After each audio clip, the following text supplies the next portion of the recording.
Hello everyone and welcome back to Old Man Stories. I'm aware that many of you use these videos to fall asleep, so before you doze off, I thought it would be a fun idea if each of you could leave a comment letting me know which part of the world you're listening from. Also, give a like and subscribe to the channel if you're enjoying the episodes, okay? Let's get comfortable, relax, and begin. I still check every closet, crawl space, and attic when I stay somewhere new. It's been 3 years, but I can't shake the habit. My friends laugh it off as me being paranoid, but they haven't experienced what I did at Whispering Pines. I don't think I'll ever feel safe in an isolated cabin again. It all started after my life imploded. My wife of 7 years, Melanie, had been sleeping with her yoga instructor for months. I found out in the most cliché way possible, coming home early from a business trip with flowers, only to hear strange noises from our bedroom. The confrontation was ugly. 2 weeks later, I was living in a hotel, divorce papers were filed, and I was having anxiety attacks at my tech job where I'd been putting in 70-hour weeks for years. Something had to give. I walked into my boss's office on a Wednesday morning and quit. Just like that, 12 years at the company, gone in a 10-minute conversation. Instead of feeling terrified, I felt this overwhelming sense of relief. I needed to get away from everything. The city, technology, reminders of my failed marriage. A college buddy had mentioned a cabin rental place called Whispering Pines, about 3 hours north of the city. It was the off-season, late October, so I got a good rate for a month-long stay. The woman on the phone mentioned it was one of their more rustic and secluded options, which sounded perfect. I didn't want neighbors or distractions. I packed my SUV with groceries, some books, my laptop, though I planned to use it sparingly, hiking gear and clothes. As I drove further north, the suburbs gave way to farmland, then dense forest. The GPS signal started getting spotty about 40 minutes from my destination. I had to rely on the printed directions the rental company had emailed me. The main office for Whispering Pines was a small log building with a porch. The woman inside, Janet, according to her name tag, seemed surprised to see me. Most people check in on weekends, she explained while processing my payment. She handed me a physical key attached to a wooden keychain with the number 8 carved into it. Cabin 8 is one of our most private, about a mile down that dirt road. She pointed out the window. It's got its own well and generator backup if the power goes out, which happens sometimes when it storms. The road to the cabin was barely maintained. My SUV handled it okay, but I kept thinking how impossible it would be in a regular car. The trees grew denser as I drove, with branches scraping against my windows. After what seemed like forever, I reached a small clearing with a cabin in the center. It looked older than I expected. The website had shown bright, clean cabins with fresh paint. This one had weathered gray wood with a sagging front porch. The windows were grimy, and the roof had patches of moss growing on it. Still, it had a certain charm, I tried to tell myself. Inside wasn't much better. The air smelled musty, like the place hadn't been opened in months. There was a main room with a worn sofa, a fireplace, and a small kitchen area. A hallway led to a bathroom and bedroom. Everything looked clean enough, just old and worn. The floors creaked with every step. What immediately caught my attention was a ceiling hatch in the hallway with a pull cord hanging down. The attic. I hadn't realized the place had one. Something about it made me uneasy, though I couldn't explain why. Growing up, our house had an attic that always scared me as a kid. I figured I was just carrying that childhood fear into the present. I spent that first day unpacking and trying to make the place feel less abandoned. I wiped down surfaces, opened windows to air the place out, and arranged my belongings. By evening, I had a fire going in the fireplace, a simple dinner cooking, and was starting to feel like this might work out after all. That first night, I slept surprisingly well. The complete silence was jarring at first. No traffic noise, no sirens, no neighbors, just occasional owl hoots and the wind in the trees. I woke up feeling refreshed for the first time in months. The next few days developed a rhythm. I'd wake up, make coffee, go for a long hike, read for hours, cook simple meals and go to bed early. I barely touched my laptop. My phone had spotty service at best, so I was essentially cut off from the world. It was exactly what I needed. It was on the 5th night that I first heard it. I was dozing off when a distinct thump came from above me.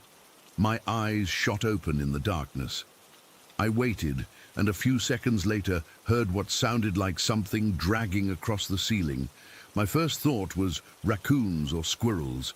The cabin was old, so it made sense that animals might have found a way into the attic. I tried to ignore it and go back to sleep, but the sounds continued for almost an hour. Soft thumps, scratching, and what sounded like something being moved. Eventually, I fell asleep, but the next morning, I remembered it clearly.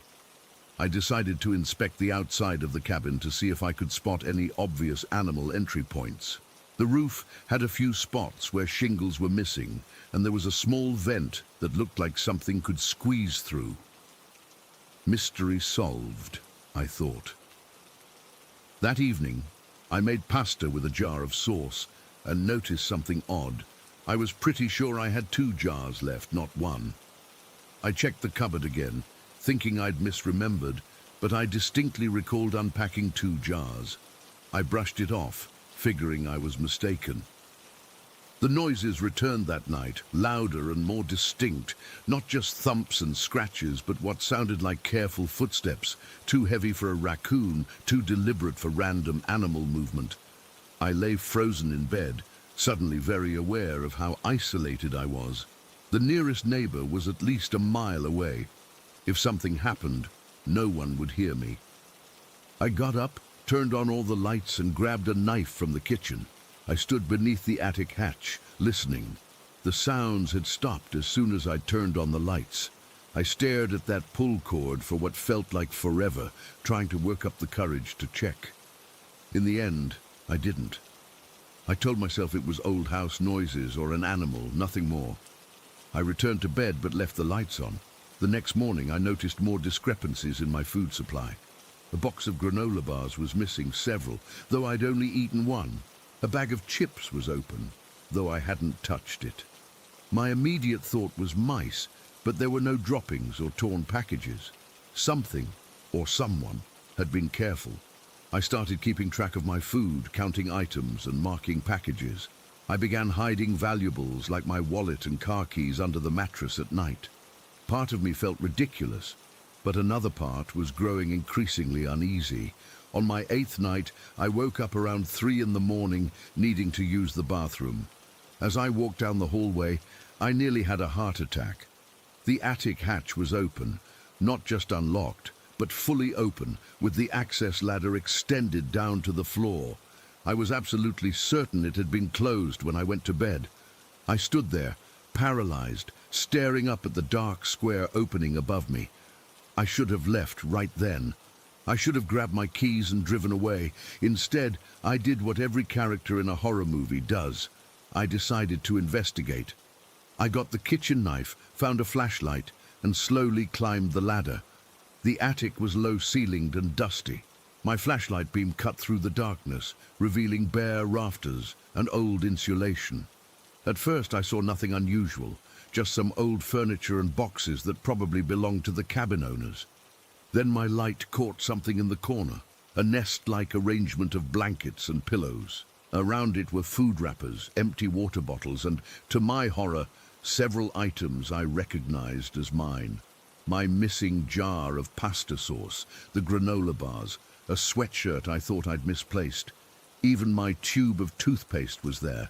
Someone had been living in the attic, while I slept below. I was backing toward the ladder when I heard it, the creak of a floorboard behind me. I swung around, the flashlight beam illuminating a figure standing by the attic entrance. He was maybe in his 40s, with a wild, matted beard and filthy clothes. His eyes reflected the flashlight beam like an animal's. For a second, we just stared at each other. Then he smiled, revealing blackened teeth. "You weren't supposed to come up here," he said in a hoarse voice. I couldn't speak, couldn't move. He took a step toward me, and that broke my paralysis. I lunged for the ladder, practically falling down it in my panic. I heard him coming down after me. I ran to the bedroom to grab my phone and keys, but as I turned to leave, he was blocking the doorway. Somehow, he'd gotten down quickly and silently. In his hand was my kitchen knife, the one I thought I was still holding. I must have dropped it in the attic. "You have food," he said, pointing the knife at me. The others didn't bring much food. Others? Had there been previous renters he'd terrorized? Or worse? I feinted left, then dodged right, managing to slip past him. He grabbed at my shirt but missed. I sprinted for the front door, fumbling with the lock as I heard him coming down the hall.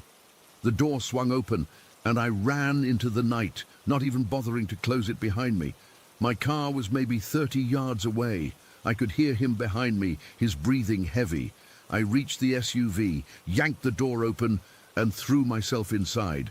My hands shook so badly I could barely get the key in the ignition.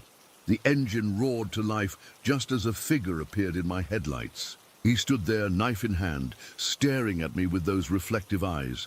Then, deliberately, he began walking toward the car. I threw it into reverse, nearly hitting a tree as I backed up. I managed to turn around and accelerate down the dirt road, the headlights bouncing wildly as I hit every rut and pothole. In my rearview mirror, I saw him standing in the middle of the road watching me leave. Then the trees swallowed him up. I drove straight to the nearest town, found a gas station that was open 24 hours, and called the police from there. I was shaking so badly the clerk asked if I was having a medical emergency. 2 officers took my statement, their expressions growing increasingly concerned. They radioed for backup and drove out to the cabin with me, following at a distance. 4 police cars surrounded the place. They searched everywhere.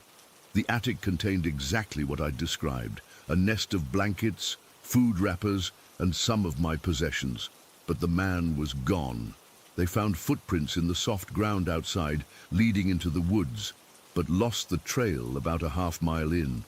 The cabin rental office was horrified. Apparently, Cabin 8 had been rarely used the past year due to its remote location and condition. The manager couldn't say how long someone might have been living in the attic. They offered me a full refund and a stay at any of their other properties, which I declined. The police theory was that he was a vagrant who'd been using the cabin as shelter when it was unoccupied. He probably had been coming and going through a window or the roof while I slept or hiked. They posted extra patrols in the area for a few weeks, but never found him. I stayed in a motel 40 miles away that night, jumping at every sound. The next day, police escorted me back to the cabin to collect my belongings. I still have nightmares about those eyes in my headlights, about what might have happened if I hadn't woken up that night and seen the open attic. How many nights had he stood over me while I slept?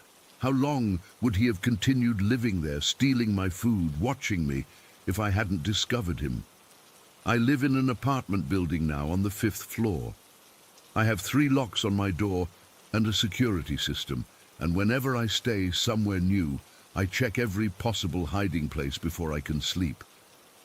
Some fears, once they take root, never fully leave you. They never found him. Sometimes I wonder if he's found another cabin, another unsuspecting person to share a home with, without them knowing. Story 2. I still get goosebumps thinking about what happened when I was 12. It's been 15 years, but I've never been able to fully explain it, and I still wake up sometimes with the image burned into my mind. It was spring of 2008 when our 6th grade class took a 3-day trip to Camp Oak Ridge. The camp was about 2 hours from our school in rural Michigan. Nothing fancy, just your typical summer camp with a small lake, hiking trails, and 2 large wooden cabins that housed about 20 kids each. Girls in one cabin, boys in the other. The whole place had this sort of musty pine smell mixed with campfire smoke. I was excited about the trip. My parents weren't really the outdoorsy type, so this was my first real camping experience. Most of my friends were there, Katie, Zoe, and my best friend Emma, who took the bunk above mine. Our cabin was this big wooden structure with a main sleeping area that had about 15 bunk beds, a small room with 3 more bunks for our 2 teachers and the camp guide, and basic bathroom facilities. The first day was normal camp stuff. We did nature hikes, learned about local plants and animals, had a bonfire where we roasted marshmallows, and sang stupid songs. Mrs. Peterson, our science teacher, was obsessed with stars, so she made us all learn the constellations. Mr. Keane, the English teacher, told ghost stories by the fire, but they were the cheesy kind that didn't really scare anyone. I chose a bottom bunk near the middle of the cabin. I hated heights. Even the small distance of a bunk bed made me nervous. Emma took the top bunk above me, and we spent most of that first night giggling and whispering until Mrs. Peterson told us to shut up around 11. The second day was when things started to feel off. Looking back, there were small things I should have noticed. The camp guide, Dave, kept glancing at our cabin with this weird expression. When Katie asked if the camp had ever had any accidents or if anyone had died there, she was obsessed with morbid stuff. Dave changed the subject really quickly. Then at lunch, I overheard him talking to Mrs. Peterson about the incident in cabin 2, which was our cabin, but they stopped when they saw me nearby. That afternoon, we went on a longer hike to a small waterfall about a mile from camp. While we were sitting there eating our snacks, Emma nudged me and pointed out a weird carving on a nearby tree. It looked like a stick figure with no eyes. I remember thinking it was probably just some stupid thing a previous camper had done, but it gave me a weird feeling. When we got back to the cabin, I noticed my pillow wasn't how I'd left it. I'm super particular about how I make my bed. My mom always made me fold hospital corners, and I arranged my pillow a certain way. It was definitely moved. Emma said I was being paranoid, but I couldn't shake the feeling that someone had been in our cabin. After dinner, we had another bonfire, and Mr. Keane decided to tell real ghost stories this time. One was about a boy who had drowned in the lake back in the 1970s. According to the story, he would sometimes appear in the cabins at night, dripping wet, looking for his friends. I remember rolling my eyes. It was such an obvious attempt to scare us. We got back to the cabin around 9:30, and most of us were pretty tired from hiking all day. I took a quick shower, changed into my pajamas, this oversized t-shirt with a cat on it, and some sweatpants because the cabin was freezing, and crawled into my sleeping bag. I remember checking the time on my little digital watch, 9:58. I fell asleep quickly, but woke up suddenly in the middle of the night. At first, I didn't know what had woken me. The cabin was silent, except for the usual sounds of 12 girls breathing and occasionally shifting in their beds. The moonlight was coming through the windows, casting these weird blue-gray patches on the wooden floor. I checked my watch. 2:07 a.m. That's when I noticed him. Standing in the middle of the room, between the rows of bunk beds, was a boy. He looked maybe 10 or 11, with pale blonde hair that seemed almost white in the moonlight. He was wearing what looked like pajamas, light-colored pants and a t-shirt. His skin was unnaturally pale, almost bluish in the moonlight. At first, I thought maybe it was one of the boys from the other cabin playing a prank. I was about to whisper something like, "Hey, you're not supposed to be in here," but then he turned slightly and I could see his face more clearly. Where his eyes should have been were just empty sockets. Not bloody or anything gross like that, just dark, empty voids. But somehow I knew he was looking right at me. I could feel it. It was like being stared at by someone across a room, that sensation of being watched, except there were no eyes doing the watching. I couldn't move. I'm not exaggerating. I physically could not move a muscle. It wasn't like in dreams where you try to run but can't. This was different. I was fully awake, completely conscious and utterly paralyzed. My heart was pounding so hard I could feel it in my throat, but I couldn't even open my mouth to scream. The boy didn't move toward me or anything. He just stood there about 15 feet away, in the middle of the cabin, somehow staring at me without eyes. The air felt heavy and cold. Not just regular nighttime cold, but a deep, penetrating chill that seemed to seep into my bones. I don't know how long we stayed like that, probably only seconds, but it felt like hours. Finally, I managed to move my arm, just a tiny bit, toward my flashlight that I kept next to my pillow. My fingers were trembling so badly I almost couldn't grasp it. When I finally got hold of it, I clicked it on. The beam cut through the darkness and the boy was gone. Just gone. Not like he ran away or faded out like a ghost in a movie. 1 second he was there, the next he wasn't. I was still pointing my flashlight at the empty space where he had been when I heard Emma's voice from the bunk above me. "Lily?" she whispered, so quietly I barely heard her. "Did you see him too?" My blood went cold. I hadn't made a sound. I hadn't called out or gasped or anything. The only reason Emma would ask that is if she had seen him too. "The boy," I whispered back. "The one with no eyes." There was a long pause and I heard Emma's breathing get shaky. "Yeah," she finally said. "He was staring right at me." I realized then that my whole body was shaking. "Do you think anyone else saw him?" I asked, my voice barely audible.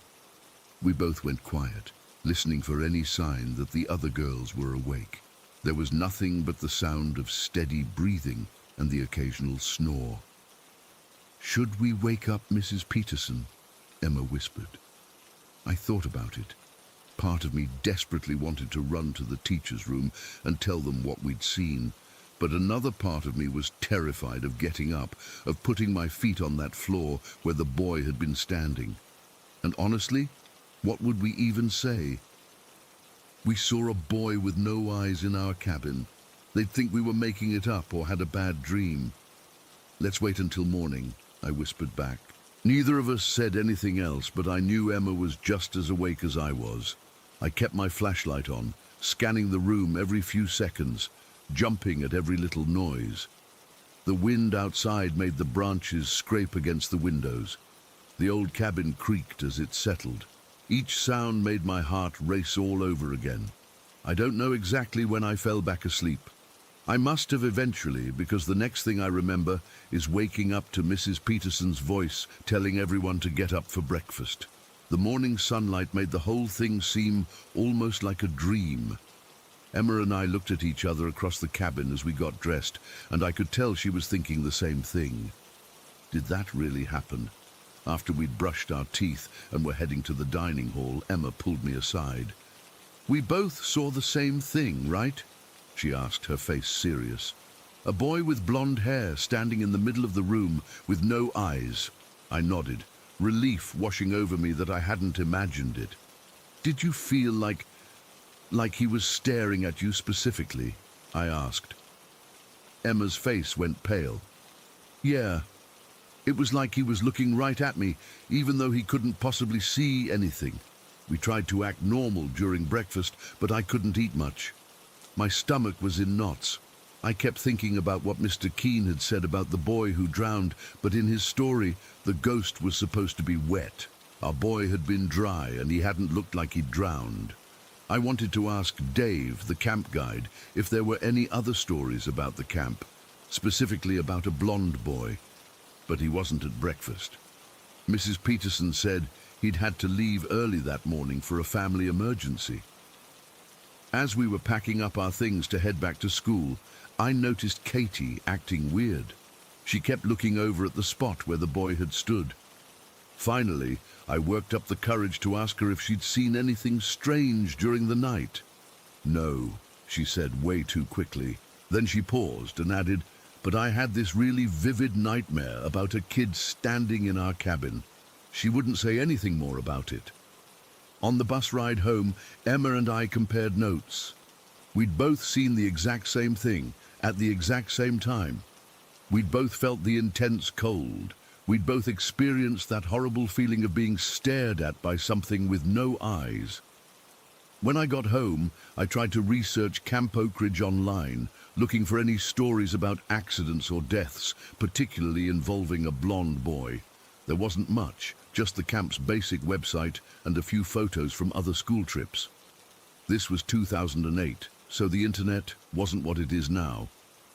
I did find one local newspaper article from 1983 about a tragic incident at the camp involving a 10-year-old boy, but it didn't give details, and I couldn't find any follow-up stories. I asked my parents if they knew anything about the camp's history, but they'd only lived in the area for a few years before I was born. Over the next few months, Emma and I talked about it less and less. It was like we both wanted to forget. By the time we started 7th grade that fall, we'd stopped mentioning it altogether. But I know neither of us actually forgot. I've spent years trying to find a rational explanation. Maybe it was mass hallucination. Though how would Emma and I have hallucinated the exact same thing? Maybe it was some elaborate prank by the boys from the other cabin. But how would they have disappeared so quickly? And why would they have gone to such extreme lengths for a prank no one would take credit for? Maybe we both had the same nightmare at the same time. But I know I was awake. I remember the feeling of the cool air on my face, the texture of my flashlight in my hand, the sound of Katie's lights snoring from 2 bunks over. The thing that still haunts me the most isn't just what I saw, it's that I'll never know what it was. Was it the ghost of that boy from the newspaper article? Was it something else entirely? And why did he appear to Emma and me specifically? Emma and I don't talk much anymore. We went to different high schools, then different colleges. But every year, on that same night in April, she texts me the same thing, 2:07, and I always reply, I remember. Last year I drove back to where Camp Oak Ridge used to be. It closed down in 2012. The cabins have been demolished, and the property is just an empty lot now with a "for sale" sign. Standing there, looking at the overgrown space where our cabin had been, I didn't feel anything supernatural or strange. Just sad, somehow. I've never told anyone else this story. What would be the point? Most people would think I was making it up, or that I'd had a nightmare and convinced myself it was real. But I know what I saw. Emma knows what she saw. And somewhere, in what used to be Cabin 2 at Camp Oak Ridge, a boy with no eyes once stood in the moonlight, staring at us with empty sockets that somehow still saw everything. Sometimes I still wake up at exactly 2:07 a.m., my heart racing, certain that if I open my eyes, he'll be there, standing at the foot of my bed. And the worst part is, even after all these years, I still can't explain what happened that night. Story 3. I still struggle to talk about what happened during my teaching placement in Cambodia 4 years ago. Most days I can push it to the back of my mind, but sometimes, like tonight when my apartment lights flickered during a storm, everything comes rushing back. I'd signed up for a 2-year teaching program through a non-profit that placed English teachers in rural communities. My assignment was a small village about an hour outside Phnom Penh. I was excited. I'd majored in English Ed and minored in Southeast Asian Studies, so this felt perfect. Before leaving, I researched everything I could about Cambodia. The food, customs, basic Khmer phrases, even the weather patterns. But nothing prepared me for what I'd experienced there. The organization arranged my housing, a small wooden cabin across from an ancient Buddhist temple. When I first arrived, I thought it was charming. The cabin was simple, one main room that functioned as living room and bedroom, a tiny kitchen area, and a bathroom with running water. Everything went silent immediately. The TV cut off mid-static, the lights stabilized, the bathroom door stopped moving. For a long moment, I stood there panting, unable to believe what had just happened. Then a soft breeze moved through the room, though all windows were closed. It circled me once, like someone walking around me, inspecting me. The hairs on my arms stood on end as I felt something brush against me, not threateningly, but curiously. I barely slept that night. The following day, I went straight to Sremam's stand after school. It worked, I told her. I spoke Khmer, and they listened. She smiled, revealing several missing teeth. Now they know you respect. They will be more gentle. Who are they? I asked. Why are they in my cabin? She thought for a moment, searching for the right words. Many people lived, died there. Before cabin, other buildings, many lives. Some stay. Some cannot leave temple. She pointed toward the ancient structure. Some watch over place. Some just confused, lost. Are they at peace? I don't know why I asked that. She shrugged. Some yes, some no. All need respect. From that night on, I began a strange routine. Each evening before bed, I would say a few phrases in Khmer, acknowledging the spirit's presence and asking for peaceful coexistence. Most nights passed without incident after that, though occasionally I'd wake to find objects moved or hear distant chanting. The most unsettling event occurred about 6 months into my stay. I'd been sick with a high fever for 2 days, unable to teach. On the second night, delirious with fever, I woke to find a figure sitting at the foot of my bed. In the dim moonlight filtering through my window, I could make out the shape of an elderly man wearing what looked like traditional Cambodian clothing. He wasn't looking at me, but staring at the wall. I was too weak and feverish to feel proper fear. "Hello," I whispered in Khmer. He didn't respond or look at me. He just sat there for what felt like hours until I drifted back to sleep. When I woke in the morning, my fever had broken and I felt significantly better. I stayed in that cabin for my entire 2-year assignment. The incidents never completely stopped, but they became less frequent and less intense. I developed an odd acceptance of my supernatural roommates. Sometimes after a particularly long day, I'd come home to find my bed neatly made when I was certain I'd left it rumpled. Once, during a terrible storm when I was worried about flooding, I woke to find my few valuable possessions moved to higher shelves, though I had no memory of doing it myself. On my final night in the cabin, I sat on the porch looking at the temple. I thanked the spirits in Khmer for allowing me to share their space and apologized for any disrespect I might have shown through ignorance. As I spoke, the porch light flickered 3 times, paused, then 3 times again, the same pattern from my first week. I've been back in the States for 4 years now. I teach high school English in Massachusetts, where the most supernatural thing in my apartment is my neighbor's cat that somehow gets in despite closed windows. But I often think about that cabin across from the ancient temple. I wonder if the next teacher experienced similar things, or if the spirits moved on. I wonder if they're still there, flickering lights and turning on televisions, waiting for someone to acknowledge them. Sometimes, when I'm alone at night, I whisper those same Khmer phrases I used to say before bed, just in case they somehow followed me halfway around the world, just in case they're still watching, still testing. I doubt I'll ever know what really happened in that cabin. Maybe it was all just faulty wiring and an overactive imagination fueled by isolation and cultural immersion. Maybe Sremam's stories influenced how I interpreted perfectly normal occurrences. Or maybe that ancient land really does hold spirits who wander between worlds, between that aging temple and my weathered cabin, between past and present. All I know for certain is that when my lights flicker now, I still whisper Som Chope out of habit, and sometimes, just sometimes, they steady immediately. Story 4. I've been debating for weeks whether to share this. I'm still not sure if it's the right thing to do, but I need to get this off my chest, and maybe someone here has experienced something similar or can offer an explanation that makes sense. This happened during our annual family trip to our cabin in El Bosque, Patagonia last month.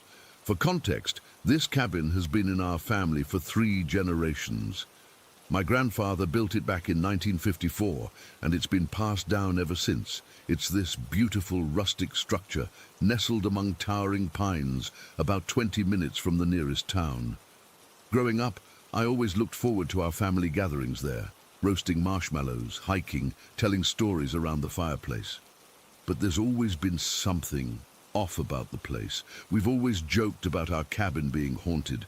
Little things would happen, items not being where we left them, creaking floorboards when nobody was walking, that sort of thing.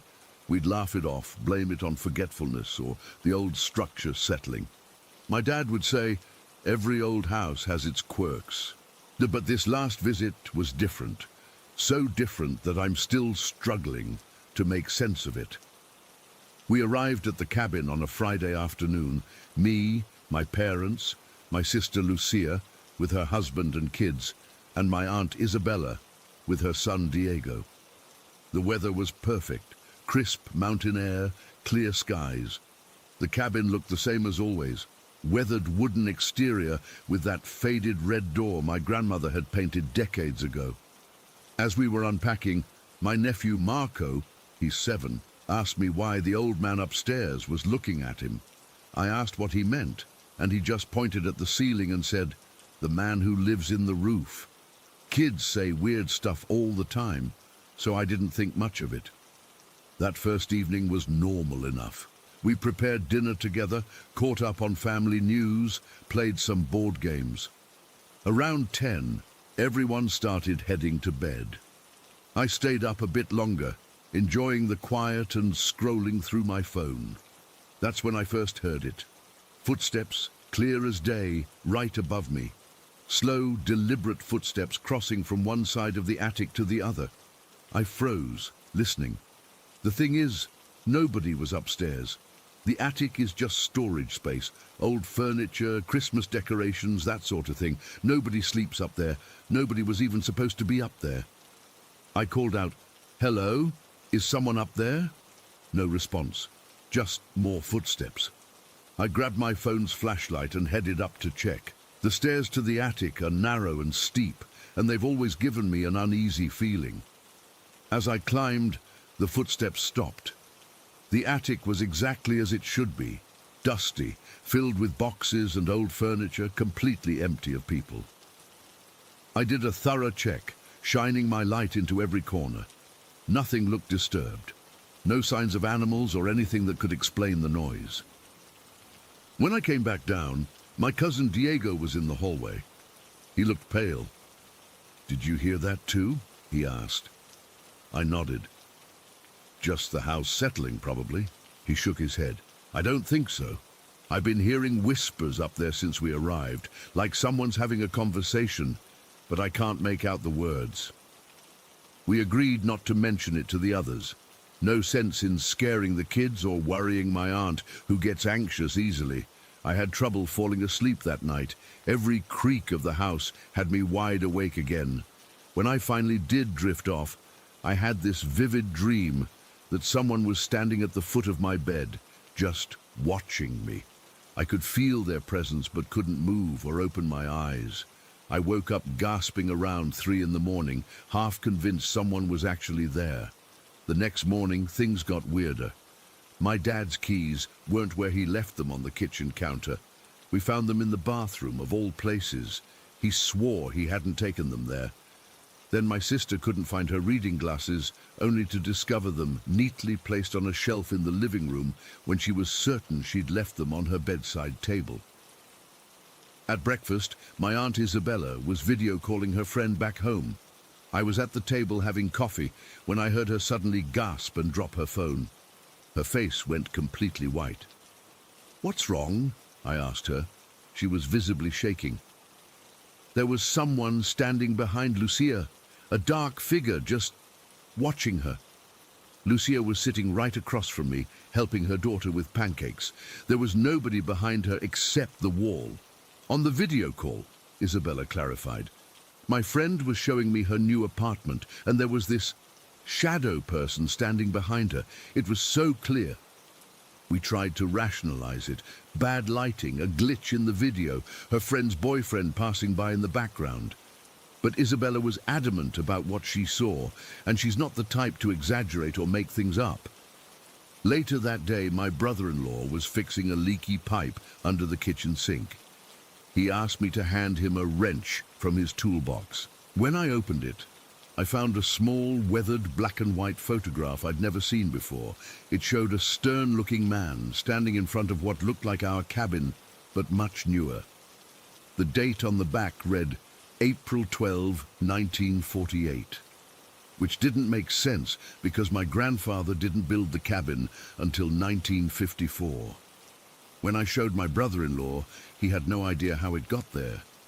He said he'd just packed his toolbox that morning, and the photo definitely wasn't in there. No one in the family recognized the man in the photo. As the day progressed, more unexplainable things happened. The lights in the living room kept flickering, despite my dad checking the wiring multiple times. 4 coffee mugs that were lined up on the kitchen shelf had somehow rearranged themselves into a square pattern when no one was in the room. Around 4 in the afternoon, we were all out on the porch when Diego called us inside urgently. He was setting up a video call with his girlfriend and said we needed to hear something. He played back a test recording he'd made to check his connection. In the recording, you could clearly hear breathing, heavy, raspy breathing that wasn't Diego's. And in the corner of the frame, there was a distinct shadow moving across the wall.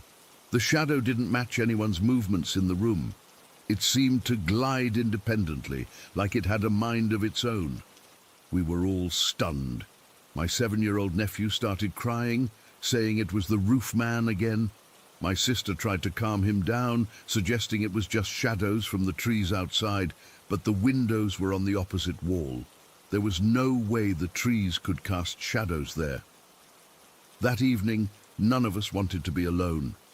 We stayed together in the living room, trying to act normal, playing card games and watching movies, but there was this tension in the air.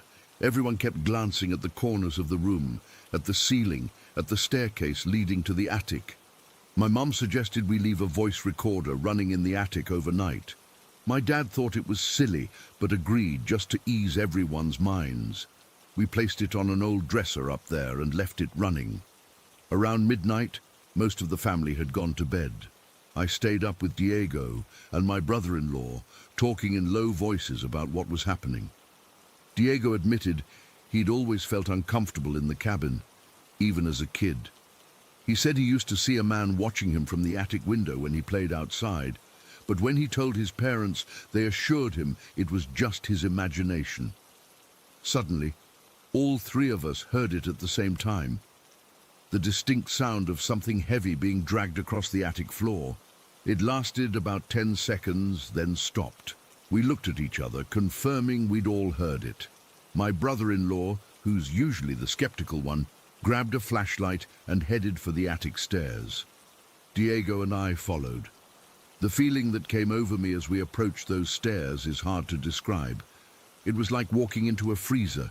The air felt thick, heavy, almost resistant to our movement. And there was this overwhelming sense of being watched, not just observed, but scrutinized. My brother-in-law hesitated at the bottom of the stairs.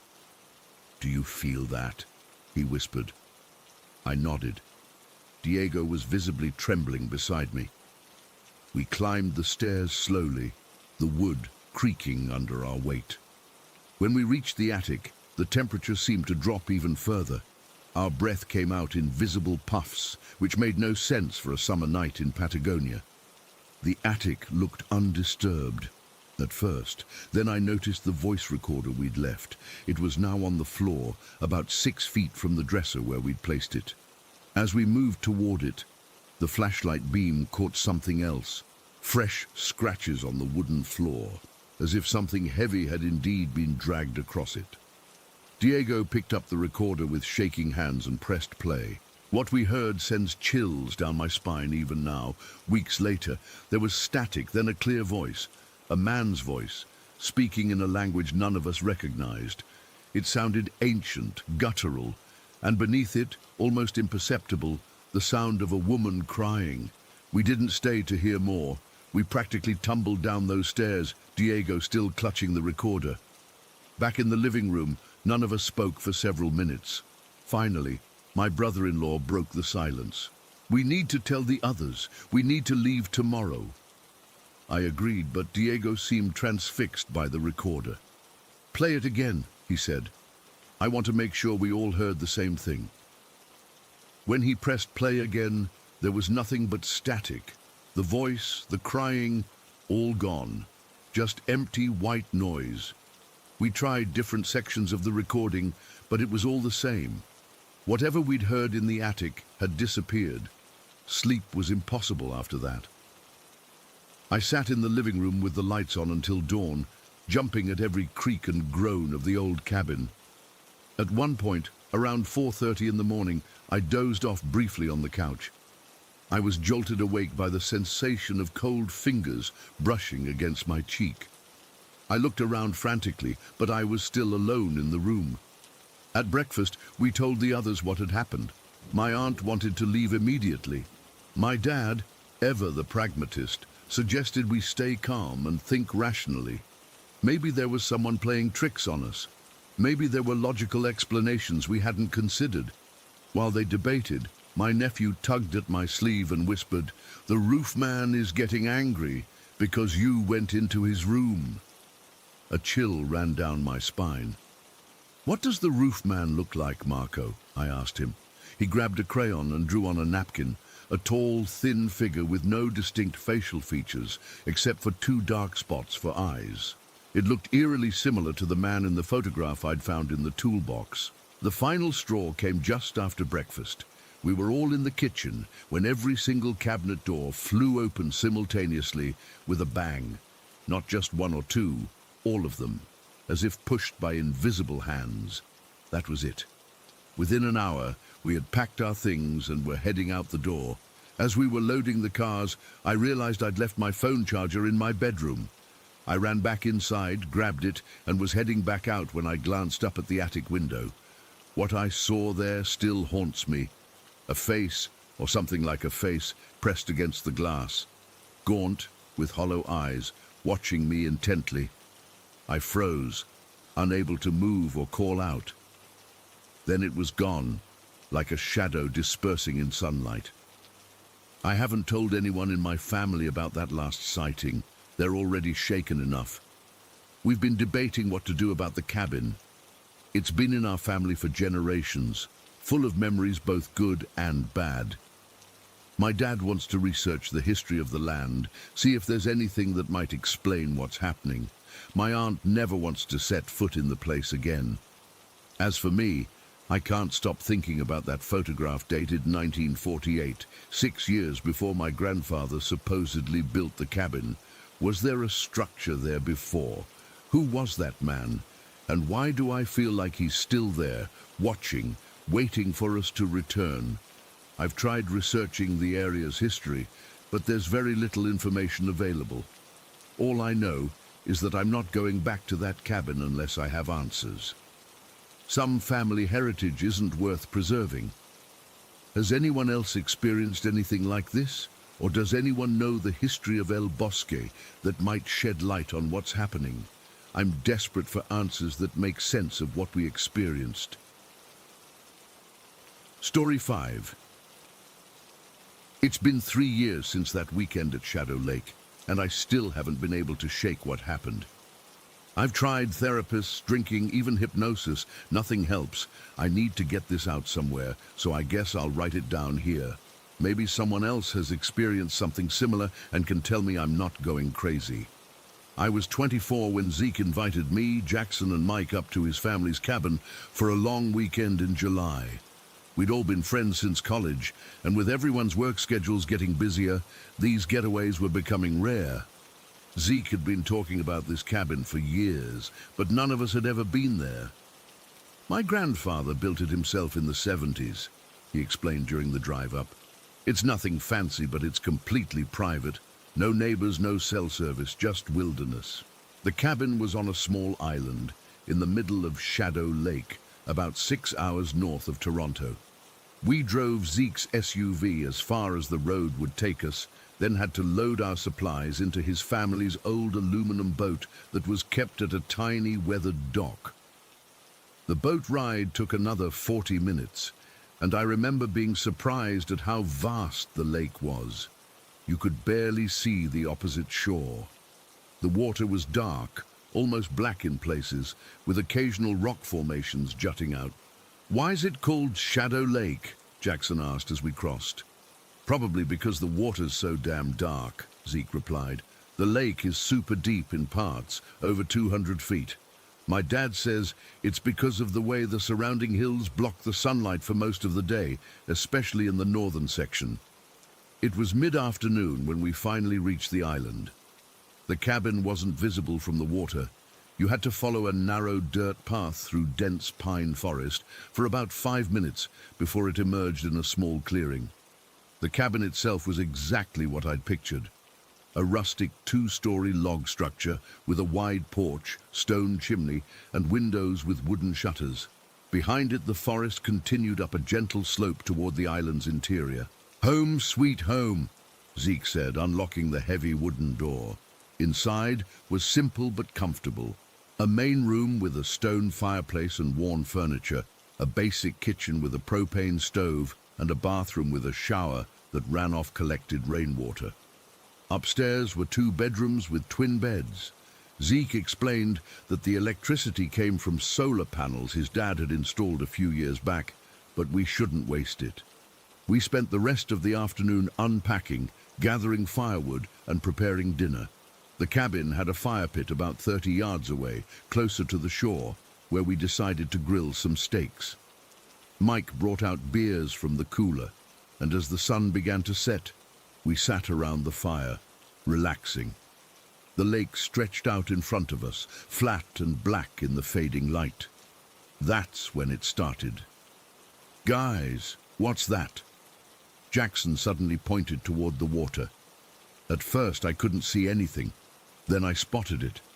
Maybe 75 yards offshore, partially illuminated by the fire's glow and what remained of the twilight. It looked like a head, just floating there on the surface. Not moving, not creating ripples, just watching. "Is that a swimmer?" Mike asked, squinting. Zeke shook his head. "No way! The nearest cabin is on the opposite shore, at least 2 miles away." We all stood up, trying to get a better look. The thing didn't move. From what I could make out, it looked like a pale face with long, dark hair spread out in the water around it. But there was something wrong with the proportions. The face seemed too smooth, too blank. I couldn't distinguish any features. No eyes or mouth that I could see at that distance. "It's probably just a log or something," Zeke suggested, but his voice was tight. "Logs don't have hair," Jackson muttered. We stood watching for several minutes. The thing didn't move, didn't create any ripples. It just floated there, facing us. "I'm getting the flashlight," Mike said, running back to the cabin. When he returned and pointed the beam toward the spot, there was nothing there. We scanned the surface of the lake, but whatever we'd seen was gone. We tried to laugh it off. "Probably just a beaver," Zeke said, though we all knew beavers don't have pale skin and long black hair. We finished our beers and steaks, but the conversation had died down. Every few minutes, one of us would glance toward the lake. As darkness fell completely, we decided to head inside. I don't think any of us wanted to be outside any longer, though nobody said it out loud. Inside, we played cards and drank more beer, trying to return to normal. Around midnight, I had to use the bathroom, which required passing by the kitchen window that faced the lake. I stopped cold when I glanced outside. It was back, and it was closer. "Guys!" I called, my voice cracking. "It's back!" Everyone rushed over. The figure was now only about 30 yards offshore. In the faint moonlight, I could see it more clearly. A head deathly pale, with long black hair floating around it like tentacles. Still no distinguishable features, just a blank oval where a face should be. It wasn't moving, wasn't swimming, just floating, watching the cabin. "Jesus Christ," Jackson whispered.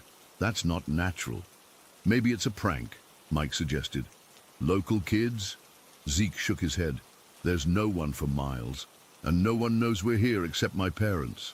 We watched for several minutes, debating what to do. Jackson wanted to take the boat and leave, but none of us liked the idea of going outside in the dark, let alone out on the water where that thing was. Let's just stay inside, keep all the lights on, and wait until morning, Zeke said finally. We agreed, double-checking that all doors and windows were locked. Looking back, I realized how stupid we were. If it wanted to get in, locks probably wouldn't have mattered. No one wanted to sleep alone, so we dragged mattresses down to the main room. Despite our fear, exhaustion eventually took over, and one by one, we drifted off into uneasy sleep. I jolted awake to Mike shaking my shoulder. The fire had died down to embers, and the cabin was freezing. "Listen," he whispered, and then I heard it.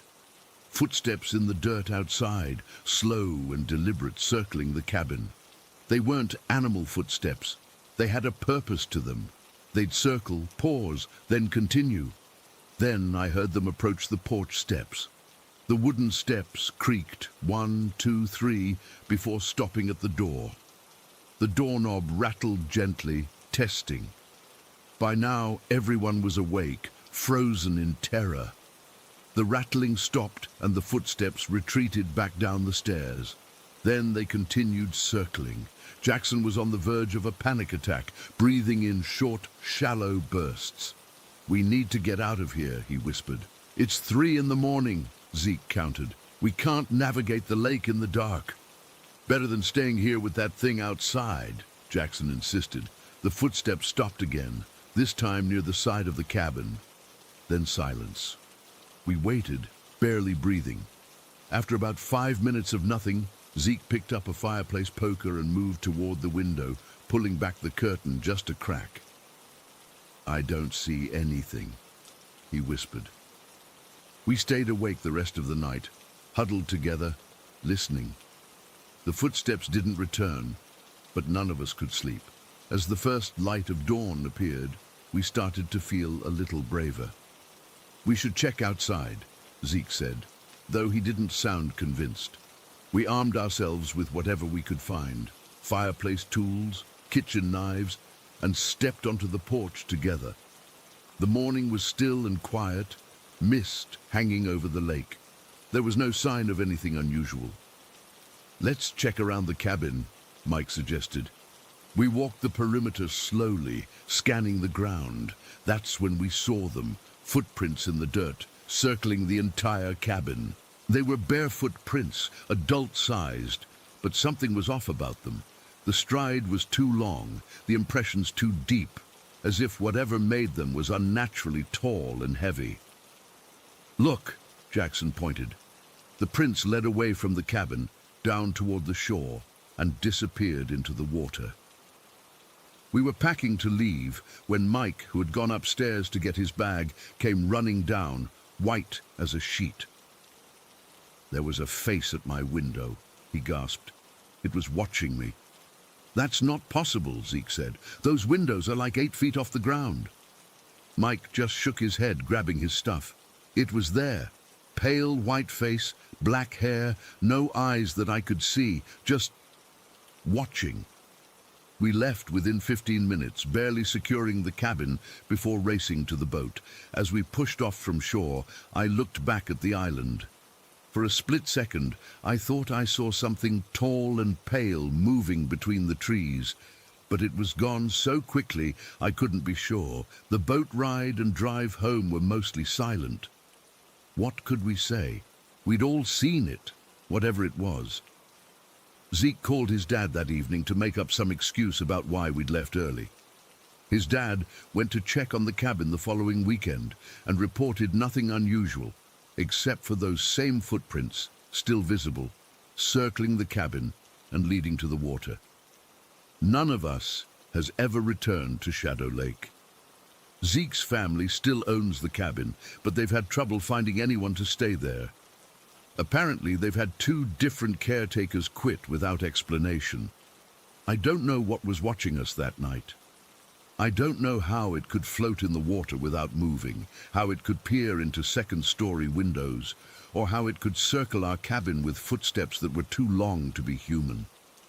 All I know is that when I close my eyes at night, I sometimes see that blank, pale face floating in dark water, watching me, waiting. And I know that I will never go back to Shadow Lake or any remote cabin ever again. Some places in this world aren't meant for us. Some places have things that were there long before us and will be there long after we're gone. If you're reading this and planning a trip to a remote cabin in northern Canada, specifically around Shadow Lake, don't. It's still there, waiting, and I don't think it's forgotten us. Story 6. I still get cold sweats thinking about what happened during our honeymoon 5 years ago. I've been sitting on this experience for so long, trying to convince myself there's a logical explanation. But after what Emma said last week, I can't keep it bottled up anymore. Emma and I got married in October of 2018 after dating for 3 years. We didn't have much money for an extravagant honeymoon, and honestly, we were both exhausted from planning the wedding. When Emma suggested we spend our honeymoon at her family's cabin in the woods, it sounded perfect. Quiet, romantic, and best of all, free. The cabin, called Whispering Pines by her family, had been in Emma's family for generations. It sits about 20 miles outside of Ashford, Washington, near Mount Rainier. It's completely off the grid, no electricity, no cell service, no neighbors for miles. Emma spent summers there as a kid and talked about it with this nostalgic glow in her eyes, so I was excited to experience it with her. We arrived on a Monday afternoon after a 3-hour drive from Seattle. The last 5 miles were on a dirt road that twisted through dense forest. I remember joking that this was how horror movies started, and Emma playfully swatted my arm, telling me to shut up. If only I'd known how prophetic that joke would be. The cabin itself was charming in that rustic, slightly dilapidated way. 2 stories, with the bedroom and a small bathroom upstairs, and the kitchen, living room, and another bathroom downstairs. The walls were rough-hewn timber, and the floors were old, wide planks with gaps between some of them. You could actually see tiny slivers of the downstairs if you looked at the floor just right. Emma's dad had stocked up the propane tanks for the stove and water heater before we arrived, and there was a stack of firewood for the fireplace. We had brought coolers full of food and drinks, plus plenty of batteries for the flashlights and lanterns. There were about 8 or 9 old oil lanterns scattered around the cabin that we could light with matches. They gave off this warm, flickering glow that was actually really romantic. The first 2 days were perfect. We hiked during the day, cooked meals together, played cards by lantern light, and enjoyed being newlyweds with absolute privacy. I remember falling asleep on the second night, thinking how lucky I was. Then came the third night. We'd gone to bed around 11 after sharing a bottle of wine by the fire. I was exhausted from a long hike we'd taken earlier that day. We made sure to extinguish all the lanterns. Emma was almost obsessive about it, checking each one twice. Her family had drilled fire safety into her head since childhood. The only light came from the moon through the upstairs windows. I woke up sometime in the middle of the night. The cabin was silent, except for Emma's steady breathing next to me and the occasional creak of the old timber. At first, I thought it was just nature calling after the wine, but then I noticed something strange. There was a soft amber glow coming up through some of the gaps in the floorboards. It wasn't bright, more like the gentle wavering light of a lantern set on low. I blinked hard, thinking maybe I was seeing things, but no, there was definitely a light downstairs. I watched it for a few seconds, trying to figure out what it could be. Maybe a lantern we'd missed, but I clearly remembered Emma checking every single one. I nudged Emma awake. "Hey," I whispered, "did you leave a light on downstairs?"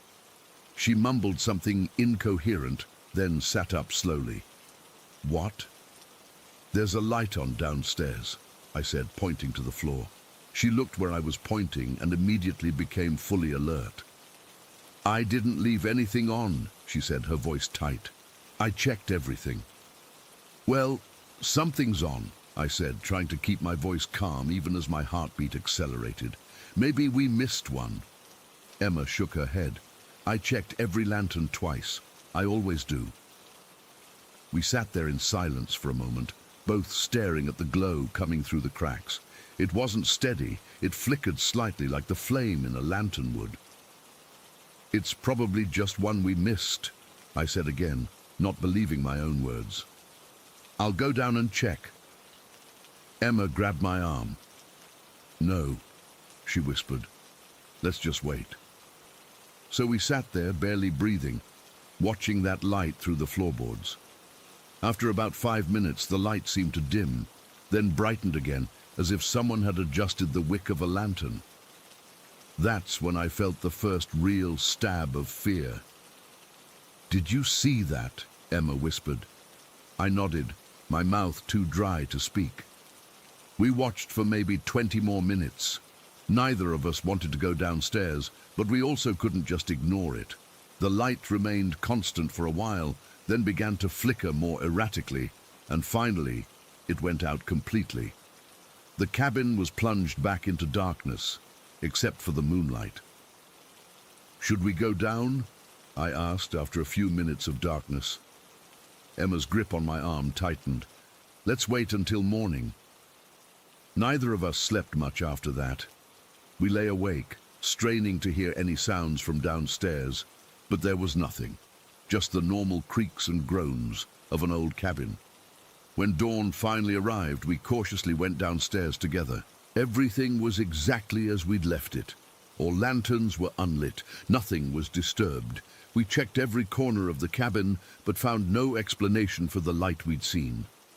Emma suggested that maybe it had been the moonlight playing tricks, or even the reflection of a passing car's headlights, though we both knew that was impossible given how remote the cabin was. We spent the day trying to distract ourselves, but there was a tension that hadn't been there before. That night, we double-checked every lantern and made sure nothing could possibly light itself. We even moved the matchbox to the upstairs bedroom with us. We went to bed early, both exhausted from the previous sleepless night. I woke again in the darkness. The digital watch I wore read 3:17. At first, I didn't know what had awakened me, but then I felt it. A coldness in the room that hadn't been there when we went to bed. It wasn't the natural coolness of night. It was an unnatural chill that seemed to press against my skin. And there it was again, that soft, amber glow coming through the floorboards. This time, I could tell it was moving. The light shifted slowly across the floor, as if someone were carrying a lantern from the kitchen to the living room. I reached for Emma, but she was already awake, her eyes wide and fixed on the moving light. "Thomas," she whispered, her voice barely audible. "Someone's down there." I wanted to tell her she was wrong, that there had to be some explanation, but I couldn't. The movement of the light was too deliberate. It paused near what would be the center of the living room, then began to move again, this time toward the stairs that led up to where we were. I don't know if I've ever been more terrified than in that moment. Emma and I clung to each other as we heard the first soft creak of a foot on the bottom stair. The light didn't appear in the stairwell. It seemed to stay in the living room, but we could hear the stairs creaking one by one. 1 step, 2, 3. The slow, deliberate pace of someone trying to move quietly. I've never been a religious person, but I started praying silently. Emma was trembling against me.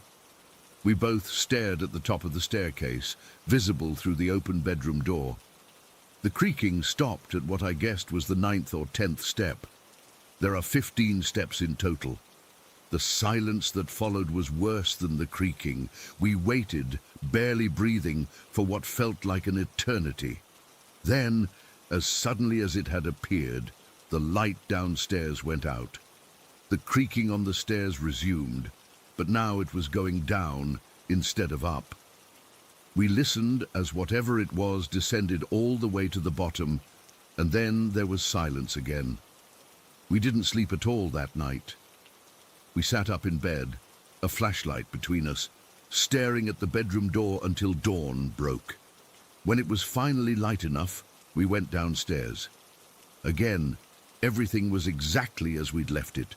No lanterns lit, no signs of an intruder. We decided to leave that day, cutting our honeymoon short by 3 days. Neither of us mentioned what had happened during the drive home or in the days that followed. It was like we had a silent agreement to pretend it never occurred.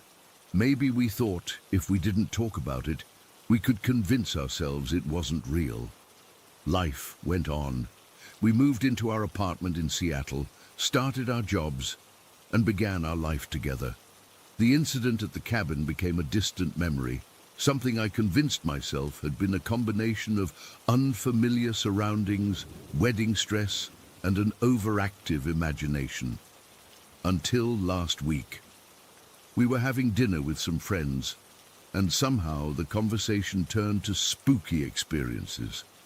Everyone was sharing ghost stories and weird coincidences. After a few drinks, I decided to tell the story of our honeymoon as a funny anecdote, presenting it as a case of newlywed jitters and an old creaky cabin playing tricks on us.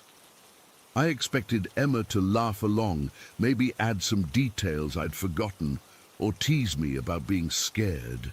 Instead, when I finished the story, she was pale. Our friends laughed it off, but Emma remained quiet for the rest of the evening.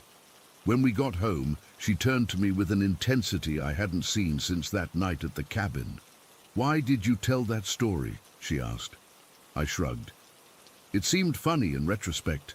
Just newlywed nerves, right? Emma shook her head slowly.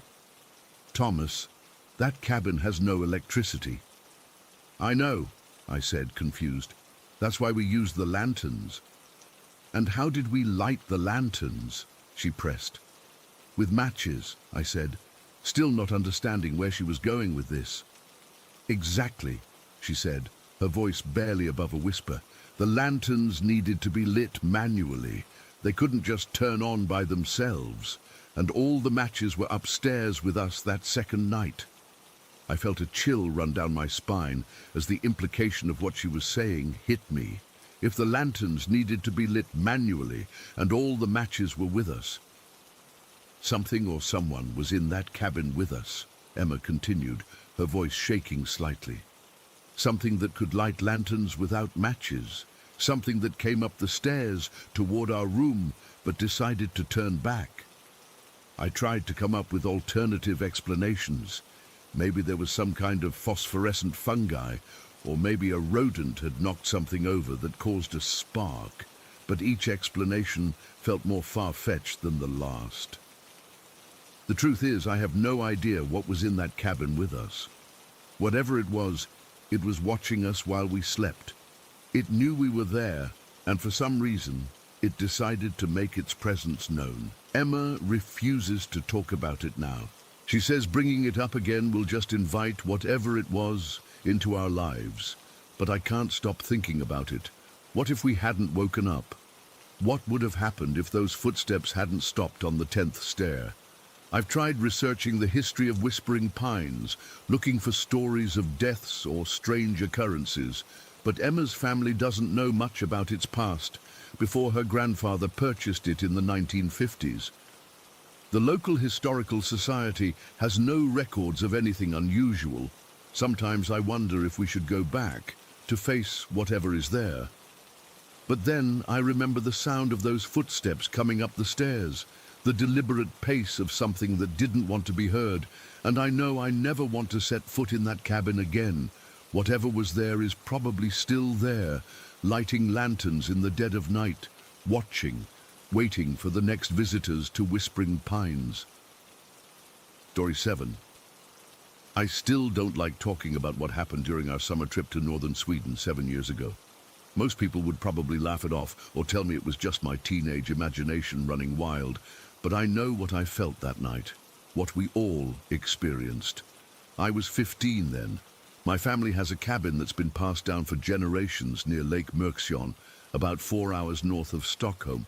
It's pretty remote, the kind of place where the forest seems to swallow you whole. We'd go there every summer, but that year was special because my uncle and 3 cousins were joining us. My dad and my uncle Matthias wanted to reconnect after barely seeing each other for years, and they thought a week at the family cabin would be perfect. Our cabin isn't anything fancy, just a wooden structure with 3 bedrooms, a small kitchen, and a living area with a fireplace. But the spot itself is beautiful, surrounded by dense pine forest on 3 sides, with the lake stretching out before you. During summer in Sweden, the sun barely sets, but when it does, the darkness feels different up there, heavier somehow. We'd been at the cabin for 3 days when it happened. The weather had been perfect, warm days, cool nights. My sister Linnea, 13 at the time, my cousins Oscar, 16, Emil, 14, and Maya, 12, had been having a great time swimming, fishing, and exploring the woods. We brought our 2 dogs, Lucas and Bella, German shepherds who've always been protective. That evening, my dad suggested we head down to the lake to build a campfire. It was around 8 o'clock, but the sky was still bright with that weird summer twilight that never fully turns to night that far north.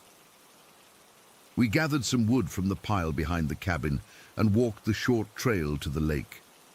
There's this perfect spot with a circle of stones that's been used for fires for decades. My dad and uncle got the fire going while we kids collected more kindling from the edge of the forest. The dogs ran around happily, occasionally splashing in the shallow part of the lake. It was exactly how a summer evening should be, the smell of pine, the gentle lapping of water against the shore, the crackling fire. We roasted some sausages on sticks and just enjoyed being together. As the evening progressed and the light dimmed slightly, I started feeling uncomfortable. At first, I couldn't place why. It was so subtle, just this prickling sensation at the back of my neck. I remember rubbing it, thinking maybe I'd been bitten by something. "You okay, Eric?" my dad asked, noticing me fidgeting.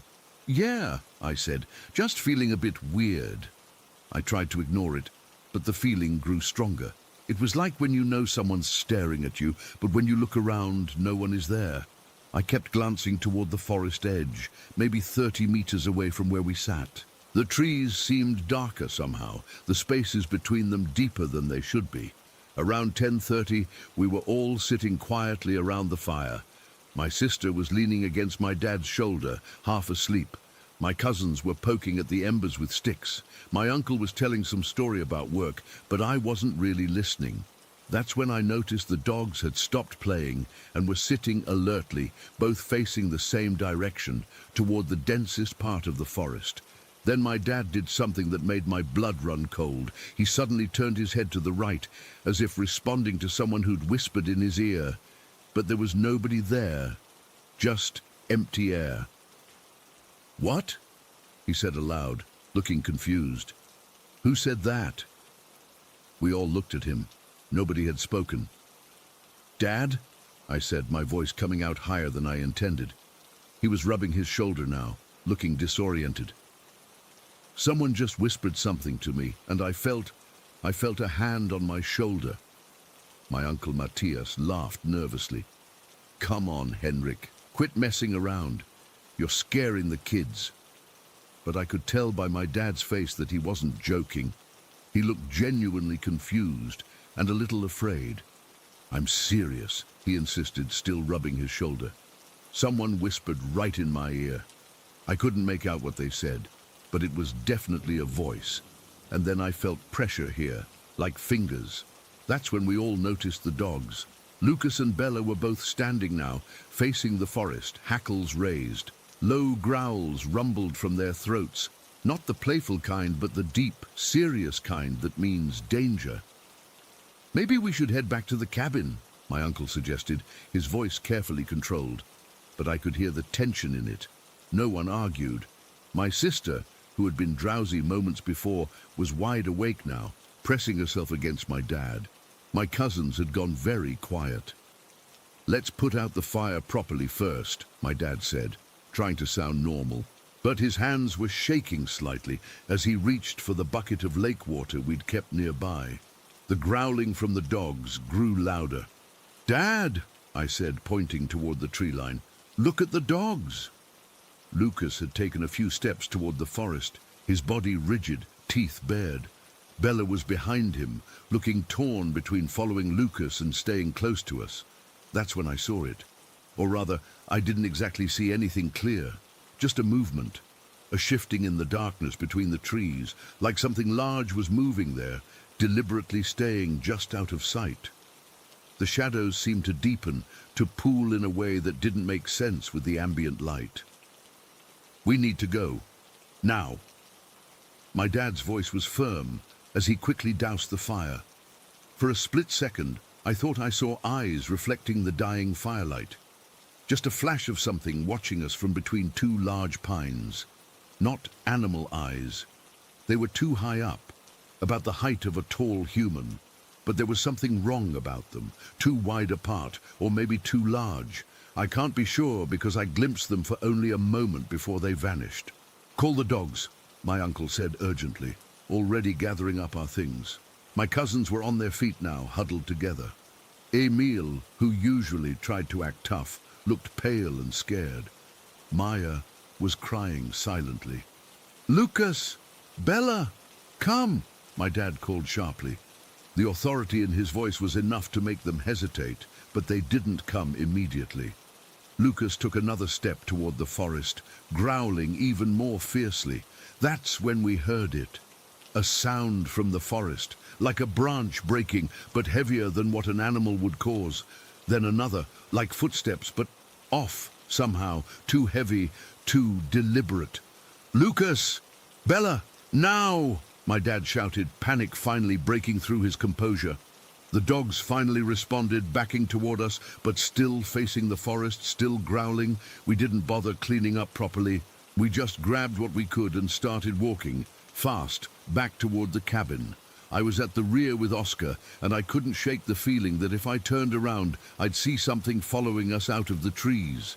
The dogs kept looking back, growling. Don't run, my uncle murmured. Just keep walking quickly. It was only about 300 meters back to the cabin, but it felt like kilometers. The whole time, I felt this pressure behind us, this presence. The dogs knew it too. They kept pace with us, but would turn their heads every few seconds, hackles still raised. When we finally reached the cabin, my dad and uncle hurried us inside. They locked the door, something we never did out there, and pulled all the curtains closed. Lucas and Bella wouldn't settle. They paced around the cabin, occasionally stopping to growl at the windows or the door. What was that? Linnea asked, her voice small. Was there someone in the forest? Probably just a moose or something, my uncle said, but his tone was unconvincing. Moose don't whisper, my dad responded quietly. We all slept in the living room that night, dragging mattresses and blankets from the bedrooms. Nobody wanted to be alone. The dogs kept vigilant, occasionally growling at nothing we could see or hear. I barely slept. Every creak of the old cabin, every rustle outside seemed threatening. In the morning light, things felt different. My uncle suggested it was just our imagination running wild, that maybe the wind had carried someone's voice from a nearby cabin, though the nearest one was over a kilometer away. My dad seemed willing to accept this explanation in daylight, but I noticed he kept glancing out the windows toward the forest. After breakfast, my uncle and dad went to clean up the campfire site. They came back looking strange, quiet and thoughtful. Later, I overheard them talking in low voices. The footprints, my dad was saying. They weren't animal tracks. They weren't necessarily human either, my uncle replied. Could have been anything. Probably multiple animals overlapping. And the marks on the trees? My uncle had no answer for that. I tried to ask what they'd found, but they brushed me off, saying it was nothing to worry about. But that day, my dad announced a new rule. No one goes out after the sun starts to set, and no one goes into the forest alone, even during daylight. For the remaining 4 days of our stay, we stuck close to the cabin, The dogs remained on edge, especially at night when they would sometimes stand at the windows, staring into the darkness, growling softly. I caught my dad doing the same thing once, just standing at the kitchen window at midnight, looking out with an intensity that scared me. The night before we were due to leave, I was woken by Lucas growling. He was at the living room window, his body rigid. I got up quietly, trying not to wake my cousins and sister who were sleeping nearby. When I reached Lucas, I peered out through a gap in the curtains. At first, I saw nothing but darkness. Then my eyes adjusted, and I made out the silhouette of something at the edge of the forest. It was tall, taller than a person should be, and unnaturally still. I couldn't make out features, just a darker shape against the dark trees. It seemed to be looking directly at the cabin, directly at me. I backed away from the window, my heart pounding. I woke my dad, who came to look, but by then, whatever it was had gone, or had shifted position so we couldn't see it anymore. My dad sat up the rest of the night with his hunting rifle across his lap, something I'd never seen him do before. We left early the next morning. As we packed up the cars, I noticed how everyone kept glancing toward the forest edge, how the adults hurried us along with unusual urgency. The dogs were the last to get in, and they both barked furiously at the trees as we drove away, as if warning something to stay back. For years afterward, I tried to convince myself it was nothing, just the power of suggestion and the isolation playing tricks on us. But recently, I've been researching Swedish folklore and came across stories about the Vitra, nature spirits that dwell in the forests of northern Sweden. They're said to whisper to travelers, to touch them, to follow them. Sometimes they play harmless tricks, but other accounts describe them as malevolent entities that lure people deeper into the forest, never to return. My family never talked much about what happened. When I brought it up once, a year later, my dad changed the subject immediately. My uncle suggested we all just spooked each other. But I've noticed that we've never gone back to that cabin since, despite decades of family tradition. Whatever was watching us from the forest that night, whatever whispered to my father and touched him, whatever followed us back to the cabin, I don't think it meant us well. And sometimes, when I'm alone in the woods anywhere, I still get that prickling sensation on the back of my neck, that feeling of being watched. And I wonder if the Vitra, or whatever it was by Lake Mörkchen, is still out there, still watching, still waiting. Story 8. I've always been a skeptic. Ghost stories, hauntings, all that paranormal stuff. I'd laugh it off. My wife, Emily, is the opposite. She's into tarot cards and reads those true haunting Reddit threads at night, then gets scared to turn off the lights. I'd always tease her about it. But after what happened during our honeymoon in New Zealand 3 months ago, I don't laugh anymore. I still get chills thinking about it, which is why I'm finally writing this down. Emily and I got married last spring after 5 years together. We'd been saving up for a dream honeymoon and decided on New Zealand.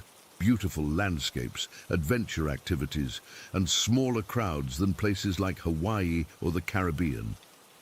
We wanted a mix of luxury and nature, so for our third stop, we booked 4 nights at this place called Kauri Woods Retreat, about 2 hours outside of Auckland. It was this collection of private cabins spread out through a gorgeous native forest. When we pulled up, it looked exactly like the pictures. Wooden cabins nestled among these massive ancient trees. The main lodge had a reception area, a small restaurant, and some shared facilities for guests. The whole setup was rustic, but comfortable, exactly what we wanted. Our cabin was about a 5-minute walk from the main lodge, which gave us plenty of privacy. It had this amazing porch where we could sit with coffee in the morning and watch birds. Inside was cozy. A living room with a fireplace, small kitchen, bedroom with a king bed, and a surprisingly modern bathroom. Perfect for a honeymoon. The weird stuff happened on our second night there. We'd spent all day hiking some nearby trails and had gotten completely soaked when it started raining on our way back. We had dinner at the lodge restaurant, then headed back to our cabin to relax. That's when Emily realized we were almost out of clean clothes. "We should have done laundry yesterday," she said, digging through her suitcase. "I'm down to my last clean shirt." I checked my stuff and was in the same situation. The cabin didn't have laundry, but the receptionist had mentioned during check-in that there was a small laundry facility near the main lodge that guests could use. "I'll take care of it," I told Emily. It was around 8:30 in the evening, and she was already wrapped in a blanket on the couch with a book. "You stay here and relax." I gathered our dirty clothes, grabbed the small laundry bag the cabin provided, and set out toward the main lodge. It was already dark, but the pathway was lit with these soft solar lights. The night air was cool and damp after the rain, and there was this intense, earthy smell from the forest. I remember being impressed by how quiet it was, just the sound of my footsteps on the gravel path and distant bird calls. The laundry room was in a separate building behind the main lodge, a small wooden structure with a covered walkway connecting it to the back of the lodge.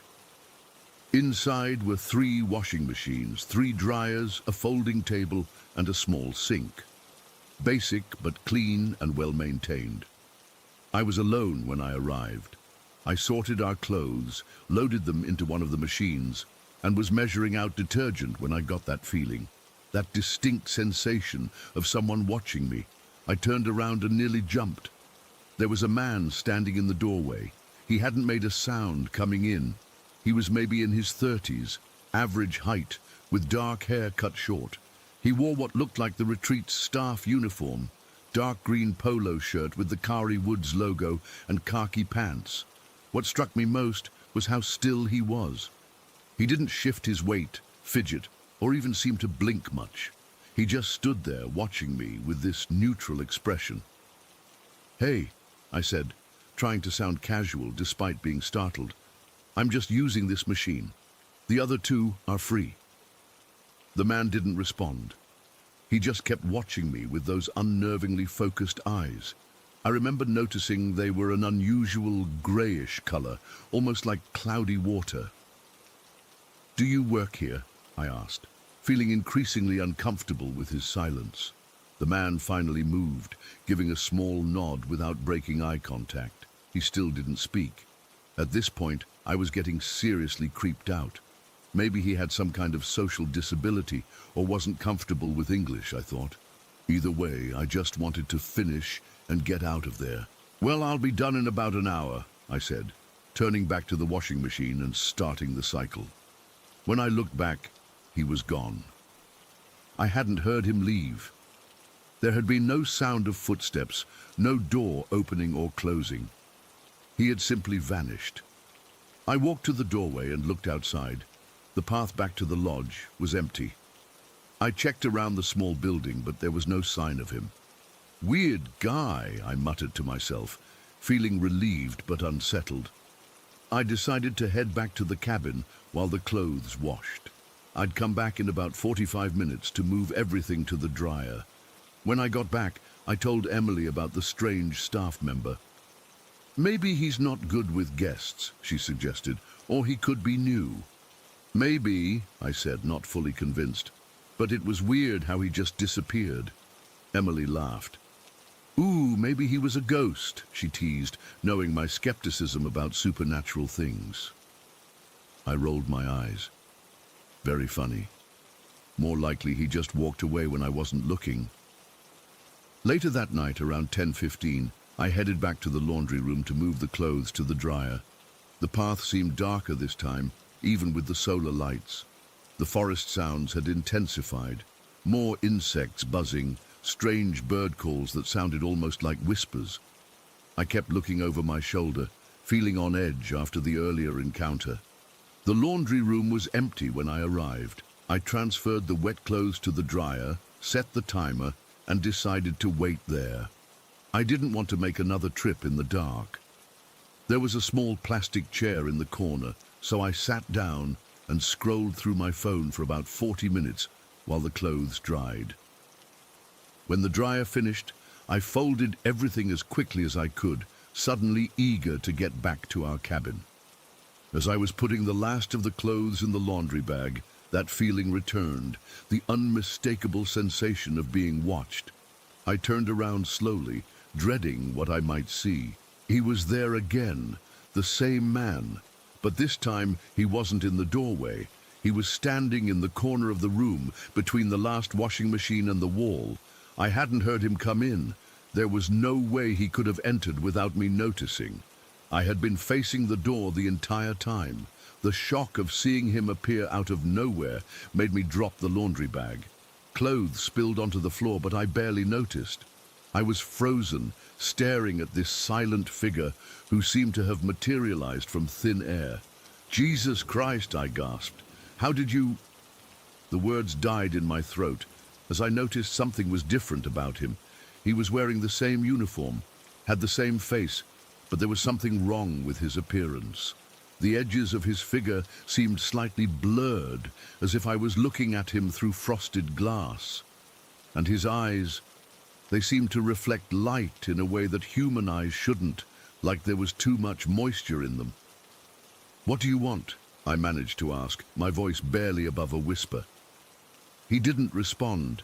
He just stared at me with those unnatural eyes, completely motionless except for a slight tilt of his head. I bent down quickly to gather the fallen clothes, keeping my eyes on him the whole time. My hands were shaking so badly I kept dropping things.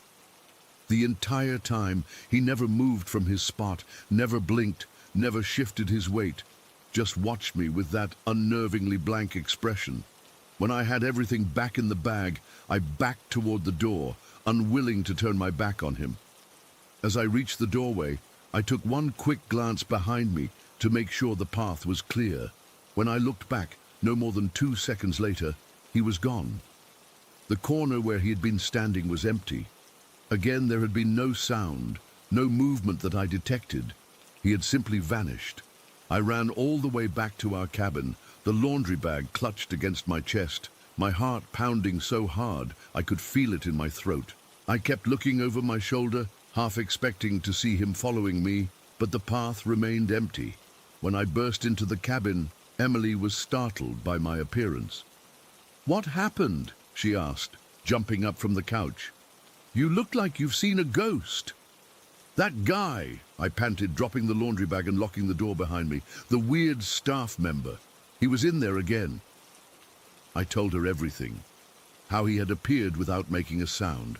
How he had vanished in seconds. The strange quality to his appearance. As I spoke, I could see her expression changing from concern to a kind of excited fear. "Daniel," she said when I finished, "that sounds like—" "Don't say ghost," I cut her off. "There has to be an explanation. Maybe he uses another door I didn't notice. Maybe he's just really quiet." But I didn't believe my own words. There was no other door in that small laundry room, and no human could move that silently or disappear that completely in the span of 2 seconds. We stayed up late that night, talking about what had happened. Emily was convinced I had encountered something supernatural, while I desperately tried to come up with rational explanations. Eventually exhaustion took over and we went to bed, but I barely slept. Every time I closed my eyes, I saw that man's face, those unnaturally still features, those strange reflective eyes. The next morning, we had breakfast at the lodge restaurant. I kept scanning the staff, looking for the silent man, but didn't see him. I was quieter than usual, still shaken by the experience. As we were preparing to check out later that morning, we had planned to move on to our next destination. Emily brought up the incident with the receptionist. I hadn't planned to mention it, partly because I still felt unsure about what had happened, and partly because I didn't want to sound crazy. "My husband had an interesting experience in your laundry room last night," Emily said casually as we were settling our bill. "He met a staff member who was a little unusual." The receptionist, a cheerful woman in her 50s named Margaret, looked up with curiosity. "Oh, who was that?" "A man in his 30s, dark hair, didn't speak," Emily continued. "Very intense staring habit." She laughed lightly. Daniel thinks he might have seen a ghost." I cringed, ready to laugh it off, but something changed in Margaret's expression. The professional smile faded, replaced by a look of genuine surprise. She glanced around quickly, then lowered her voice. "Did this man have greyish eyes, wearing our uniform?" she asked quietly. My stomach dropped. "Yes," I said. "He appeared and disappeared without making any noise, twice." Margaret's face paled slightly. She came out from behind the reception desk and motioned for us to follow her to a small office behind the reception area, closing the door behind us. "You're not the first guest to mention him," she said once we were seated. "His name was Simon Cooper. He worked here as a maintenance person for about 5 years." The past tense wasn't lost on me. "Was?" Margaret nodded, her expression solemn. "Simon died 10 years ago. Heart attack, right there in the laundry room. He was only 34. I felt a cold wave wash over me. "That's impossible," I stammered. "I saw someone real." "Many guests have reported similar experiences," Margaret continued. "Always in or near the laundry facility. Always the same description. Quiet, watchful, appears and disappears suddenly. Some say he nods but never speaks." Emily was gripping my hand tightly, her eyes wide with excitement and fear.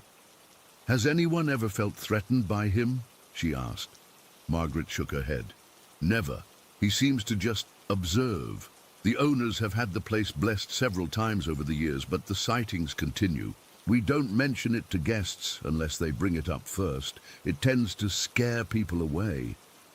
"Why would he still be here?" I asked, still trying to process what I was hearing. "Simon loved this place," Margaret explained. "He lived in a small apartment above the maintenance shed and rarely left the property. This was his home, his life. Maybe he doesn't realize he's passed on, or maybe he just doesn't want to leave." We checked out shortly after that conversation, both of us quiet as we loaded our luggage into the rental car.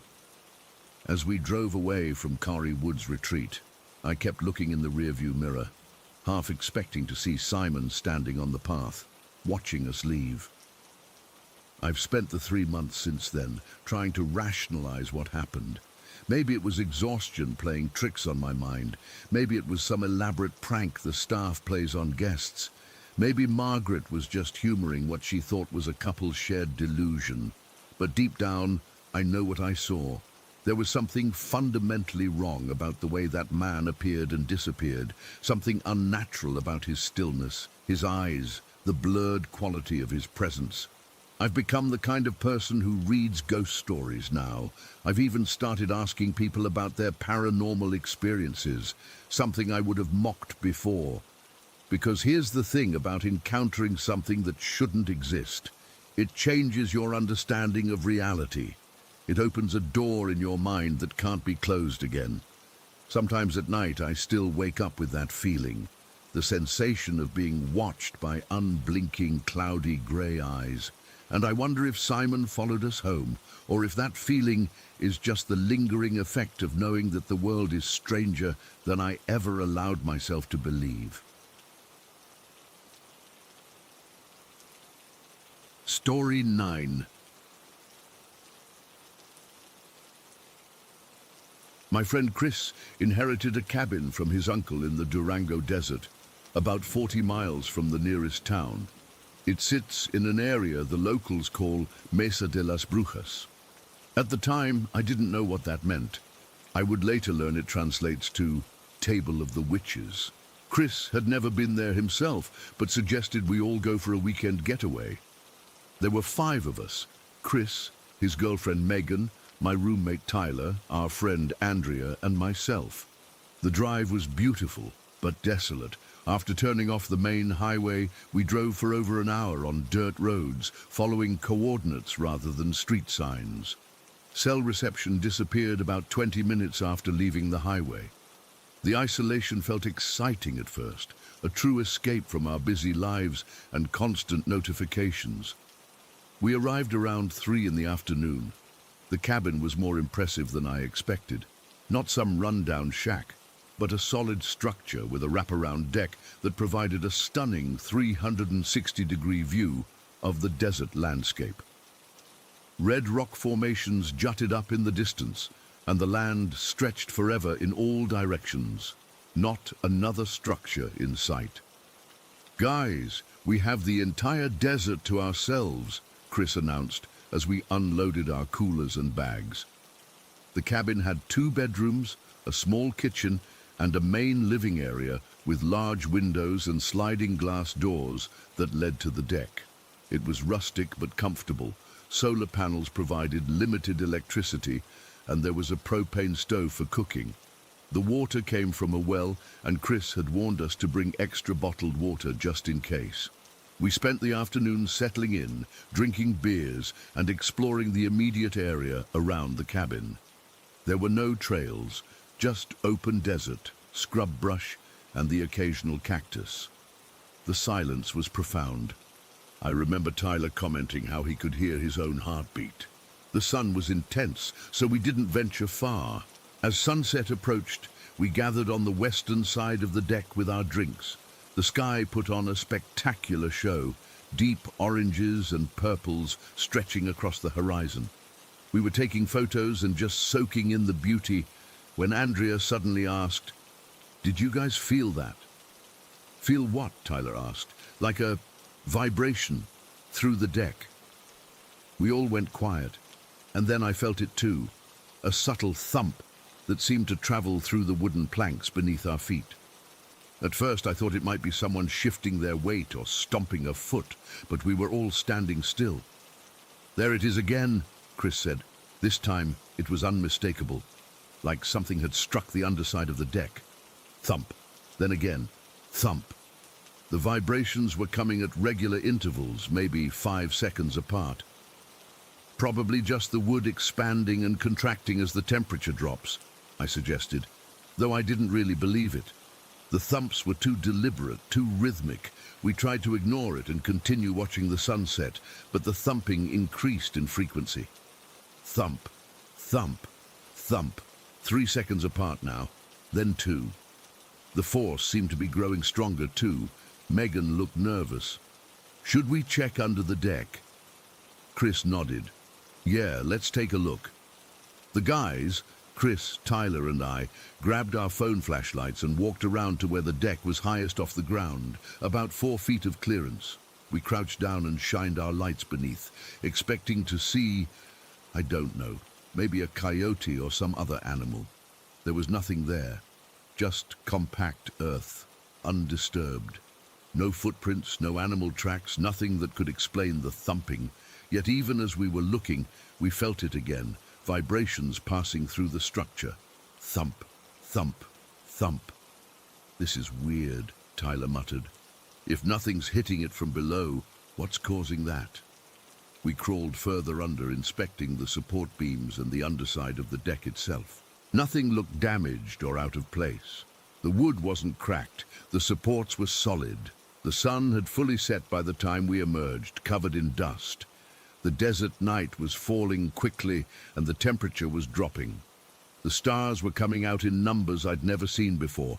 No light pollution for hundreds of miles. "Find anything?" Andrea asked when we returned to the deck. "Nothing," Chris replied. "Absolutely nothing." We decided to head inside and start making dinner. The cabin felt safe, solid. Megan and Andrea began unpacking the food while the rest of us got the propane stove going. For about 20 minutes, things felt normal. We were laughing, drinking, playing music from a Bluetooth speaker. The thumping had stopped, and we started to forget about it. Then it started again. This time, it wasn't just under the deck. It seemed to be coming from all around us. The walls, the floor, even the ceiling. Thump, thump, thump, faster and harder than before. We all froze. The sound was impossible to ignore now. It wasn't subtle vibrations anymore. It was like something was pounding on the cabin from all sides. "What the hell is that?" Megan whispered. None of us answered because none of us knew. The thumping continued for about a minute, growing louder and faster, and then abruptly stopped. The silence that followed was almost worse. Maybe it's the wind, Andrea suggested, but her voice was shaky. There was barely a breeze outside. We tried to continue with dinner, but no one had much of an appetite anymore. The thumping would start and stop randomly. Sometimes it lasted for seconds, sometimes for minutes. Sometimes it was gentle, barely perceptible. Other times it was so forceful the windows rattled. Around 9 o'clock, Tyler went to the bathroom. He came rushing back to the living room, his face pale. "Guys, you need to see this," he said, gesturing toward the window next to the bathroom. We gathered around the small window that faced east. At first I didn't see anything, just darkness. But then, as my eyes adjusted, I noticed movement in the distance. Several small lights, like flickering flames, were moving across the desert floor. "Are those people with torches?" Chris asked. The lights didn't move like people carrying torches. They moved wrong. Too fast, then too slow. Sometimes they seemed to float above the ground. Other times they appeared to sink into it. And they weren't following any path. They were zigzagging, circling, sometimes stopping completely before darting off in another direction. We watched, transfixed, as the lights multiplied. First there were 5 or 6, then 10, then too many to count. They seemed to be getting closer to the cabin. That's when the thumping started again, louder than ever. It wasn't random anymore. It matched the movements of the lights. When a light darted left, we heard a thump from the left side of the cabin. When a light circled, the thumping circled the walls.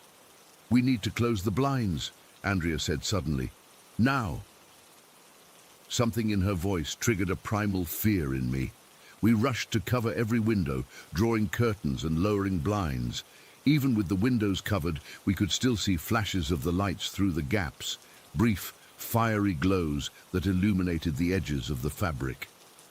The thumping continued, more insistent now. It felt like the cabin was under siege. "Chris," Megan said, her voice trembling, "call someone. We need help." Chris pulled out his phone, but as expected, there was no service. The satellite phone he'd brought for emergencies wasn't working either, just static when he tried to dial out. That's when Andrea spoke up. "I think I know what's happening," she said quietly. We all turned to her.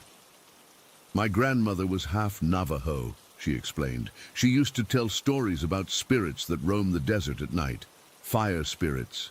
The locals called them brujas, witches, but they're not human. They're ancient things that have been here long before people." "You think those lights out there are spirits?" Tyler asked incredulously. "I don't know what else they could be," Andrea replied. "The way they move isn't natural, and my grandmother always said they knock before they enter.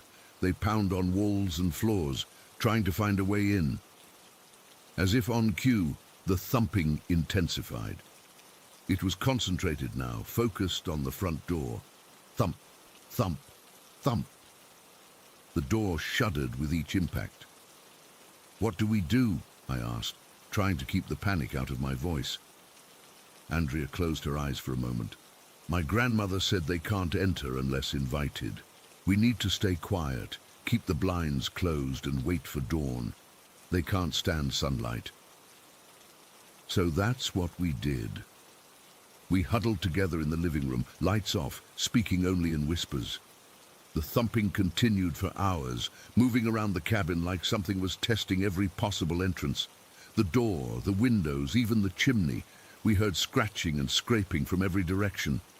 Around midnight, the sounds changed. The thumping became less frequent, but now we heard something else. Voices. Not clear words, but whispers and murmurs that seemed to seep through the walls. Sometimes they sounded like they were right next to my ear, softly calling my name. Other times they were distant wails that made my skin crawl. Andrea started praying quietly in a language I didn't understand. Navajo, I assumed. Her eyes were closed, her lips moving rapidly. Tyler was rocking back and forth, his knees pulled to his chest. Megan was silently crying while Chris held her, his jaw clenched tight. I kept checking my watch. 1 a.m., 2 a.m. The hours crawled by. Outside, we could still see occasional flashes of light through the blinds. The voices continued, sometimes rising to a crescendo that made it impossible to think, then fading to barely audible whispers. At one point, I needed to use the bathroom. The thought of being alone, even for a minute, terrified me, but I couldn't hold it any longer. I crept down the hallway, feeling the walls vibrate under my fingertips. The bathroom window was tiny, with a shade drawn over it, but as I washed my hands, I noticed a gap at the edge. Against my better judgment, I peered through the crack. What I saw still haunts me. The fiery shapes were closer now, surrounding the cabin. But they weren't just lights. I could make out forms within the flames, humanoid figures but distorted, elongated. They moved with impossible fluidity, bending and swaying like they had no bones. And though I couldn't see faces clearly, I felt them watching and waiting. I stumbled back to the others and didn't mention what I'd seen. By 4 in the morning, we were all exhausted but too terrified to sleep. The thumping had become sporadic, but the voices remained, a constant, unsettling backdrop. Andrea continued praying, her voice hoarse now. Around 5 a.m., we noticed the first hint of grey light through the edge of the curtains. Dawn was approaching. The voices became more urgent, more angry. The thumping resumed with renewed intensity, as if whatever was out there knew its time was running out. And then, as the sky brightened, it stopped. All of it. The thumping, the voices, the flashing lights. Just silence. We waited another hour after sunrise before we dared to open the blinds. The desert looked normal in the morning light, peaceful, empty, no sign of the fiery figures or any disturbance in the dirt around the cabin. Without discussing it, we packed our things. No one suggested staying another night. We were in the car and heading back toward the highway before 8 a.m. On the drive back, we tried to make sense of what had happened. Carbon monoxide poisoning, mass hallucination, some elaborate prank. None of the explanations felt right. A week later, Chris called the relative who had inherited the cabin alongside him, a cousin who lived in New Mexico. Chris casually asked if there was anything unusual about the property. "Oh, you mean the night visitors?" The cousin had replied matter-of-factly. "Yeah, weird things happen out there sometimes. That's why I never go. That whole area, Mesa de las Brujas, has stories going back centuries. We've never discussed going back. I've researched the area since then and found old accounts of similar experiences dating back to Spanish colonization. The indigenous people of the region had avoided that particular mesa for thousands of years. I still don't know what we encountered that night. But sometimes, when I'm falling asleep, I hear it again. That rhythmic thumping, like something trying to get in. And in my dreams, I see those fiery figures, bending and swaying across the desert, getting closer and closer to where I sleep. Story 10. I've owned my cabin in Whispering Pine Woods for nearly 3 years now. It's about an hour outside of town, nestled deep in the forest where cell reception is spotty at best. I bought it as a weekend getaway, somewhere to escape the noise and pressure of city life. It was supposed to be my sanctuary. Now I'm not sure what it is anymore. Last weekend was when everything came to a head, but I need to back up a bit to explain. The cabin itself is nothing special. 2 bedrooms, a modest kitchen and living area, a bathroom and a storage loft that takes up about half the upstairs. It was built in the 1940s according to the property records, though it's been renovated a few times since then. When I first bought it, I noticed some quirks. Certain rooms, particularly the 2nd bedroom and the hallway leading to it, were always cold, like significantly colder than the rest of the house. I figured it was just poor insulation, or maybe something with the way air circulated through the cabin. I even had a contractor come out to check for drafts. He found nothing wrong with the place, though he didn't seem eager to stick around. Said something about the place giving him the creeps, which I brushed off at the time. Winter has always been tough. The cabin sits at the end of a narrow dirt road that becomes completely impassable once the snow really starts to come down. From December to March, I have to park about a kilometer away and hike in with whatever supplies I'm bringing. It's part of the charm, I told myself. Splendid isolation. My dog Max has been my companion for these trips from the beginning. He's a German Shepherd mix, about 7 years old now. I've always trusted his instincts. Animals sense things we can't, right? That's what makes what happened last weekend so much worse. So anyway, about 6 months into owning the place, I started noticing things. Small things at first. Items I swore I'd left in one spot would turn up somewhere else. I'd wake up in the night feeling like someone was standing in the doorway watching me. That cold spot in the second bedroom would sometimes seem to move, like a pocket of freezing air had detached itself and was drifting around the cabin. Then came the sounds. Creaking floorboards when I was the only one there. Doors that would swing open on their own, despite being properly closed. I'd hear the distinct sound of a door opening in the middle of the night, that specific creak of hinges, but when I'd get up to check, every door would still be closed and locked. The worst sounds came from the loft. I barely use it except to store off-season clothes and some old furniture I inherited with the place. The steps up there are wobbly and steep, and there's no proper floor, just some plywood laid over the joists. But sometimes, especially on quiet winter nights, I'd hear footsteps up there. Not random creaking or the house settling, deliberate footsteps. The slow, measured pace of someone walking back and forth, back and forth. I told myself it was just the wind, or temperature changes making the wood expand and contract. I'm not normally the type to jump to supernatural conclusions, but Max knew something was off too. He'd stare at empty corners, hackles raised. Sometimes he'd refuse to enter certain rooms, particularly that second bedroom. He'd stand at the threshold, growling at nothing. I should have listened to him earlier. Last weekend, I arrived at the cabin on Friday afternoon.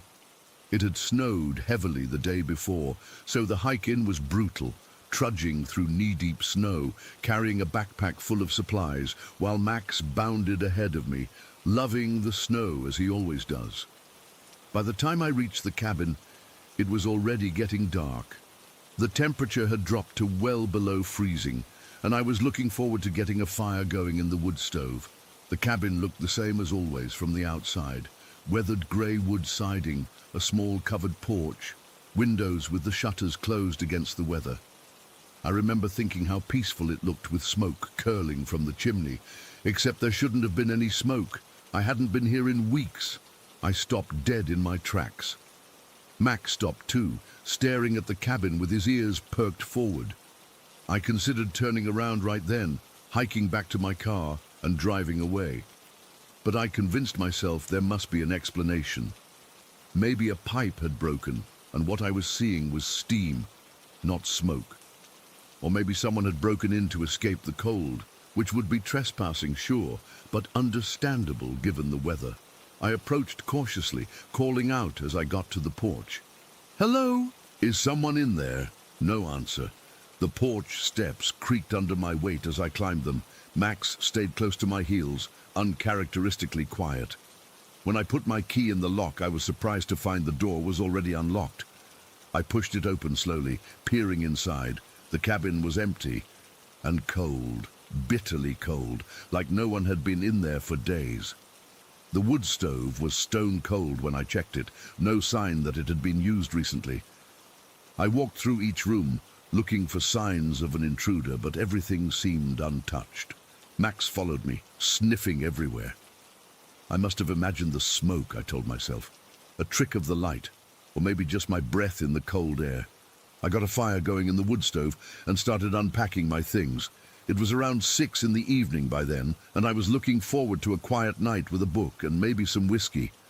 The cabin was warming up nicely, except for the usual cold spots. The second bedroom was practically freezing, despite the door being open to let the heat circulate. Around 8, I decided to turn in early. I was tired from the hike, and the silence of the woods was making me drowsy.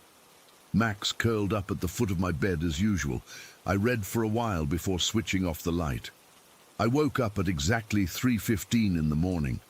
I remember checking my watch in the darkness, the dial glowing faintly. Something had pulled me from sleep, a noise I couldn't quite place. I lay still, listening. Max was awake too, his head raised, ears forward. That's when I heard it, the unmistakable sound of a door creaking open. The noise came from down the hall, where the second bedroom was. I sat up slowly, reaching for my phone to use as a flashlight. Max let out a low growl, his eyes fixed on the bedroom doorway. "Who's there?" I called out, hating the way my voice shook. No answer, just the soft tread of footsteps in the hallway, not coming toward my bedroom but moving toward the living room. I got up, heart pounding, and followed the sound.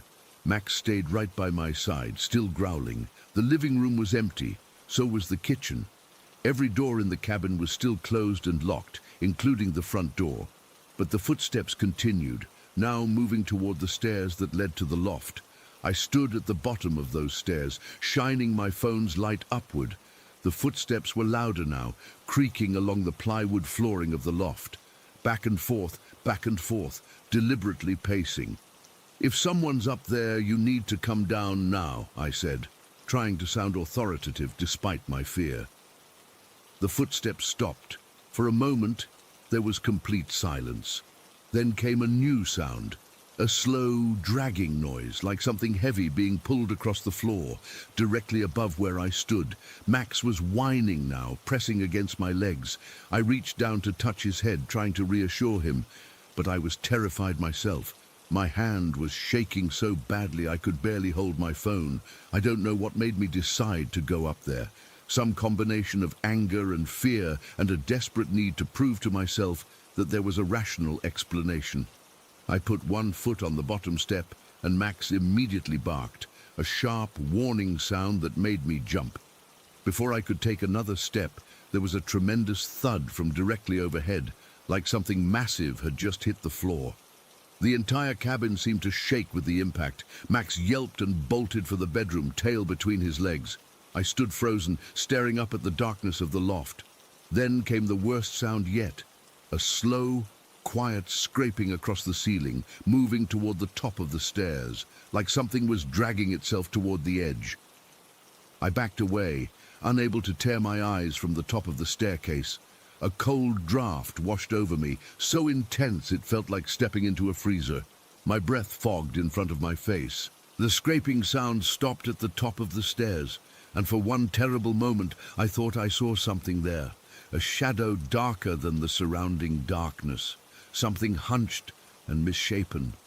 I ran back to the bedroom, slamming the door behind me. Max was on the bed, trembling violently. I joined him there, pulling the blankets around us both as if they could provide some protection.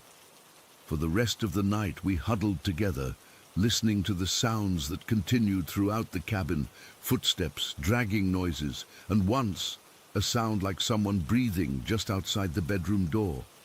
When morning finally came, I packed my things with shaking hands. I couldn't get out of there fast enough.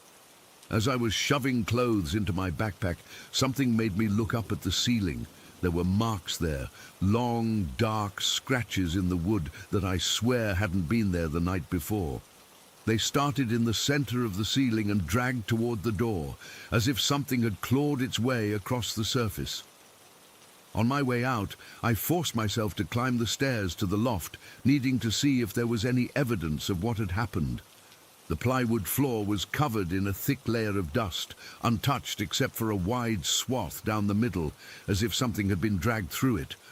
But there were no footprints, nothing that could explain the sounds I'd heard. I practically ran the kilometer back to my car, Max keeping pace beside me. Once home, I started researching the cabin's history. It wasn't easy. Records for properties that far out are spotty at best. But I did find something that made my blood run cold. The cabin had been a permanent residence in the 1950s. A family named Thompson lived there year-round, despite the harsh winters. Father, mother, and a teenage son. In the winter of 1956, all three of them vanished. Their car was still parked at the property. Their belongings were still in the house. They had simply disappeared in the middle of a snowstorm, leaving everything behind. The case was never solved. I haven't been back to the cabin since. I'm trying to sell it, but I don't know if I can in good conscience let someone else experience what I did. The worst part is, I can still feel it sometimes, that cold presence, that sensation of being watched. Even here in my own apartment, 100 miles away, I sometimes wake up at exactly 3:15 in the morning, feeling like something followed me home. And Max won't stop staring at the corners of rooms, growling at things I can't see. Story 11. I still can't believe I'm actually writing this down. I've been debating whether to share this for weeks now, but I need to tell someone who might understand, or at least not immediately think I'm completely insane. This happened about 6 weeks ago, and I haven't been able to sleep properly since. For context, I'm a 27-year-old guy living in Maplewood.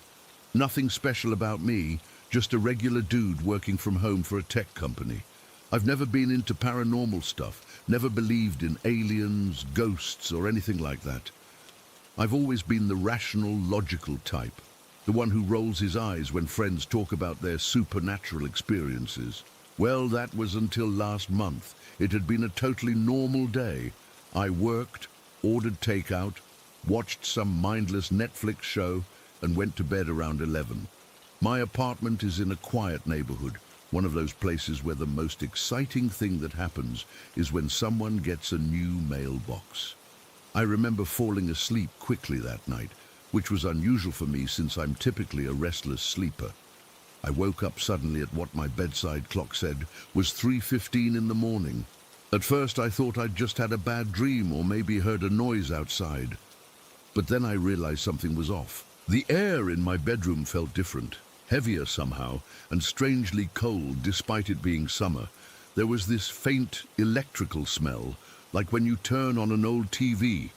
I tried to roll over to grab my phone from the nightstand, but I couldn't move.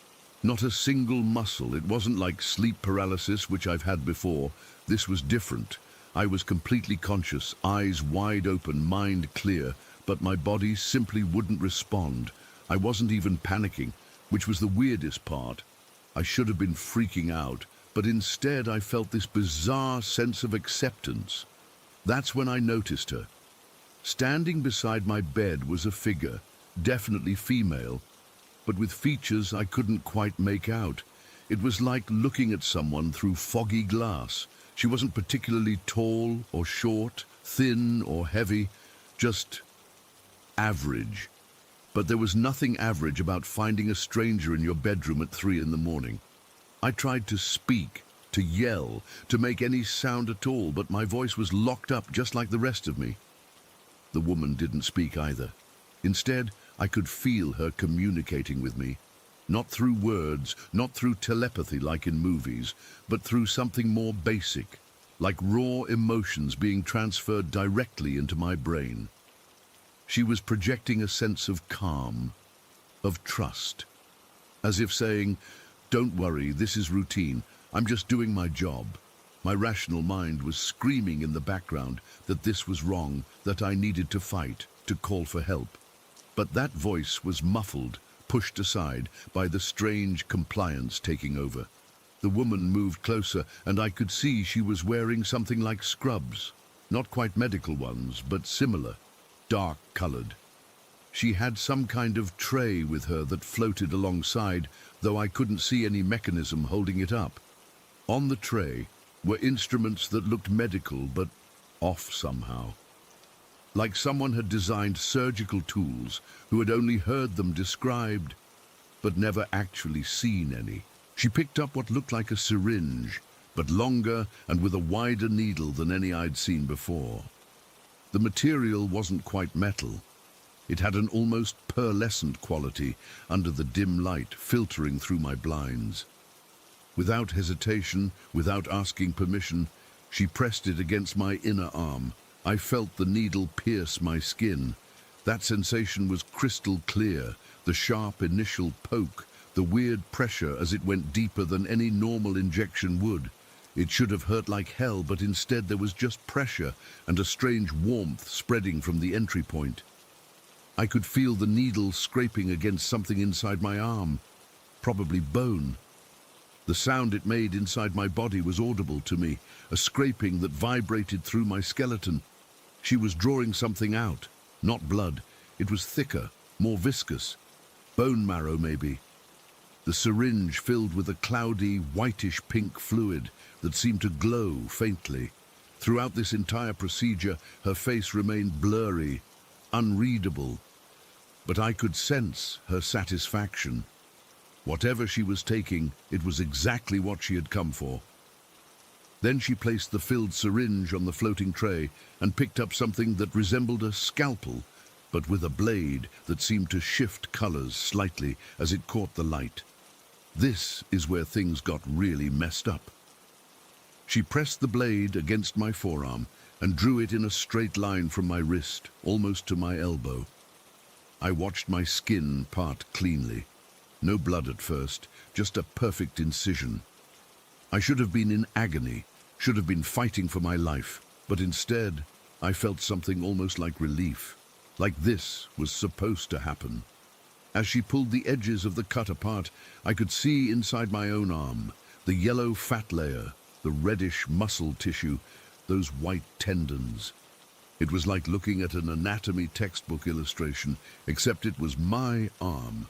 I could see tiny blood vessels beginning to leak, creating small pools of red inside the opening. She reached into her pocket and pulled out what looked like a small metallic disc, about the size of a dime. With precision that would make a surgeon jealous, she placed it against something inside my arm, a nerve or tendon, I couldn't tell which. The disc seemed to adhere immediately, almost melting into my tissue. Through the whole procedure, I wasn't in pain.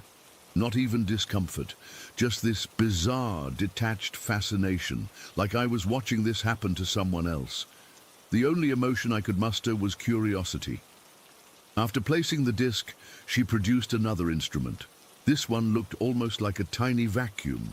She ran it along the edges of the wound, and I could feel a tingling sensation as it seemed to seal blood vessels and draw away any fluid.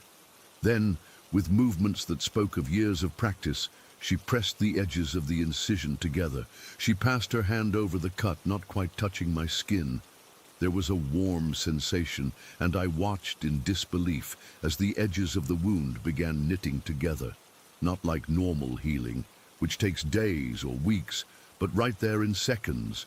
The skin rejoined, leaving only a faint pink line that was rapidly fading even as I watched. Throughout all this, we maintained that strange emotional connection. I could feel her projecting a sense of gratitude now, as if I had given her something valuable, something important. I wanted to ask why me, what she had taken, what she had put inside me, but still no words would come. When she finished, she stood back and looked at me, or at least I think she did, her face still a blur. For just a moment, I thought I could make out eyes, dark, larger than human eyes should be, but that impression vanished quickly. She placed her hand on my forehead. The touch was cool, clinical, not comforting, but not threatening either, just professional. Like a doctor checking a patient's temperature, that touch was the last thing I remember before everything went black. I woke up at 7:30 to my alarm blaring. Sunlight was streaming through my blinds. I sat up with a jolt, memories of the night flooding back. I immediately checked my arm, the arm I had watched being cut open just hours before. Nothing, no cut, no scar, not even a needle mark. The skin was completely unblemished. I checked my other arm too. Nothing there either. I examined every inch of my body in the bathroom mirror. No marks, no signs of anything unusual. The logical part of my brain immediately labeled it as a dream, a vivid, disturbing nightmare, but just a nightmare. Maybe I'd been watching too many sci-fi shows. Maybe it was stress from work. but I can't accept that explanation. The memory is too clear, too detailed. I remember the smell in the room, that electrical odor mixed with something antiseptic. I remember the exact sensation of the needle entering my arm, the sound it made against bone. I remember watching my own tissue exposed to the air. These aren't the fuzzy details of a dream. They're sharp, precise memories. What's more, things have changed since that night. I've been having headaches, concentrated right where she touched my forehead. Sometimes my arm aches deeply, right where she made the incision. Not painfully, but a persistent, dull throb that reminds me something happened. I've also been having flashes of knowledge, information I shouldn't have. Complex mathematical equations will suddenly make sense to me, despite barely passing algebra in high school. I'll look at the night sky and momentarily recognize constellations I've never studied. Yesterday, I caught myself absent-mindedly writing in what looked like some kind of symbols. Not any language I recognize. I've considered going to a doctor, but what would I say?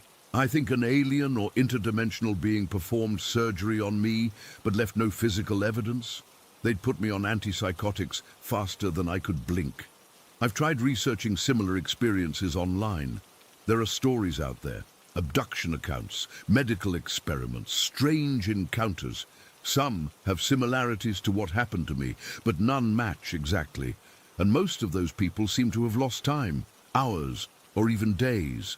I lost only minutes as far as I can tell. The most disturbing part is the lingering sense that she'll be back. Sometimes I wake up at exactly 3:15 in the morning, my body rigid, waiting. I've installed a camera in my bedroom, but so far it's shown nothing unusual, just me sleeping normally. But the feeling persists. I don't know what she took from me that night. I don't know what she put inside me. I don't know why me, why my apartment, why now. But I know with absolute certainty that something happened that night. Something real. I'm writing this partly as a record in case something happens to me, and partly because I need to know if anyone else has experienced something similar. I need to know I'm not losing my mind. Sometimes I catch myself staring at my arm, running my fingers along where the incision was made. There's nothing to feel, no raised scar, no difference in texture. But in my mind, I can still see it opening, still see inside myself. The memory won't fade like dreams do. If anything, it gets clearer with each passing day. I can recall every second of the encounter with perfect clarity. That's not how dreams work. I haven't told anyone in my life about this. How could I? But I need answers. I need to understand what happened to me that night and why I still feel like it's not over. Why I still feel like I'm being watched, studied, monitored. Why I wake up sometimes with that same electrical smell in my nostrils. Whatever happened that night in my bedroom, I'm certain of one thing. It wasn't a dream. And I'm equally certain that whatever began that night isn't finished. Story 12. I've seen combat in Afghanistan and faced situations that would make most people's skin crawl, but nothing, and I mean absolutely nothing, prepared me for what happened at Fort Irwin last year. It was the summer of 2019, and I was stationed at Fort Irwin, California, with my National Guard medical unit. We'd been mobilized for a 9-month deployment, and after weeks of training in the blazing Mojave Desert heat, most of our unit was heading back home for a couple weeks before our actual overseas departure. I wasn't so lucky. As a sergeant and being part of the equipment team, I was among roughly 300 guardsmen who had to stay behind to prepare our medical equipment for shipment. The base put us in what they call augmentee billeting, basically temporary housing for units passing through. Picture old 2-story barracks buildings arranged in clusters across the installation. Our particular set of buildings was tucked away in a corner of the base, far from most of the regular activity. Each building had about 8 rooms with 4 bunks each. My first complaint started with the bathroom situation. For whatever stupid reason, we weren't allowed to use the bathroom facility directly behind our building. It was padlocked, chains wrapped around the handles with faded "Do not enter" signs plastered across the doors. Instead, we had to walk nearly a quarter mile to another bathroom facility. Not a big deal during the day, but after working 16-hour shifts prepping equipment in 105-degree heat, that walk became the bane of my existence, especially at night. I asked our housing liaison, a civilian contractor named Dave, about the locked bathroom. "Just use the designated facility, Sergeant," he said, not meeting my eyes. "That one's been decommissioned." Decommissioned? It looked perfectly fine from the outside. Same tan stucco as our barracks, windows intact, roof in good shape. Seemed like a waste of resources, but I didn't push it.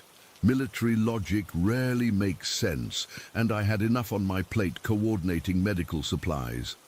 After dinner on our third night there, I was walking back to my barracks when I noticed several military police vehicles parked outside the locked bathroom building.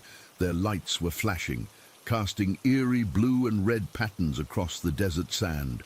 4 MPs stood outside, talking in low, urgent voices. One had his hand on his holstered weapon. Curiosity got the better of me.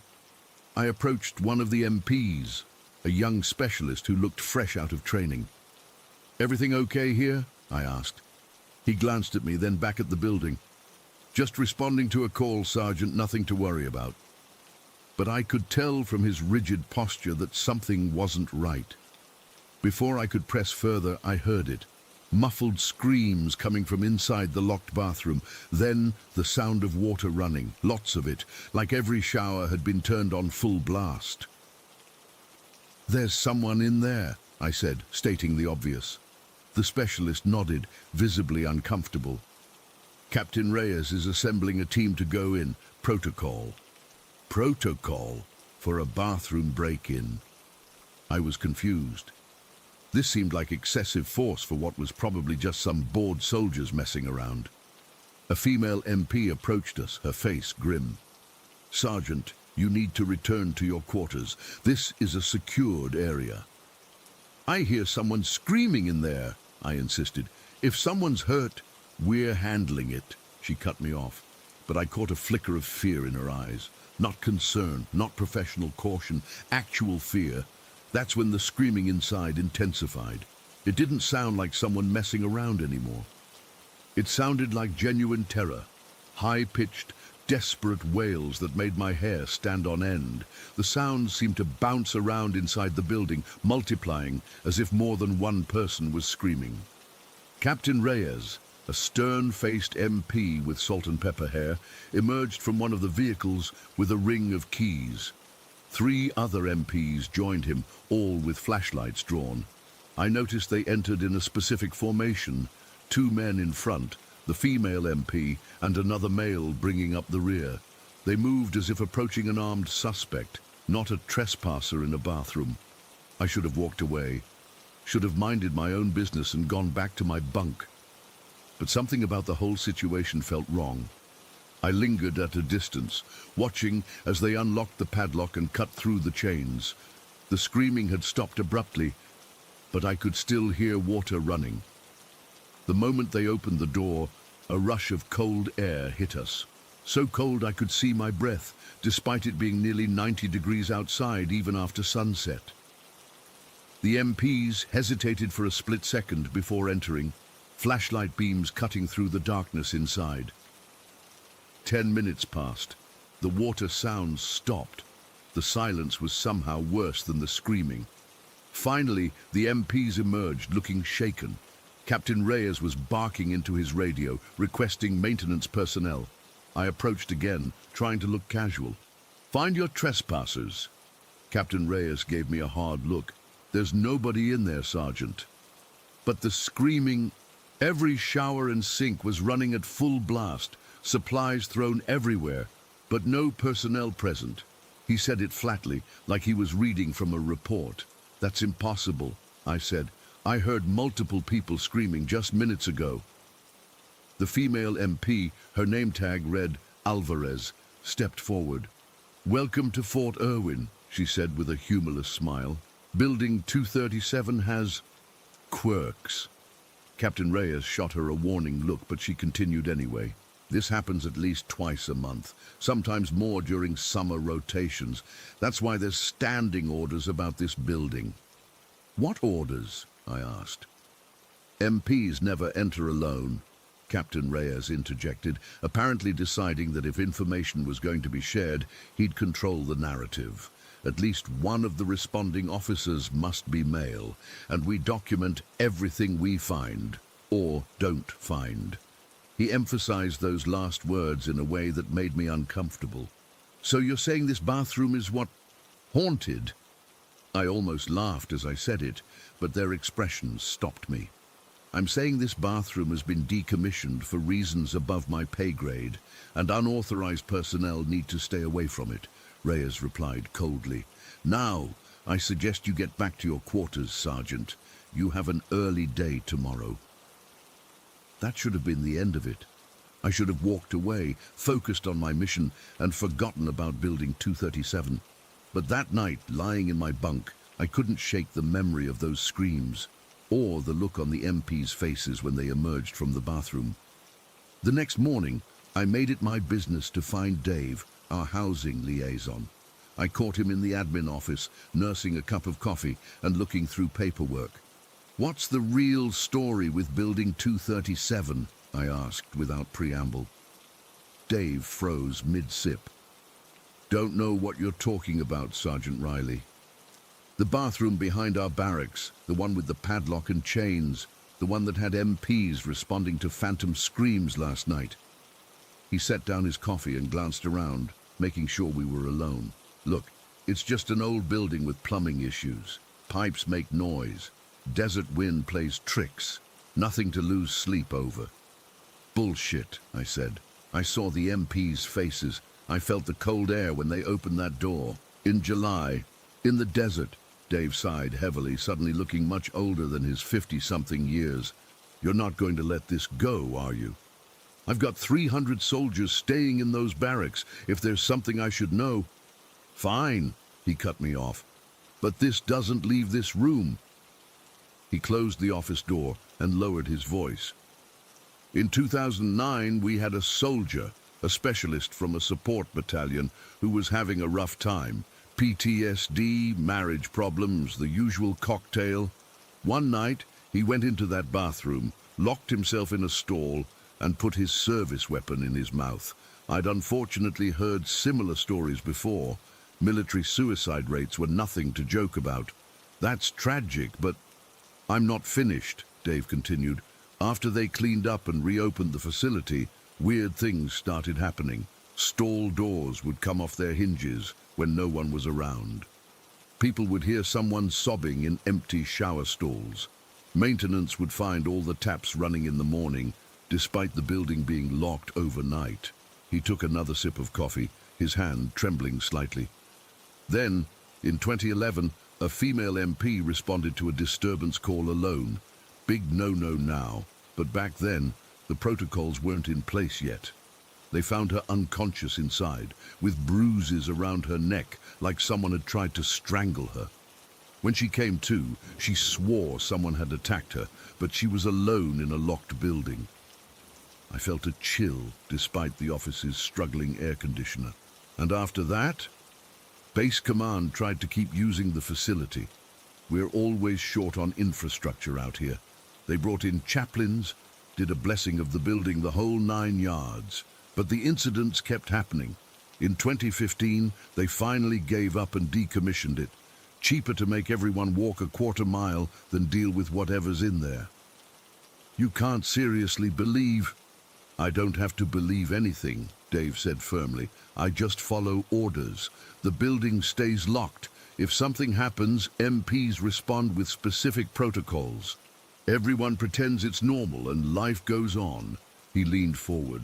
My advice, focus on your deployment prep and forget about Building 237.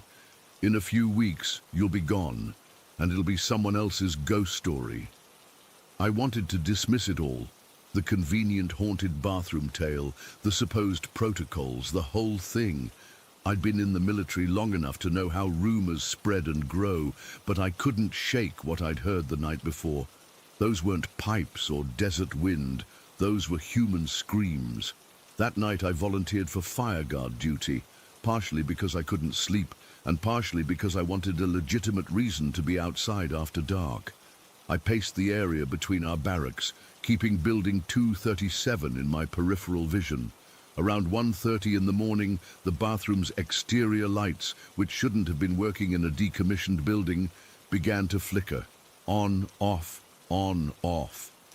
I stopped my rounds and watched, telling myself it was just faulty wiring typical of aging military infrastructure. Then I heard it, a soft tapping sound, like someone gently knocking on glass. It was coming from one of the bathroom windows. I stood frozen, torn between investigating and calling the MPs.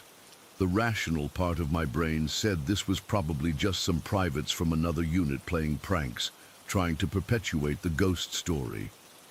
I decided to do a closer inspection, not entering, just walking the building's perimeter to see if I could spot any trespassers. Flashlight in hand, I approached cautiously. The tapping grew louder as I neared, more insistent. I swept my light across the windows, but saw nothing. The building looked empty and still, yet the tapping continued, moving from window to window as if following me. When I reached the back of the building, the tapping stopped. Complete silence fell, heavy and oppressive. The hairs on the back of my neck stood up. I felt watched, not by human eyes, but by something else, something cold and calculating. "Hello?" I called out, immediately feeling foolish. If someone's messing around, it's not funny. My voice seemed to trigger something. The bathroom's door rattled violently, chains clinking against metal. Not the gentle movement that might come from wind. This was like someone inside was trying to force their way out. I backed away, finally ready to call the MPs, when the rattling abruptly stopped. In the silence that followed, I heard a distinct whisper from just behind me. "Help me!" I whirled around, heart pounding, but there was no one there, just empty desert stretching to the perimeter fence. When I turned back to the bathroom, I could have sworn I saw a face in one of the windows, pale, eyes wide with terror, mouth open in a silent scream. It vanished in an instant, like a light being switched off. That was enough for me. I radioed the MPs, trying to keep my voice steady as I reported suspicious activity at Building 237. While waiting for them to arrive, I maintained my distance, watching as every light inside the bathroom turned on simultaneously, blazing through the windows. Water began to run again. I could hear it pounding against tile floors, gushing from unseen fixtures. The MPs arrived within minutes, a different team from the night before. They recognized me from the previous incident. "Again, Sergeant Riley?" a staff sergeant named Peterson said, checking his weapon. "I didn't go inside," I assured him, "but someone or something is in there." Peterson nodded grimly. "We'll handle it. Same protocol as always." This time I watched openly as 4 MPs approached the building. As they unlocked the chains, the lights inside went out all at once. The water sounds stopped. One MP let out a quiet curse. They entered in their prescribed formation, flashlights scanning the darkness. I expected them to emerge quickly like before, reporting an empty building with inexplicable running water. But minutes stretched on with no sign of them. 5 minutes, 10. My anxiety grew with each passing second. Finally, after nearly 15 minutes, they emerged.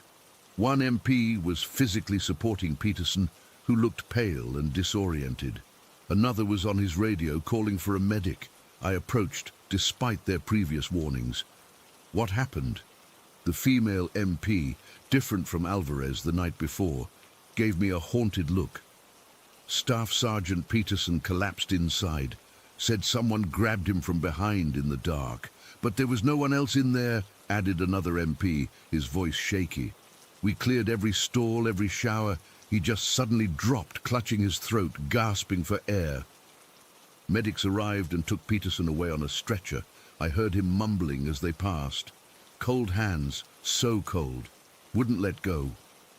The MPs locked up Building 237 again, adding a new padlock to replace the one they'd cut. The senior MP present, a lieutenant, approached me afterward. "You're that sergeant from yesterday," he said. It wasn't a question. "Yes, sir. I was on fire guard duty and noticed activity in the building." He studied me for a moment. "You're getting a reputation, Sergeant. 2 nights, 2 incidents." "I didn't cause them," I defended myself. "Didn't say you did." He lowered his voice. "But buildings like 237, they sometimes fixate on people, notice them, reach out to them." A chill ran through me. "Sir, my advice? Change your fireguard route. Stay far away from this building for the remainder of your time here. Some things on this base don't appear in any briefing slides or field manuals." He paused. "And if you hear someone calling for help from inside that bathroom, ignore it, no matter how desperate they sound."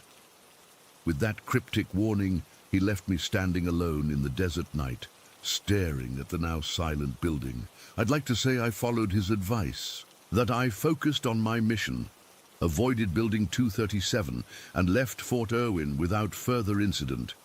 But 3 nights later, I was awakened at exactly 3:15 in the morning by my phone ringing.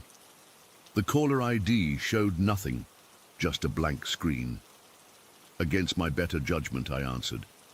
For several seconds, all I heard was the sound of running water and faint, echoing sobs.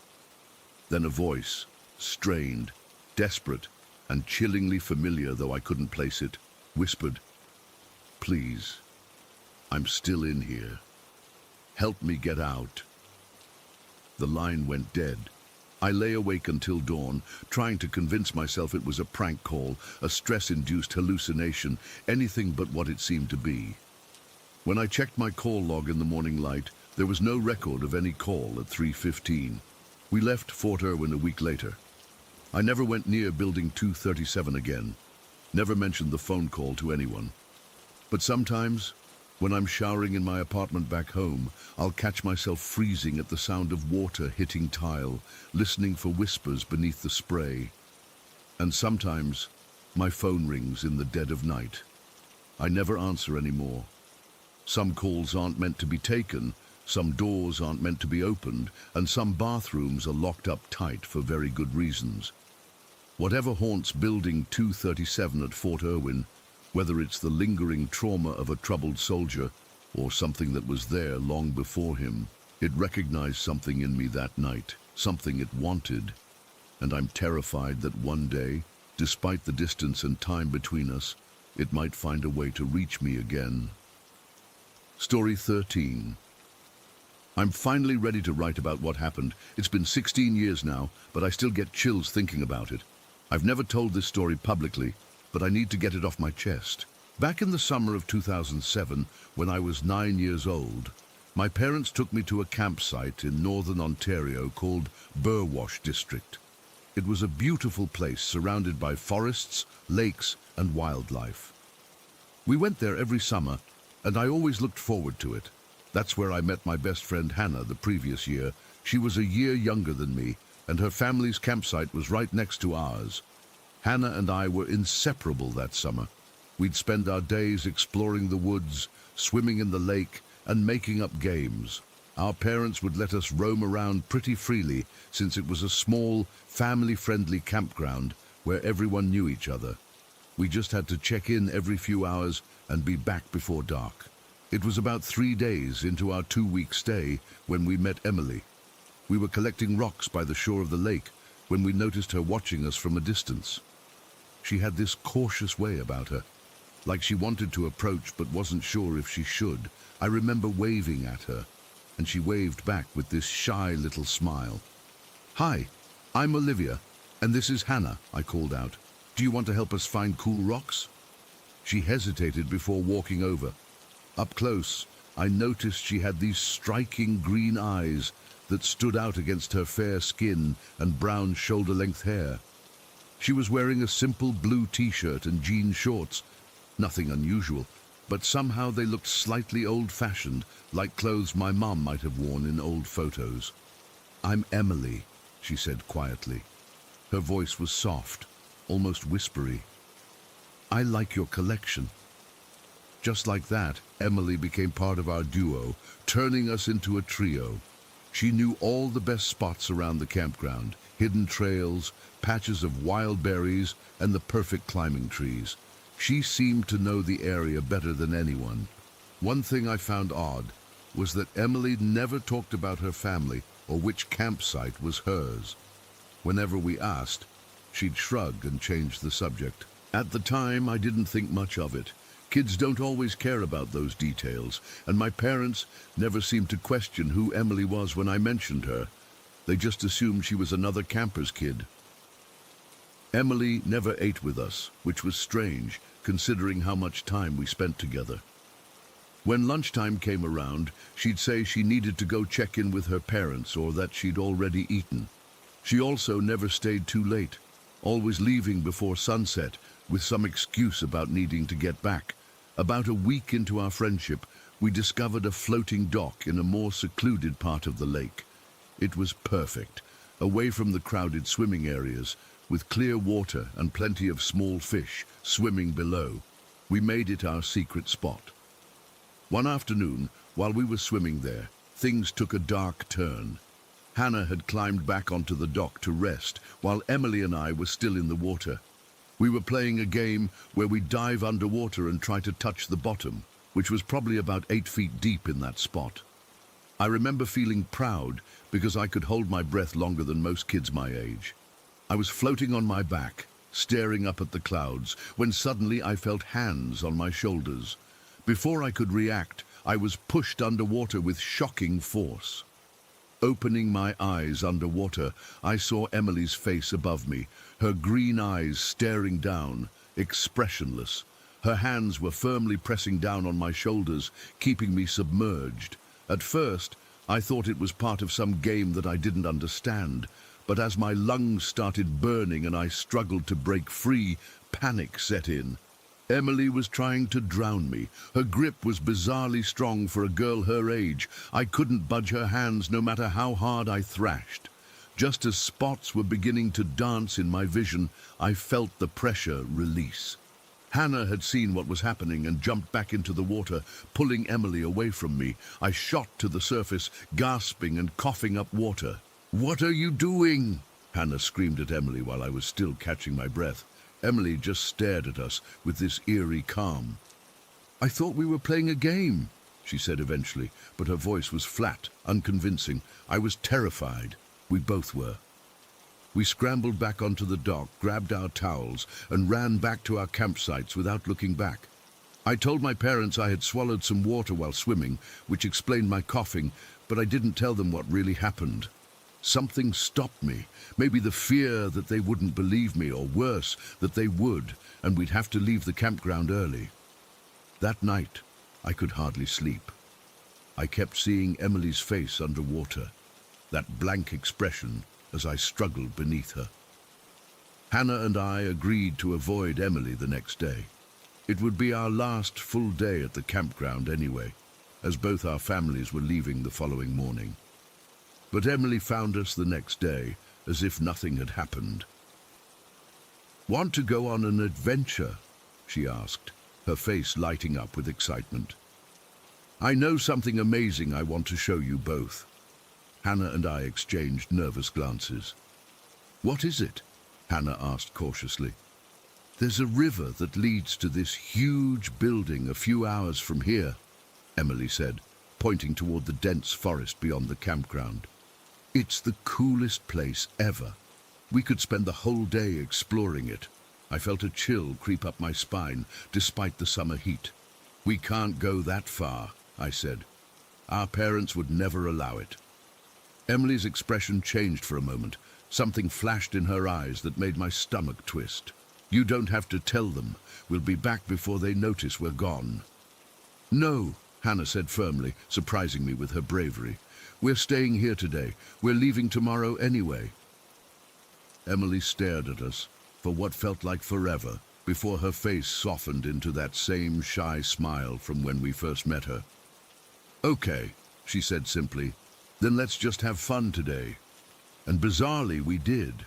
We spent that last day playing card games at the picnic table near our campsites, occasionally wading in the shallow water at the main beach, with plenty of other people around, and telling stories. Emily acted completely normal, sweet even. By the end of the day, I had almost convinced myself that the drowning incident had been a misunderstanding. As the sun started to set, Emily stood up from our card game. "I have to go now," she said. "Will you come back next summer?" "Yeah, probably," I said, still wary but feeling slightly better about her. Emily smiled. "Good. Maybe next year we can visit that building I told you about. Promise you'll think about it."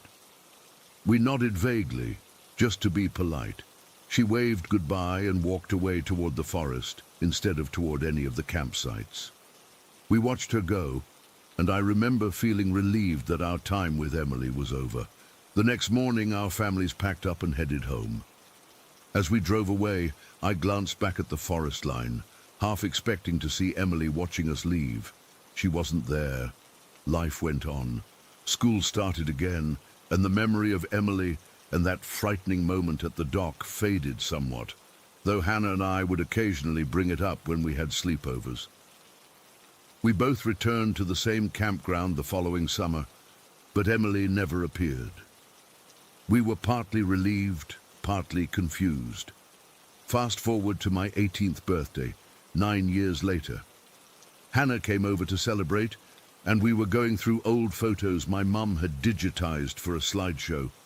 That's when we came across pictures from that summer at Burwash. There were several photos of Hannah and me at the campground, sitting at picnic tables, posing by the lake, making s'mores by the campfire. In many of them, there was a strange, empty space beside us, as if we were posing with someone who wasn't there. "That's weird," I said, pointing to one photo where Hannah and I had our arms outstretched, seemingly around thin air. "It looks like we're hugging someone who's been edited out." Hannah leaned closer to the screen. "These must be from that summer with Emily, right? Where is she?" We flipped through more photos, growing increasingly unsettled. In every picture where Emily should have been, there was just empty space. In some, we were clearly looking at something, or someone, that wasn't visible in the photo. My mom walked in with cake and noticed us staring intensely at the computer. "What are you two looking at?" she asked. "Mom, do you remember that girl Emily from the Burwash campground? The one with green eyes and brown hair who hung out with us that whole week?" Mom looked confused. "Emily? I don't remember any Emily. Hannah was your only friend there that summer." "No, Mom. We hung out with her every day. She was our age, kind of quiet. She knew the whole campground really well." My mom's expression changed to one of slight concern. "Oh, you mean your imaginary friend?" Hannah's mom and I thought it was cute how you both had the same imaginary friend that summer. You were always talking to thin air and saving a spot for Emily. The room went cold. Hannah and I looked at each other, both of us pale. "She wasn't imaginary," Hannah whispered. "We both saw her. She tried to drown Olivia." Mom laughed uncomfortably. "Girls, you had very active imaginations as kids. It's normal." But we knew the truth. We had both seen and interacted with Emily. She had pushed me underwater with real physical hands. Hannah had pulled her away from me. She was as solid and real as anyone else. After my mom left the room, Hannah grabbed my laptop and started searching for information about Burwash district. What we found chilled us to the bone. Burwash was the site of an old industrial farm and prison complex that operated from the early 1940s until 1975.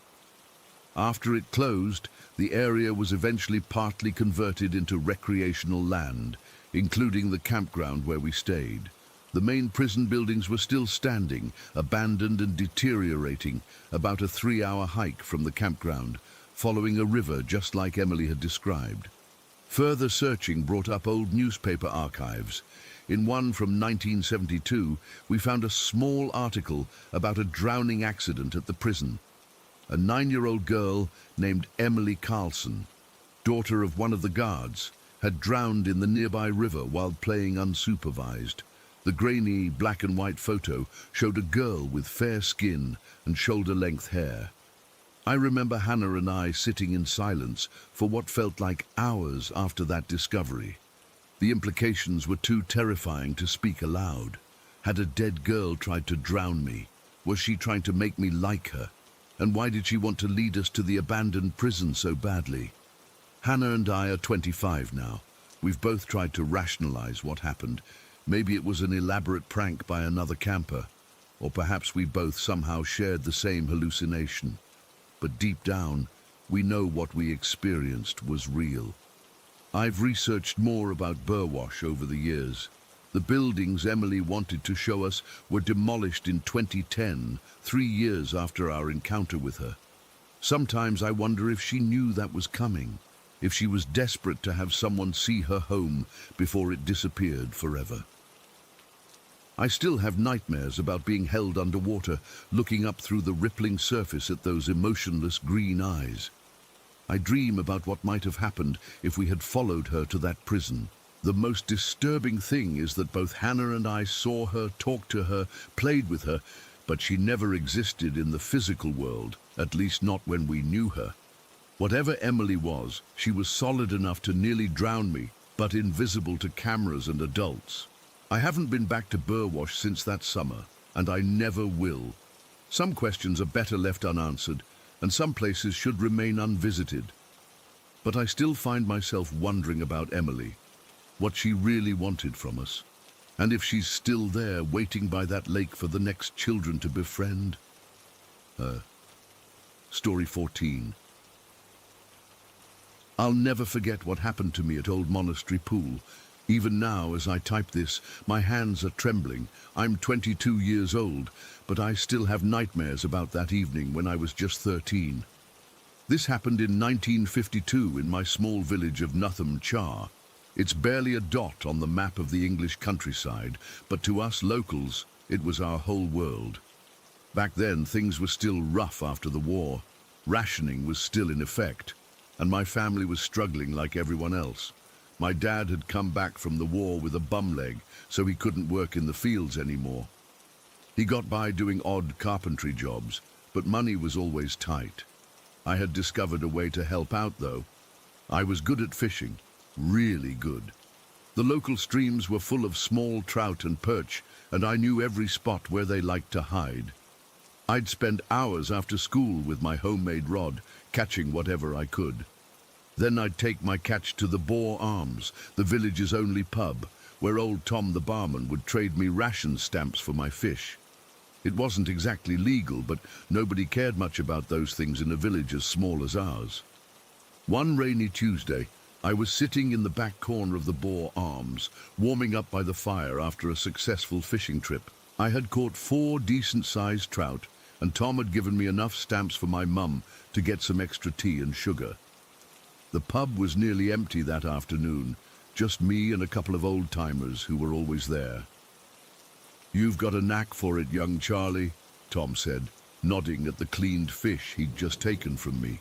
"Might be the best fisherman in the village, and you not even old enough to have a proper pint." I grinned, proud of the compliment.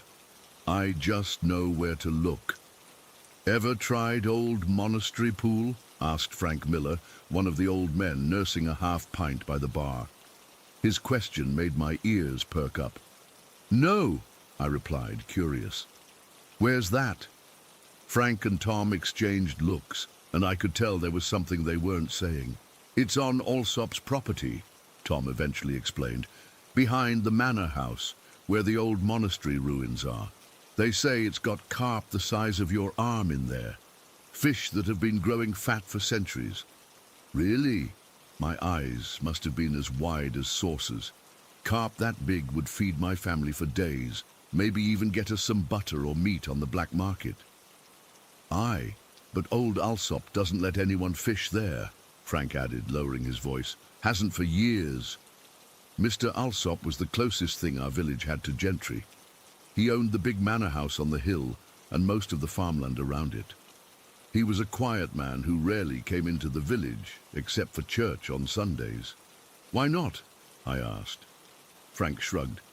Just protective of his property, I suppose.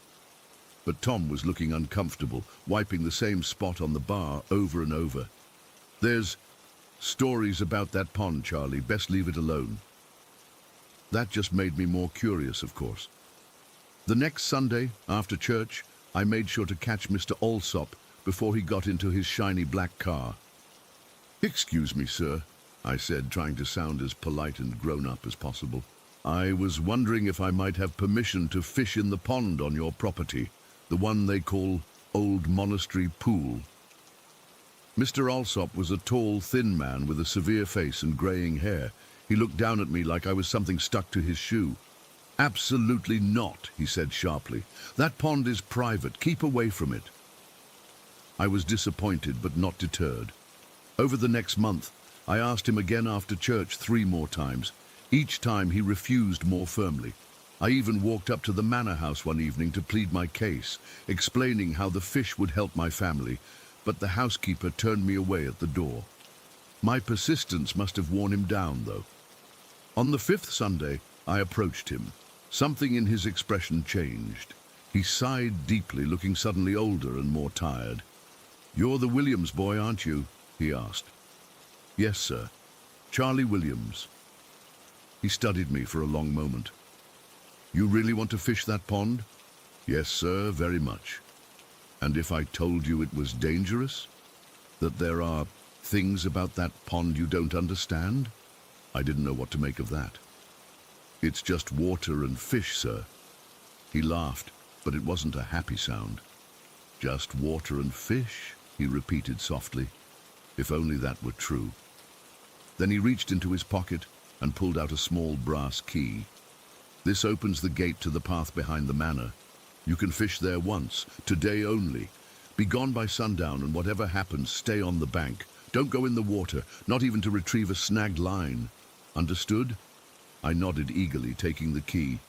"Yes, sir. Thank you, sir." "Don't thank me," he said grimly. "You may not feel grateful when it's over." I thought he was just being dramatic, trying to scare me off. Adults did that sometimes. I ran home to get my fishing gear, my heart pounding with excitement.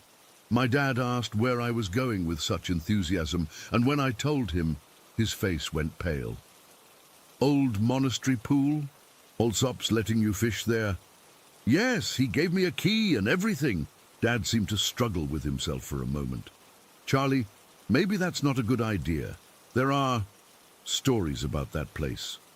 "What stories?" I asked. He hesitated. "Just old village tales. Probably nothing to them." "Then why can't I go?" He didn't have a good answer for that. "Just be careful and be home before dark, you hear me?" I promised I would, then raced off with my rod and tackle box. The manor house was about a mile outside the village, up on a hill that overlooked the whole area. I went around to the back, where there was an old stone wall with a small iron gate. The brass key fit perfectly.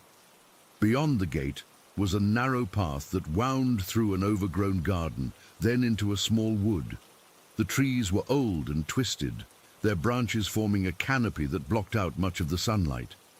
It was eerily quiet. No birds singing, no rustling of small animals in the undergrowth. Just silence broken only by my footsteps. After about 10 minutes of walking, I reached a clearing. And there it was. Old Monastery Pool. It wasn't what I expected. Instead of a pristine fishing pond, it was dark and murky. The water was almost black, covered in places with a thick layer of pondweed. Dead branches jutted up from the surface like grasping hands. On the far side, I could see some crumbling stone walls, all that remained of the old monastery. Despite its uninviting appearance, I was still excited to fish there. I'd brought my best tackle, including some new hooks I'd traded for with a piece of rabbit I'd snared. I set up at a spot where the bank was firm, not too muddy, and began to prepare my line. That's when I noticed something odd. There were no insects buzzing around the water, no dragonflies, no midges, nothing. Every other pond or stream I'd ever fished had been alive with bugs, especially in June, but this place seemed dead. Still, I wasn't going to let that stop me. I baited my hook with a fat worm I'd dug up from our garden that morning and cast my line out toward the middle of the pond. It plopped into the water between two clumps of weed, and I settled in to wait. I didn't have to wait long. Within minutes my float bobbed once, twice, then disappeared beneath the surface with a force that nearly yanked the rod from my hands. Whatever had taken my bait was massive, bigger than anything I'd ever hooked before. My heart raced as I began to reel in, but the fish was putting up a tremendous fight. The line went taut, the rod bending almost double. I leaned back, trying to maintain control, when suddenly, snap! My line broke. I cursed under my breath, frustrated at losing what must have been an enormous carp. I quickly set up another hook and line, using a stronger piece of gut this time, and cast again. The same thing happened. Almost immediately, something took the bait and broke my line. I tried a third time with my heaviest tackle, and again, the result was the same. Whatever was in that pond wasn't just big, it was unnaturally strong. By now, the sun was getting lower in the sky, long shadows stretched across the water, and a mist was beginning to rise from the surface. I should have headed home then. I should have respected Mr. Alsop's warning about being gone by sundown. But I was determined to catch at least one of these monster fish. I had one last setup, a special hook and line my dad had given me for my birthday, made for sea fishing. It was thicker and stronger than anything I'd used before. I attached it carefully, baited it with my last worm, and cast out. This time, when the bite came, I was ready. I braced my feet against a rock at the water's edge and pulled with all my might. The line held, and I felt the fish thrashing. Slowly, carefully, I began to reel it in. That's when I saw it. Not a fish breaking the surface, but a hand. A human hand, pale and bloated, reaching up through the water to grasp my line. I froze in horror, unable to believe what I was seeing. Then another hand emerged, grabbing the line higher up. Then a head began to rise from the dark water. It wasn't a drowned person, it was something far worse. The face that emerged was barely human, grey-skinned, with sunken cheeks and empty eye sockets that somehow still seemed to be looking right at me. Water poured from its open mouth, which was stretched in a silent scream. I dropped my rod and scrambled backward, my heart hammering in my chest. The thing continued to pull itself up my line, dragging itself toward the shore. Now I could see it was wearing the tattered remains of what looked like a monk's robe, stained dark with pondweed and decay. The abbot. It had to be. Suddenly, all the stories I'd half heard in the pub, the whispered warnings from my dad, made horrifying sense. There had been an old monastery here centuries ago, destroyed during some conflict. The abbot had refused to share the monastery's stores with starving villagers during a famine, keeping the fish in the pond for the monks alone. In their desperation, the villagers had risen up, strangled the abbot, and burned the monastery to the ground. And now he was here, pulling himself toward me, water streaming from his ruined robes. I turned to run, but my foot caught in a root and I pitched forward, cracking my head against a low-hanging branch. Pain exploded behind my eyes, and for a moment, everything went dark. When I came to, it was almost completely dark. I lay there, dazed for a few seconds, before the memory of what I'd seen came flooding back. I scrambled to my feet, expecting to see that terrible figure looming over me, but there was nothing. Just the silent pond, now completely hidden by mist. My fishing rod was gone, so was my tackle box. Even the rock I'd been sitting on seemed to have moved, somehow now several feet back from where I remembered it being. I didn't wait to investigate further. I ran, stumbling and crashing through the woods, not caring about the branches that whipped my face or the thorns that tore at my clothes. I didn't stop until I reached the iron gate, which I slammed shut behind me before continuing my headlong flight all the way home. My parents were frantic with worry by the time I burst through our front door, bleeding from a gash on my forehead and babbling about dead monks. Dad cleaned up my cut, while Mum made me sweet tea, and I tried to explain what had happened. They didn't believe me, of course. Dad said I must have fallen and hit my head, then had a bad dream while I was knocked out. He went back to the pond the next day to look for my fishing gear, but came back empty-handed, saying the place gave him the creeps, and he didn't want to hang around. Mr. Alsop wasn't surprised when I returned his key. He just nodded sadly and said, "Now you know why I keep people away." I never went back to Old Monastery Pool, but sometimes, on damp nights when mist rises from the ground, I dream about it. I dream of those pale hands reaching up through dark water, of those empty eye sockets somehow still seeing me, of that mouth open in a silent scream that seems to say, "The fish are mine." And I wake up gasping, feeling like I'm drowning, the sheets soaked with sweat, the taste of pond water in my mouth. I've never told this story to anyone except my wife, who thinks I had a traumatic experience that my young mind turned into something supernatural. Maybe she's right, but I know what I saw. And to this day, I can't bring myself to eat fish or even walk near deep water. Whatever happened at Old Monastery Pool that evening changed me forever. And sometimes, late at night, I can't shake the feeling that something followed me home from that place, something that's still watching me, waiting for me to come too close to the water again. Story 15. I've always considered myself a rational, level-headed guy. Science over superstition, facts over feelings. That was my motto. At least until 6 years ago. I still don't know what to make of what happened during those first few nights in Victoria's house, and honestly, writing this down is making my palms sweat even now. I met Victoria at her uncle's funeral. Strange place to meet someone, I know, but I was there supporting a colleague who was the deceased's nephew. Victoria was helping coordinate things, calm and collected despite the circumstances. I was immediately drawn to her practical nature. She wasn't dramatic or overly emotional, just handling what needed to be done. We got talking at the reception, and something just clicked between us. We were married within 8 months. Fast, yes, but when you know, you know. I was 26 at the time. She was 29. The plan was for me to move into her house after the wedding, since she'd owned it for about a decade, and it was paid off. Made more financial sense than my overpriced apartment. A week before the move, we were having dinner and she got this serious look on her face. "There's something about the house I should probably tell you before you move in," she said, setting down her wine glass. "I've never been sure if I believe it myself, but..." She went on to tell me what I can only describe as ghost stories about her house. Apparently, over the years, several of her friends had seen what they described as a woman's outline moving through rooms, especially the master bedroom.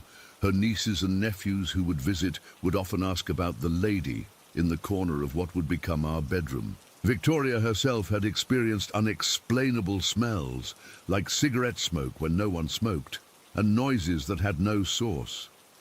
"I even brought in a paranormal team once," she admitted, looking slightly embarrassed. "It was after my friend Janet refused to sleep over anymore. She swore someone was watching her all night. The team had brought a psychic who claimed the previous occupant had committed suicide by hanging herself in that corner of the bedroom. The psychic had even sketched what she saw, a middle-aged woman with long, stringy hair. Victoria still had the sketch tucked away in a drawer. I remember laughing it off. "Well, that's one way to try to keep me away from your house," I joked. Victoria didn't seem amused. She was genuinely concerned about how I'd handle living there. "Don't worry about it," I assured her. "I don't believe in ghosts. There's always a logical explanation for these things." And I meant it. I figured the sightings were just tricks of light and shadow, the kids were just being kids with active imaginations, and the smells and sounds were just normal house stuff that people were misinterpreting. Moving day came, and I honestly didn't give the ghost stories a second thought. Victoria had told me she usually kept the bed on the wall opposite to the corner, but I thought that was ridiculous. The corner was the most logical place for the bed. It opened up the rest of the room and made everything feel more spacious. So despite her mild protests, that's where we put it. The headboard was against the wall of the corner. "Your ghost is going to have to find a new hangout spot," I joked as we made the bed. Victoria forced a smile, but didn't respond. The first few days were completely normal. We settled into married life, figured out our routines, and everything was good. Then came that first night. It was about 11:30 at night. Victoria had gone to bed around 10, but I was still up working on my laptop. I had a big presentation the next day and wanted to make sure everything was perfect. The house was quiet except for the soft tapping of my keyboard and Victoria's steady breathing. That's when I heard it. A faint scratching sound, like fingernails lightly dragging across the wall behind our headboard. At first, I thought it might be a mouse or some other small critter in the walls. The house was old, built in the 70s, so that wouldn't be surprising. I ignored it and went back to my work, but the scratching continued, getting slightly more pronounced. I turned and stared at the wall, trying to pinpoint exactly where it was coming from. It seemed to be directly behind where Victoria's head rested on her pillow. She was sound asleep and didn't seem to hear it at all. I got up and pressed my ear against the wall. The scratching stopped immediately. I waited for maybe 30 seconds, then just as I was about to pull away, it started again. Faint at first, then growing stronger. But here's the weird thing. It felt like it was coming from inside the room, not from inside the wall. I turned around, expecting to see something, a bug, a plant brush against the wall, anything, but there was nothing, just our darkened bedroom with Victoria asleep in bed. A chill ran down my spine as I remembered her stories about the corner. I shook it off. "Get it together, Marcus," I muttered to myself. "There's no such thing as ghosts." I got back in bed, determined to finish my work. But the scratching started again, and now the room felt different. Smaller somehow, like the walls were closing in. The air felt heavier, harder to breathe. I kept looking over my shoulder at that corner, half expecting to see something there. But there was never anything visible. Eventually, exhaustion won out over my uneasiness, and I shut my laptop and went to sleep. I told myself I'd check the walls the next day for any signs of pests. The next day passed without incident. I completely forgot about the scratching until Victoria woke me up at what turned out to be 2 in the morning. I was standing in our kitchen. Every cabinet door was open. "Marcus, what are you doing?" she asked, her voice edged with concern. I had no idea how I'd gotten there. I must have been sleepwalking," I said, confused and disoriented. "I've never sleepwalked before." Victoria looked worried. Could it be stress from the move or the new job? "Maybe," I agreed, though I wasn't convinced. I felt fine otherwise, no unusual stress or anxiety. We closed all the cabinets and went back to bed. As we lay there, I could have sworn I heard that faint scratching again, but I was too tired to investigate. The next night was worse. Victoria again found me sleepwalking, this time methodically removing every drawer from the kitchen cabinets and placing them on the floor in a strange pattern. When she woke me, I had no memory of doing it, no memory of even getting out of bed. "Marcus, this isn't normal," she said as we put everything back. "You never did this before moving in." "It's probably nothing," I insisted, though a seed of doubt was growing in my mind. "New environment, new sleep patterns, I'll adjust." Victoria didn't look convinced. "Maybe we should move the bed," she suggested quietly. "Let's give it a few more days," I said. not wanting to give in to superstition. That was a mistake. The third night was when things got truly terrifying. I don't remember any of it. Victoria told me she woke up around 3 in the morning to find me standing upright on our bed, not beside it, on it. I was standing perfectly still, staring at the wall in the corner. "You were completely rigid," she told me the next morning, her face pale. "I called your name 3 times before you responded, and when you did turn to look at me, Marcus, your eyes were different. They looked empty, like you weren't in there." She said I stood there for almost a minute just staring at her before I suddenly collapsed back onto the bed. When she managed to wake me, I had no recollection of standing up or of looking at her. That was it for me.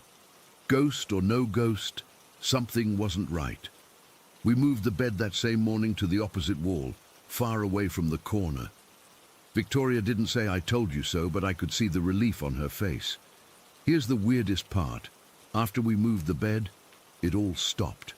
Completely. No more scratching, no more sleepwalking, no more feeling like the room was closing in. It was like flipping a switch. That was 6 years ago. I haven't sleepwalked a single time since then. We've never moved the bed back to that corner, and we never will. We've since painted the room, replaced the carpet, and done a complete renovation of the entire house. But that corner remains untouched. We've positioned a large armchair there now, and neither of us ever sits in it. I still don't know what to think. Part of me, the rational part, wants to believe it was all just coincidence. New house, new sleeping arrangements leading to temporary sleep disturbances. Maybe the scratching was just the house settling, or some animal that found another place to go.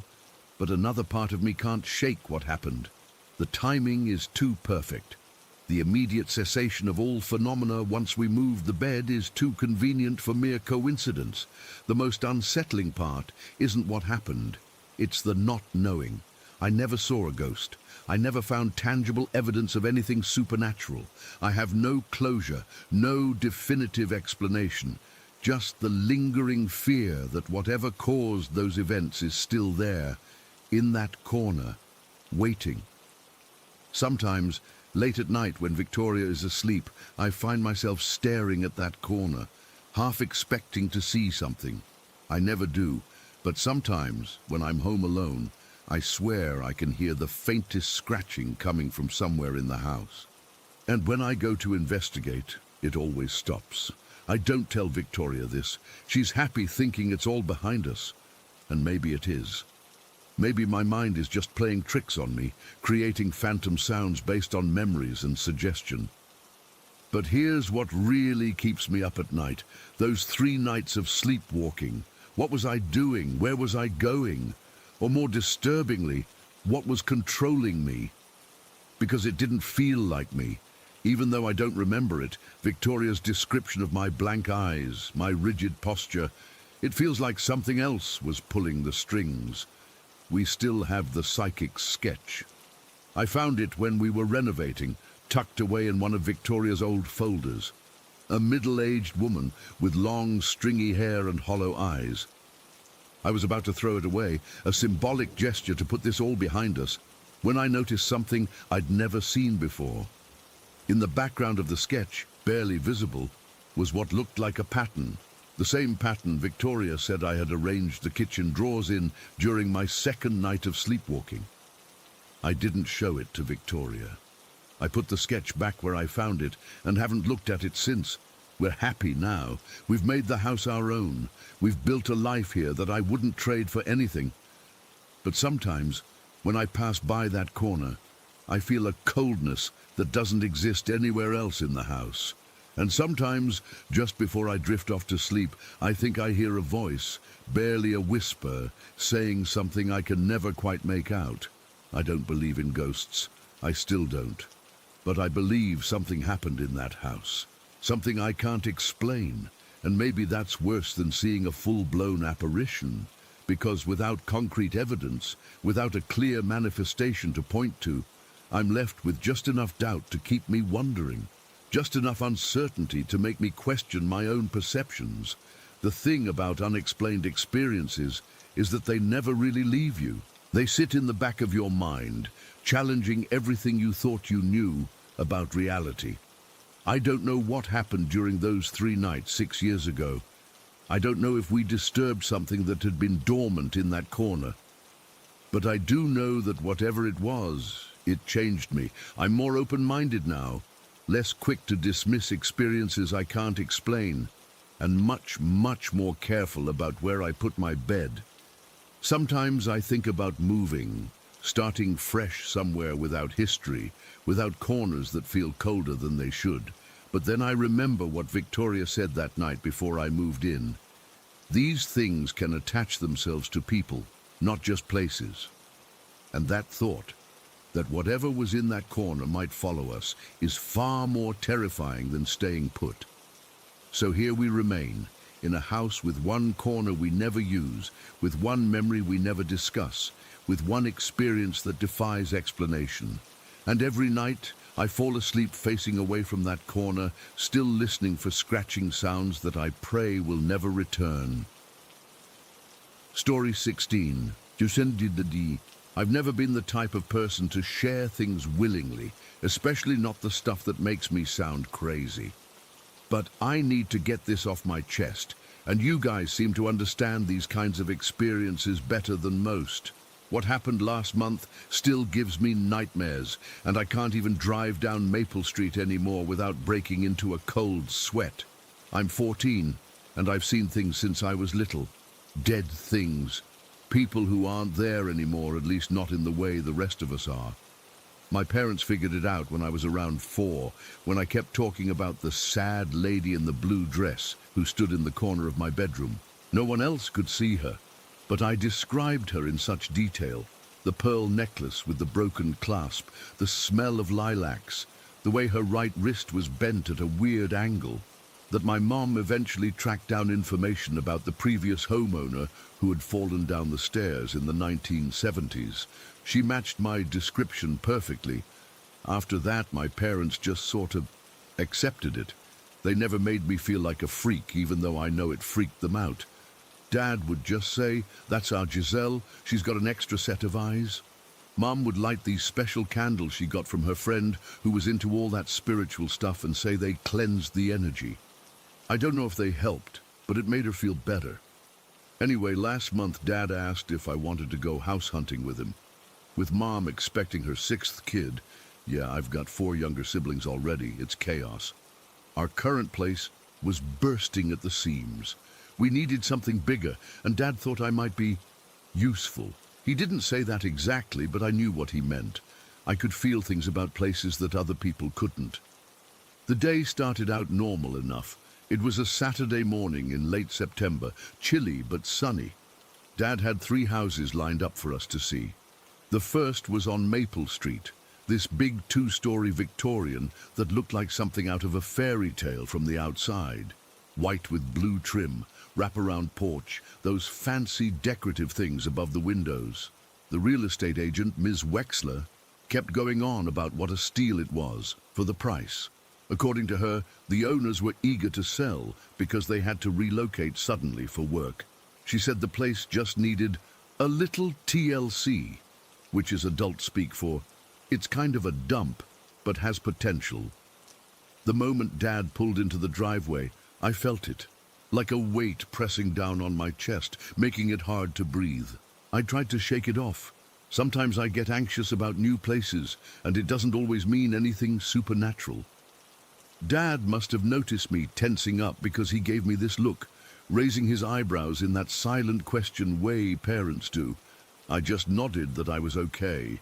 I didn't want to seem difficult before we'd even gone inside. Ms. Wexler was waiting on the porch, all smiles and perfect hair.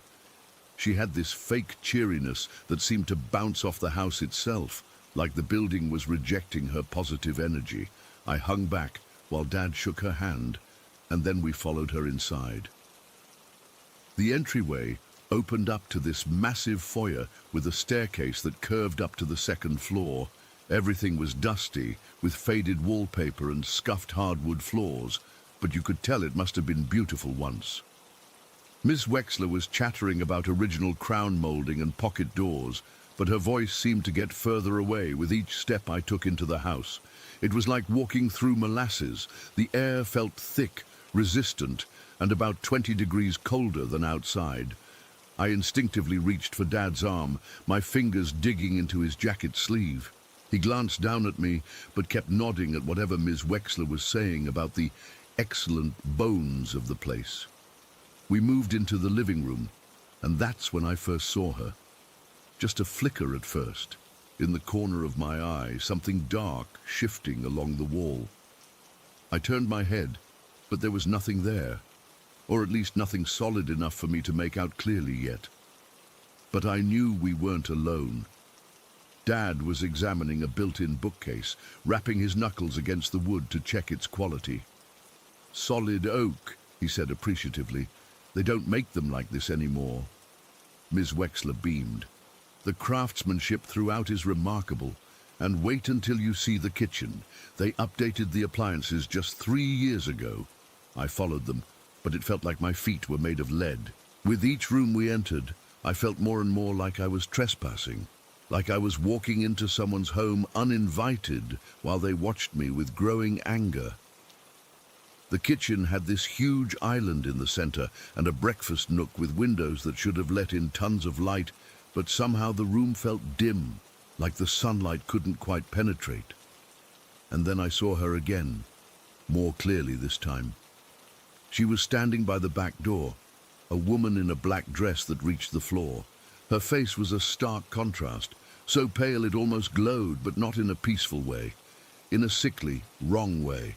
Her eyes were just empty, black pits of nothing. She had this veil covering part of her face, but I could still see enough to know she was watching us, watching me. I must have made a sound, because Dad turned to me. "Giselle?" His voice sounded far away, like he was calling to me underwater. "I'm fine," I lied, my voice barely a whisper. "Just cold." Ms. Wexler laughed. "The previous owners did mention the kitchen gets a bit drafty. Nothing a little insulation couldn't fix." She continued on about energy efficiency, completely oblivious. As we moved upstairs, the woman in black followed. But she didn't walk. She just appeared in each new space, always in the periphery, always watching. And with each appearance, she seemed more solid, more present, more angry. The upstairs hallway had 4 bedrooms and 2 bathrooms. Everything about the layout was perfect for our family. The master bedroom was huge with an attached bath, and the other rooms were spaced well for all of us kids. Dad was getting more and more excited, asking questions about the roof and the foundation, clearly thinking this could be the one. I wanted to scream at him to stop, to get out, but my voice felt locked in my throat. The woman was getting closer with each room we entered. In the last bedroom, a small one at the end of the hall with pale blue walls, she was standing right behind Ms. Wexler, as the agent, showed off the charming built-in window seat. I could see every detail of the woman now. The lace edging on her veil, the high collar of her dress, the way her hands were clasped in front of her, long, thin fingers with nails that looked more like claws. But what terrified me most was her expression, pure hatred, as if our presence was a personal insult, as if she wanted to hurt us just for being there. My legs started shaking so badly I had to lean against the wall. Dad noticed immediately, coming over to put his arm around me. "Are you feeling okay, honey?" he asked, pressing his hand to my forehead. "You're ice cold." I could barely think straight. The woman was drifting closer to us, her eyes fixed on mine. She knew I could see her. She was smiling now, a terrible stretched grimace that no human face should be able to make. "I need to leave," I managed to whisper, gripping Dad's arm so tightly my knuckles turned white. "Please, Dad, we need to go." Ms. Wexler looked concerned. "Perhaps she's coming down with something. We can always come back another day to finish the tour." Dad studied my face for a long moment. "We've always had this understanding between us. He knows when I'm seeing something real versus just being a dramatic teenager. He must have seen the genuine fear in my eyes because he nodded firmly." "Thank you for your time, Miss Wexler, but I think we'll pass on this property," he said, his voice steady but final. Her face fell. "But Mr. Collins, you haven't even seen the backyard or the garage, and at this price point—" "I understand, but it's just not right for us." Dad was already guiding me toward the stairs, his arm protective around my shoulders. As we descended the staircase, I felt slightly lighter with each step toward the front door. But when I glanced back up, the woman was at the top of the stairs, her form seeming to grow larger, darker, filling the space with a cold rage I could physically feel pressing against my skin. Ms. Wexler was still trying to change Dad's mind as we stepped onto the porch, rambling about, scheduling another viewing or bringing the whole family back. Dad was polite but firm, thanking her for her time and making vague promises to call if we reconsidered. When we finally got into our car, I felt like I could breathe again. Dad didn't start the engine right away. He just sat there, looking at me with concern. "What did you see, Giselle?" I couldn't answer immediately. My teeth were chattering even though it wasn't cold outside. I was staring at the second-floor window of that last bedroom, where the woman in black was now standing, watching us. Her hands were pressed against the glass, and even from the driveway, I could see that unnatural smile stretching wider. She was following us through the whole house, I finally whispered, still unable to look away from the window. A woman in a black dress with a veil. Her face was white, not like normal skin, but white like bone, and her eyes were just black. No color, no white part, just empty. I shuddered, remembering. She wasn't walking, she was floating, and she was so angry, Dad. She hated that we were there. Dad followed my gaze to the window, but of course saw nothing. Still, I watched goosebumps rise on his arms. "Jesus," he muttered, finally starting the car. "That's specific." As we pulled out of the driveway, I kept my eyes on the house. The woman moved from window to window, following our progress, until she appeared at the front door. Just as we turned onto the street, I swear I saw the front door open slightly, even though Miss Wexler had locked it and was now getting into her own car. "Dad," I said urgently, "can we please just go home? I don't want to look at any more houses today." He nodded, looking unusually pale himself. "Yeah, kiddo, I'm feeling pretty wiped out too, all of a sudden." We drove home in silence.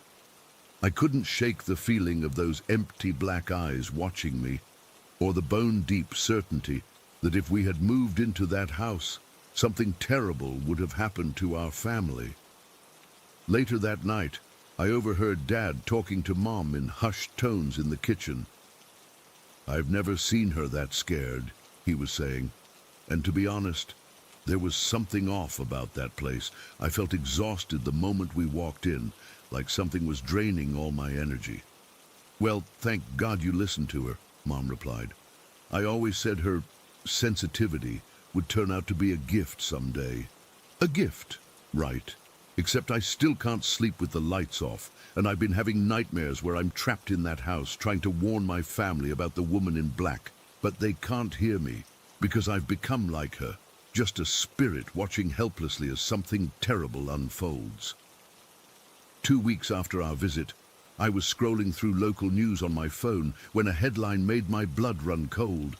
"Local realtor found dead in vacant home on Maple Street." The article said Ms. Wexler had gone back to the house to check on a reported water leak. They found her at the bottom of the stairs with a broken neck. The police ruled it an accident. They think she tripped while checking the upper floor. But I know better. I know she didn't trip. I know what was waiting for her in that house. I sometimes wonder what would have happened if Dad hadn't listened to me that day. Would we have moved in? Would we have noticed things gradually? Strange noises, sudden cold spots, doors opening on their own? Or would it have been more violent right from the start? Would I have been the only one who saw her? Or would she have eventually shown herself to everyone? These questions keep me up at night. The only thing I know for sure is that my family escaped something truly evil that day, and Ms. Wexler didn't. I wish I could have warned her somehow, but who would believe a 14-year-old kid about a ghost in a house? Dad ended up finding us a different place a few weeks later, a newer construction with no history and no lingering spirits. At least, none that I've seen so far. But I still check every room before I enter it, and I still sleep with my back to the wall, never to the door, because now I know for certain sometimes the dead don't want to be alone, and sometimes they'll do whatever it takes to get the company they crave. Story 17. I never really believed in the supernatural until my wife Sophia and I moved into that apartment in North Haven. We were so excited to bring our newborn son Liam home from the hospital. Everything felt perfect. We had this beautiful baby boy, a nice place near the coast, and our whole life ahead of us. But what happened over the next 3 weeks? I still can't explain it. The day we brought Liam home is burned into my memory. It was a Wednesday afternoon, sunny but with that coastal chill in the air. The hospital had discharged us around noon, and we'd spent about 20 minutes driving home, Sophia sitting in the back next to Liam's car seat, constantly checking that he was breathing. Normal new parent anxiety, we thought. We pulled into the parking lot of our apartment building, one of those 3-story places with exterior walkways, and I remember feeling this incredible sense of purpose as I carried the car seat up the stairs. Liam was asleep, this tiny 7-pound bundle with my chin and Sophia's nose. We reached our door on the 2nd floor, apartment 23, and I was fumbling with the keys while balancing the diaper bag when it happened. There was this sudden thud against our door, literally inches from my face. It startled me so badly I almost dropped the keys. It was a ball of dirt, not just random mud or something, but a perfectly formed sphere, compact and solid, about the size of a baseball. It hit the door and broke apart, leaving this dirty smear across the white paint. The noise startled Liam awake, and he started crying. "What the hell was that?" Sophia asked, immediately leaning over the car seat to comfort Liam. I put the diaper bag down and looked around. Our building has these open-air walkways that run the length of each floor with stairs at either end. There was nobody in sight. I walked quickly to the nearest staircase and looked down. Empty. Then checked the other end. Also empty. The thing is, our building has tile floors throughout all the common areas. You can hear anyone walking around from a mile away. There was no sound of footsteps, no doors closing, nothing. Just silence, except for Liam's crying. "Let's get inside," I said, feeling suddenly exposed out there. I unlocked the door and we hurried in. As I locked it behind us, I noticed my hands were shaking slightly. It was probably just some neighborhood kid playing a prank, I told myself. But even then, something felt off about how perfectly formed that dirt ball was, and how whoever threw it had vanished so completely. That night, after we'd put Liam down in his bassinet next to our bed, I mentioned it to Sophia again. "Do you think we should tell the building manager about the dirt thing?" She was half asleep already. "What would we say? That someone threw dirt at our door and ran away? They'll think we're those neighbors." By those neighbors, she meant the kind that complain about everything. "Yeah, you're right," I said, but I still felt uneasy. The first week was normal new parent chaos. Sleepless nights, figuring out feeding schedules, changing diapers. I almost forgot about the dirt incident until the following Tuesday when I was home alone with Liam for the first time. Sophia had gone out for groceries, and I had Liam on a blanket on the living room floor for some tummy time, as the pediatrician called it. He was fussing a bit, so I went to the kitchen to warm a bottle. The apartment isn't large. You can see from the kitchen into the living room, but I had my back turned for maybe 30 seconds. When I came back, Liam had stopped fussing. He was still on his tummy, but he was looking up at something and smiling. Not just any smile, but that big, gummy, full-face baby smile. I followed his gaze, but there was nothing there. Just empty space above the blanket. "What are you looking at, buddy?" I asked, kneeling down next to him. He kept staring and smiling at the empty space. Then his eyes tracked something across the room, like he was watching something move, before he suddenly started crying. Not regular crying, but this panicked wail I hadn't heard from him before. I picked him up immediately and he buried his face against my chest, still sobbing. The air in the room felt different, cold, like when you open a freezer door and that blast hits you, except it was the whole living room. "It's okay. It's okay," I kept saying, bouncing him gently while looking around the room. There was nothing unusual to see, but I couldn't shake this feeling that we weren't alone. I walked around the apartment, checking the locks on the windows and doors. Everything was secure. By the time Sophia got home, the cold feeling had dissipated and Liam was calm again. I told her what happened, trying to sound casual about it. "Babies see all kinds of things, Ethan," she said, unpacking groceries. "Their vision is still developing. I read that they can see patterns in blank spaces that we can't." "Yeah, probably," I agreed, but I wasn't convinced. Over the next few days, it happened more and more. Sophia noticed it too. She'd be changing Liam or feeding him, and he'd suddenly stop whatever he was doing to stare and smile at something neither of us could see. Sometimes he'd reach his tiny hands out toward the empty air. It was cute at first. We even joked that he had an imaginary friend already, but then came the laughter. Babies his age don't really laugh. They coo or make these little happy sounds. But about 10 days after we brought him home, I heard actual laughter coming from his room during nap time. I was working from home, set up at the dining table, when I heard this bizarre little giggle. I nearly knocked my chair over getting to his room. Liam was wide awake in his crib, little arms waving excitedly, laughing and reaching toward the ceiling. Again, nothing there that I could see. But this time, the air felt dense, like walking through water. I had trouble catching my breath, and there was this faint smell, like damp soil after rain. "Hey, little man," I said, trying to keep my voice steady as I approached the crib. "What's so funny?" As soon as I spoke, Liam stopped laughing and looked at me. Then his eyes shifted back to whatever he'd been looking at, but his expression changed from joy to confusion. A second later, the heavy feeling in the air vanished, and Liam started fussing. I picked him up, heart pounding in my chest. "It's okay," I whispered, but I was really saying it to myself. I didn't tell Sophia about this incident. I didn't want her to worry, and honestly, I was starting to worry about how I'd sound. Was I losing it from sleep deprivation? Seeing and feeling things that weren't there? That had to be it. But then came that night, exactly 2 weeks after we'd brought Liam home. We'd fallen into a routine where Liam would sleep between us in our bed for the first part of the night before we moved him to his crib. Sophia was asleep, and I was just drifting off around 1 in the morning when I heard it. Footsteps in our hallway. Distinct, slow footsteps on our hardwood floor. My eyes shot open. The sound was unmistakable. Someone was walking toward our bedroom door. I froze, listening. The steps were heavy but measured, like someone trying not to make noise but still putting their full weight down. I nudged Sophia. "Someone's in the apartment," I whispered. She woke instantly, her eyes wide with fear.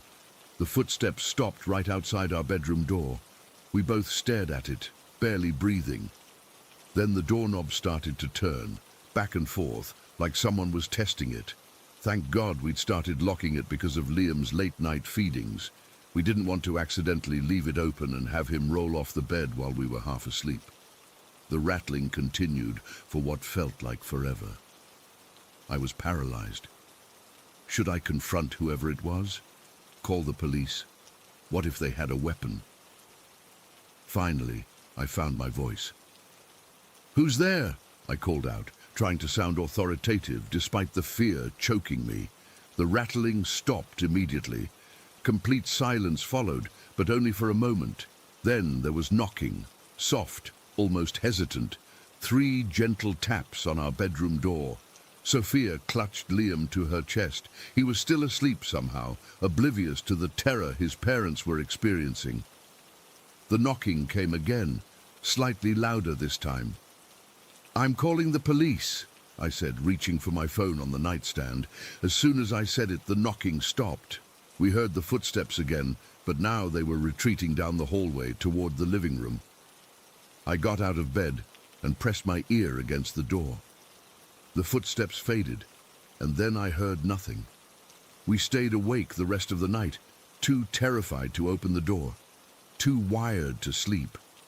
Liam slept peacefully between us, occasionally smiling in his sleep.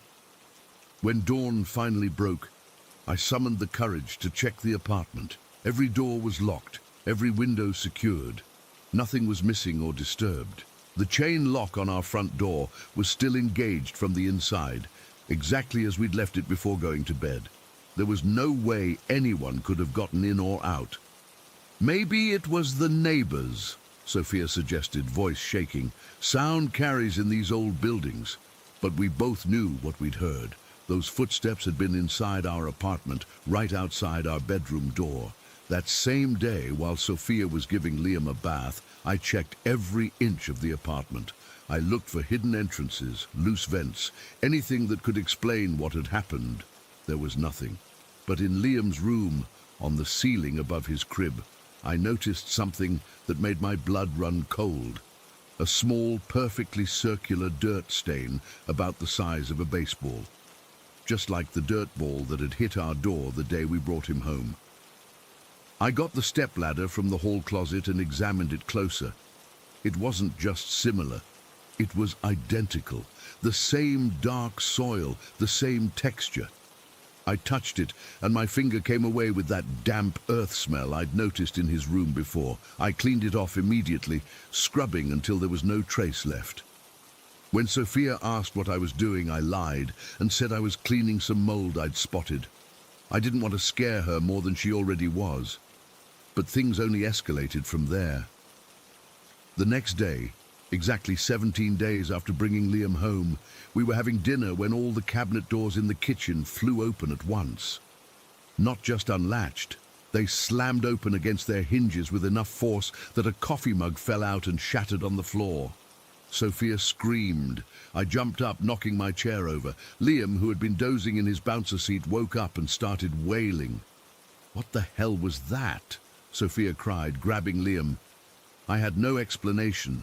There were no windows open, no draft, nothing that could have caused it. As I was picking up pieces of the broken mug, I noticed more dirt, tiny piles of it in front of each cabinet, as if someone had taken that original dirt ball and distributed it throughout our kitchen.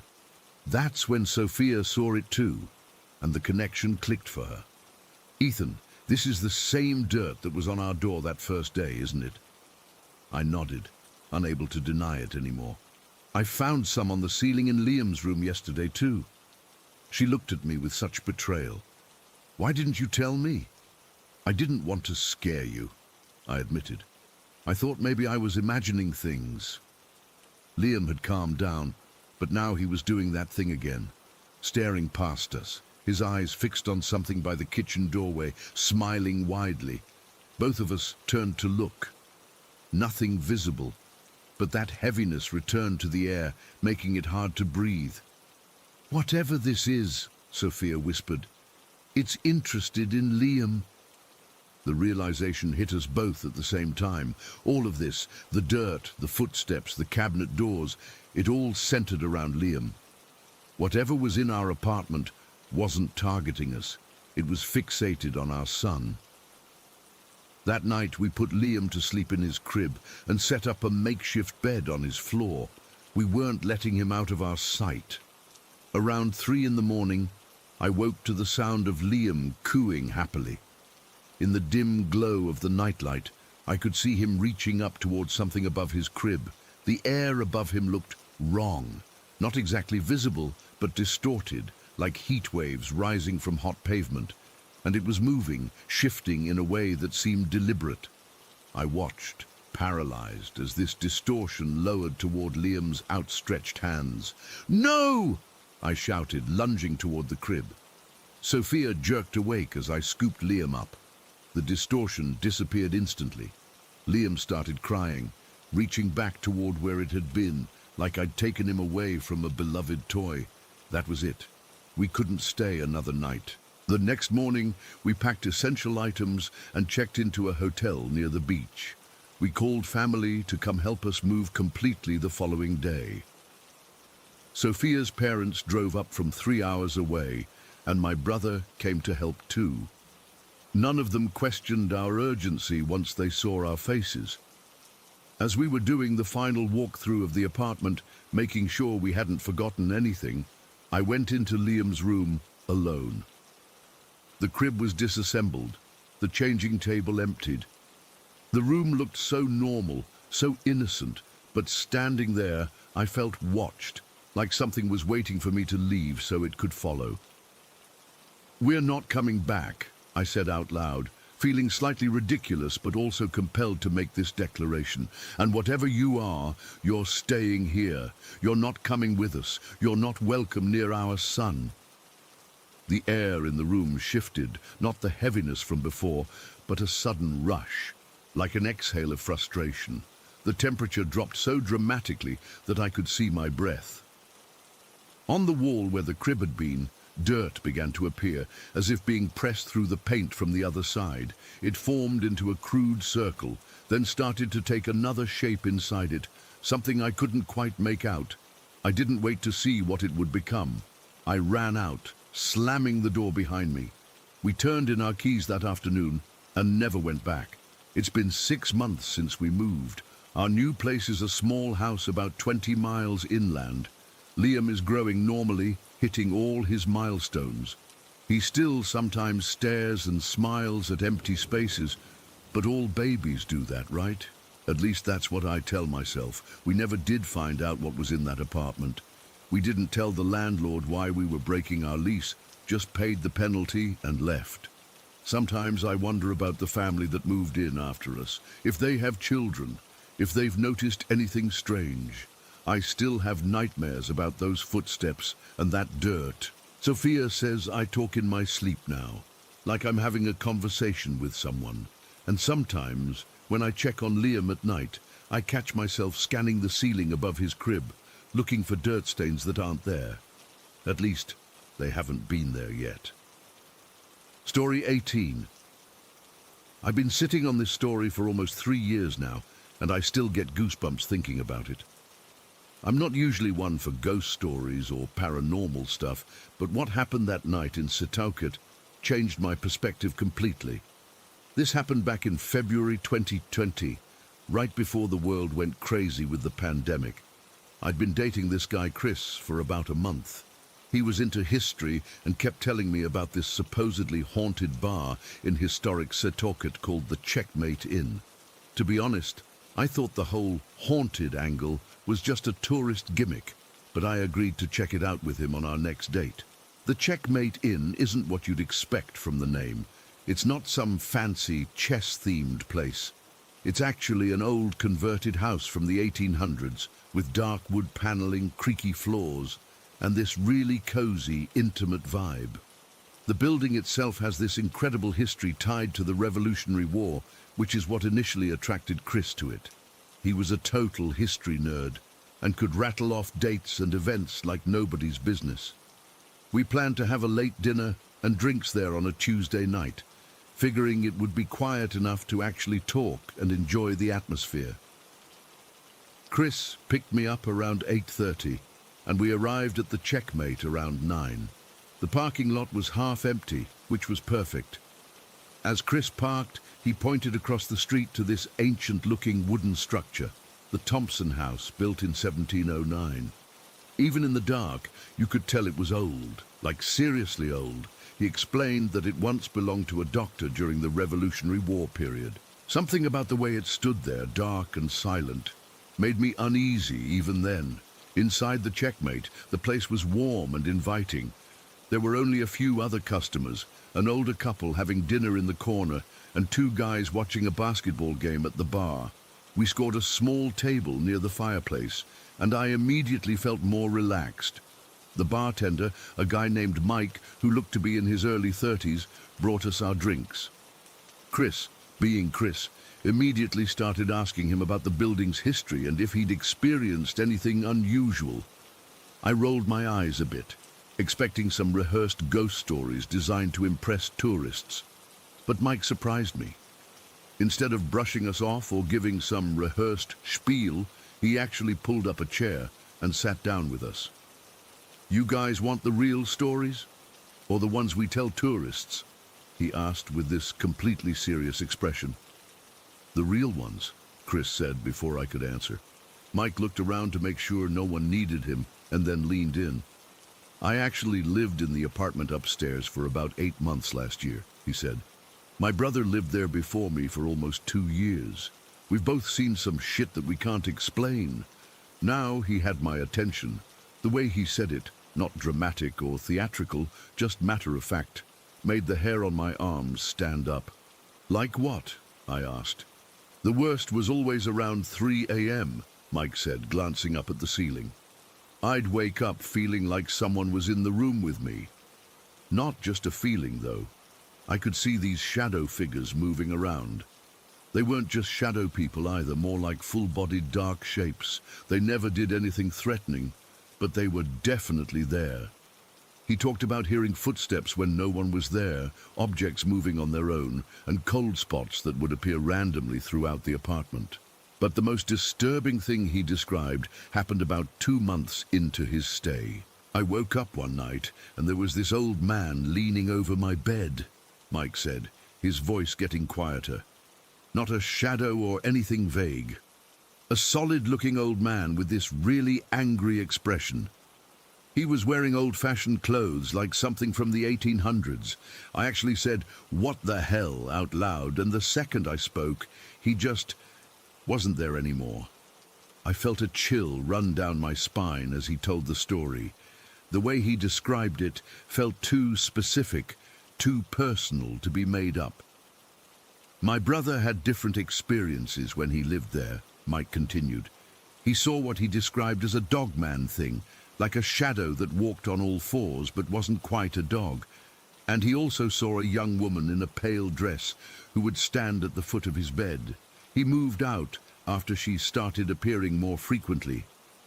Chris was eating this up, asking follow-up questions about specific dates and if there were any historical figures connected to the hauntings. I was still processing the dogman thing, which sounded terrifying. "The basement is the worst, though," Mike said. "None of us like going down there alone. Bottles have been thrown at staff members when they're the only one down there. One of our waitresses quit after she was pushed on the stairs when she was alone in the building opening up." As unsettling as these stories were, they didn't really scare me at that moment. They were interesting, thought-provoking even, but they felt distant, like ghost stories always do when you're not experiencing them firsthand. We thanked Mike for sharing, and he went back to tending the bar. Chris and I had a fantastic dinner, shared a bottle of wine, and spent hours talking about everything from the Revolutionary War to our favorite movies. The place gradually filled up around 11, then started emptying out again after 1. We completely lost track of time. It wasn't until the bartender, now a different guy who had replaced Mike, announced last call that we realized it was almost 2:30 in the morning. We'd been there for over 5 hours, but it had flown by. Chris paid our bill while I went to the restroom, and then we headed out into the cold February night. The temperature had dropped significantly, and I could see our breath in the air as we walked to his car. The parking lot was nearly empty now, with just 3 cars remaining, including ours. Across the street, the Thompson house stood dark and silent, its ancient wooden structure barely visible in the dim streetlight. Chris put his arm around me as we walked, and we stopped for a moment in front of his car. The night was incredibly still, that special kind of quiet you only get in the small hours of the morning. No cars passing, no people around, just the gentle sound of the wind in the trees. "I had a really good time tonight," he said, turning to face me. "Me too," I replied, and we leaned in for a kiss. That's when it happened. We were mid-kiss when there was a loud thump right beside us. We jumped apart, startled, and looked around. At first I thought someone had thrown something at Chris's car, but there was no damage. "What was that?" I whispered, suddenly feeling exposed and vulnerable. Chris shook his head, obviously confused. "I don't know." Then we both noticed something on the ground near our feet, a rock, rolling toward the road as if it had just landed there. Not a pebble or a small stone, but a substantial rock about the size of a grapefruit. It had to weigh at least 6 pounds. Chris picked it up, turning it over in his hands. "Where did this come from?" We both looked in the direction the rock seemed to have come from, directly from the Thompson house across the street. The house stood dark and silent, with woods extending behind it. "Could someone have thrown it?" I asked, peering into the darkness. "No way," Chris said, hefting the rock. "This is heavy. Nobody could have thrown this from that distance with enough force for it to land here like that." Still, we spent the next few minutes searching around the parking lot and across the street, calling out to see if anyone was there. Nothing. No movement, no sounds, no sign of anyone. The businesses on either side of the checkmate were dark and locked up. The Thompson house was clearly unoccupied. "Maybe it fell from somewhere," I suggested, but even as I said it, I knew it didn't make sense. There was nothing above us that could have dropped a rock. No trees, no ledges, nothing. "Look at where we're standing," Chris said quietly. "We're at least 50 feet from any building. There's nothing above us. And look at the rock. It's not from the parking lot. It's like a river rock or something." He was right. The rock was smooth and rounded, not the kind of stone you'd find in a gravel parking lot. It looked like it had come from a stream bed or a riverbank. "Let's get out of here," I said, suddenly feeling very cold and very exposed. The stillness that had seemed peaceful moments ago now felt ominous, like we were being watched. Chris didn't argue. We got into his car quickly and he started the engine. As the headlights came on, they briefly illuminated the front of the Thompson house across the street. For a split second, and I swear this happened, though Chris didn't see it, I thought I saw movement in one of the upper windows. Not a person exactly, but a darker shadow shifting against the general darkness. Chris backed out of the parking space and pulled onto the main road. Neither of us spoke for a few minutes. Finally, he broke the silence. "That was weird, right? I'm not overreacting." "Definitely weird," I agreed. "There's no logical explanation for how that rock got there." "Right in the middle of us kissing," he added. "Almost like something didn't approve." I finished his thought. We spent the rest of the drive theorizing about what could have happened. Maybe some local teenagers were playing a prank, but we would have seen or heard them. The rock was too heavy to have been thrown from a hiding place without making noise. Maybe it was some kind of bizarre natural phenomenon. But again, there was nothing above us that could have dropped it. The only explanation that kept coming back to us was the one we were both hesitant to say out loud. Something at either the Checkmate Inn or the Thompson house had thrown that rock at us. By the time Chris dropped me off at my apartment, it was after 3 in the morning. I thanked him for the date and hurried inside, suddenly desperate to be in my own familiar space. Once inside, I double-checked all my locks and then sat on my couch, unable to calm down enough to sleep. I kept thinking about what Mike had told us. The shadow figures he saw at 3 a.m., the angry old man from the 1800s, the strange dogman creature, and the woman in the pale dress. Had one of those entities thrown the rock at us? And if so, why? The more I thought about it, the more unsettled I became. There had been something deliberate about the timing, right as we were kissing, almost like a disapproving parent catching teenagers making out, except infinitely more terrifying because whatever had thrown that rock wasn't human. I tried researching the Thompson house and the Checkmate Inn online that night, looking for similar stories or explanations.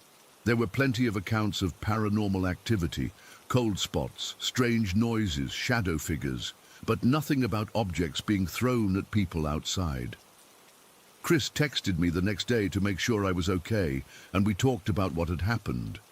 The daylight made it easier to rationalize, but neither of us could come up with a logical explanation. We went out a few more times after that, but always to well-lit, crowded places with no historical significance whatsoever. We eventually stopped seeing each other, not because of what happened, but just because we weren't that compatible in the end. But I still think about that night at the Checkmate Inn, especially the rock that appeared out of nowhere. I've been meaning to go back to the Checkmate once things open up fully after the pandemic. Part of me wants to talk to Mike again, to see if he's heard of similar incidents, or if any new staff members have stories to share. The other part of me is terrified of what might happen if I return. Whatever was watching us that night, whether it was something from the Checkmate Inn or the Thompson house, it made its presence known in a way that can't be explained away. And sometimes, late at night when I can't sleep, I still wonder what would have happened if we hadn't left when we did. What bothers me the most isn't just that something supernatural might exist. It's the realization that if something like that is real, then what else is out there that we don't understand? What other forces might be watching us when we think we're alone? I don't have answers, only questions. And a lingering fear of historic buildings, especially ones with connections to the Revolutionary War. Because something in Setauket that night made it very clear. The past doesn't always stay in the past. Sometimes it throws rocks at you when you're just trying to enjoy a kiss at the end of a date. Story 19. I'm still trying to make sense of what happened last semester. It was October, and I was starting my junior year at Northern Michigan University. As the secretary of Chi Omega sorority, I was beyond stressed preparing for our National Council visit, specifically for our representative Victoria Kemper's arrival. Our sorority house sits on Maple Street, one of those classic Victorian mansions with creaking floorboards and drafty windows that everyone says has character. In summer it's charming, but come Michigan winter, that character means frozen toes and huddling under 3 blankets. The house has been our chapter's home since 1957, and it carries a lot of history. Too much history, if you ask me now. On campus, our house has this reputation. Most sorority houses have rumors about hauntings or whatever, but ours felt different. Sisters have reported weird experiences for years, but they intensified about 6 years ago after what happened to Dr. Eleanor Weiss. Eleanor was a Chi O alumna who graduated in 2008 and returned to NMU as a psychology professor in 2016. She wasn't much older than us, early 30s, brilliant, everyone loved her. Many sisters took her classes, and she'd occasionally visit the house for alumni events. In 2017, someone broke into her lakeside cottage just outside Marquette and murdered her. They never caught who did it. The details were horrifying, multiple stab wounds, signs of struggle throughout the house. The case went cold. Eleanor became our house's tragic story, the sister we lost. That's when things started getting weird at the house. At first, it was small stuff easy to write off, missing items turning up in strange places, cold spots in rooms that were otherwise warm. Then came the footsteps. Distinct footsteps upstairs when everyone was downstairs, or down the main hallway at 3 in the morning when everyone was asleep. Our house manager, Jen, kept fixing doors that would swing open on their own. Lamps would turn on or off when no one was in the room. Here's the creepy part. It only happened when someone was alone in the house. Never when multiple sisters were together, as if whatever it was wanted one-on-one time. Most of us had adjusted to the weirdness. You'd hear footsteps, roll your eyes and say, "Hi, Eleanor," then go back to studying. But after a while, we didn't talk about it much with outsiders. The last thing we needed was to be known as the haunted sorority on campus. So when Victoria's visit was scheduled, we were determined to keep things normal. National representatives can be tough. They inspect everything, ask probing questions, and report back to headquarters. The last thing we needed was Victoria thinking our chapter was unstable or making up ghost stories. Victoria arrived on a Thursday afternoon. She was in her 40s with perfect highlighted hair, a designer handbag, and the kind of polished demeanor that made all of us suddenly aware of our chipped nail polish and coffee-stained sweatshirts.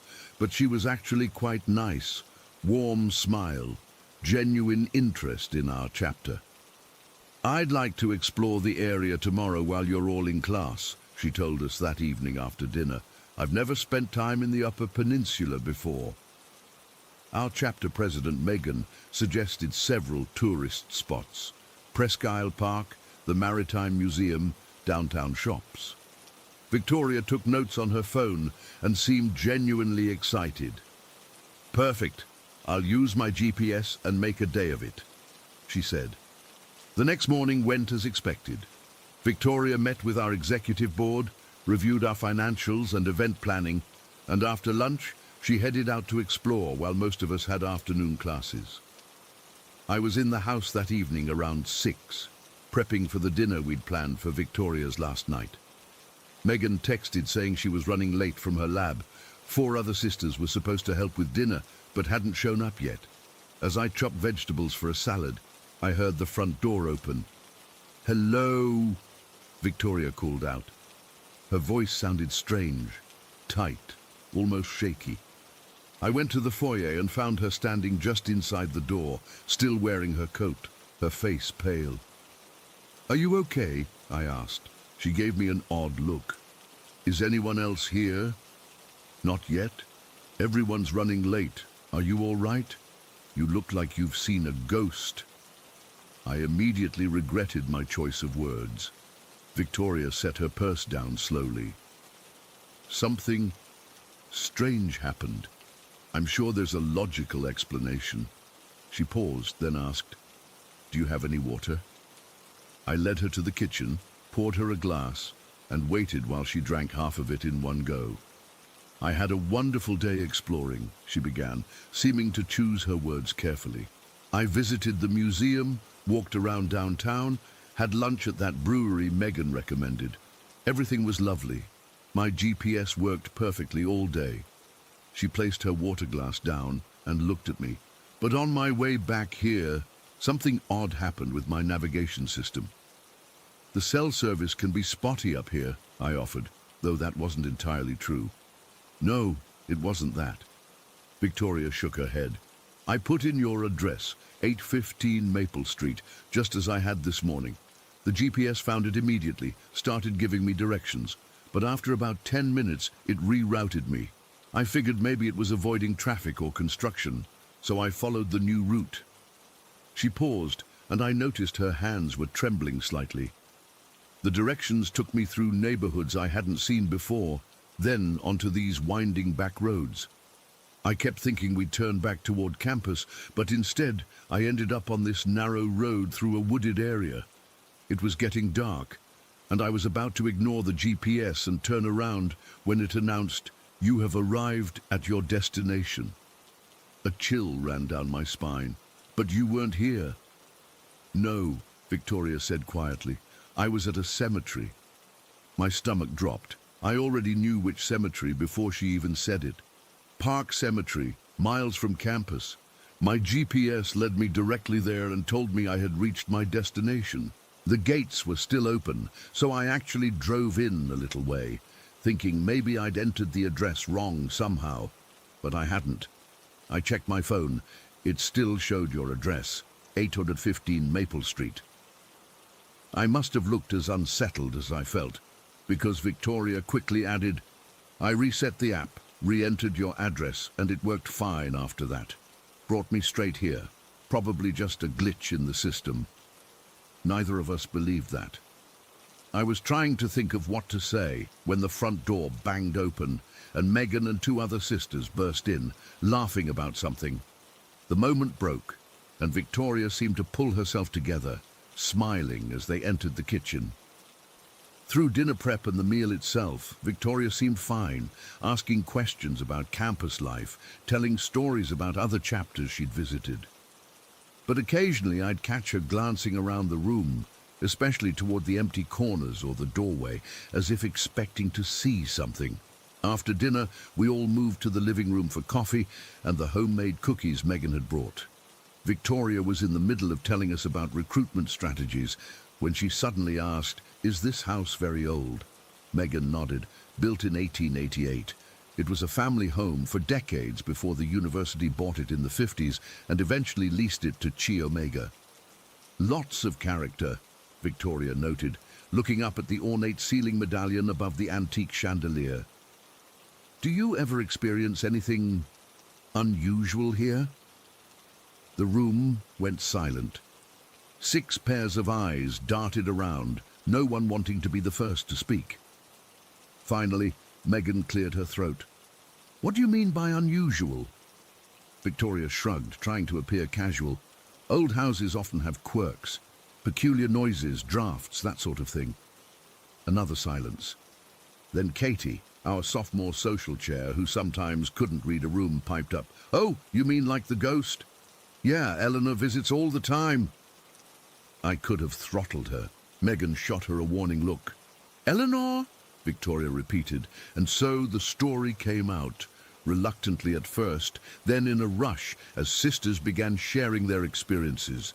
The footsteps, the doors, the lights. Victoria listened intently, asking occasional questions, but not dismissing anything outright. When there was a lull, she said quietly, "The cemetery I was led to today, Park Cemetery, is there any significance to that place for your chapter?" Megan looked at me, and I nodded slightly. There was no point hiding it now. "That's where Eleanor is buried," Megan said. "Dr. Eleanor Weiss. She was murdered 6 years ago." Victoria's face drained of color. "I don't understand."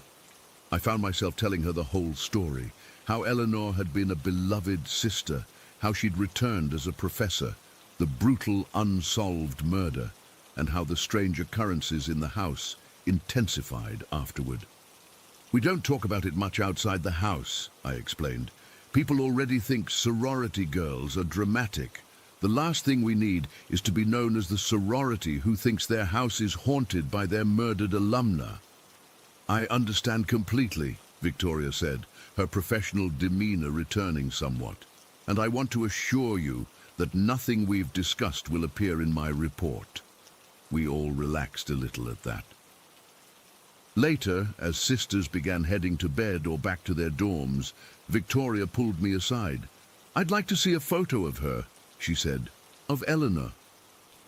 I hesitated, then led her to our chapter room. On one wall hung composite photos of every class going back decades, rows of smiling sisters in matching outfits. I pointed to the 2008 composite. "That's her." Victoria leaned in close. Eleanor smiled back from the 3rd row.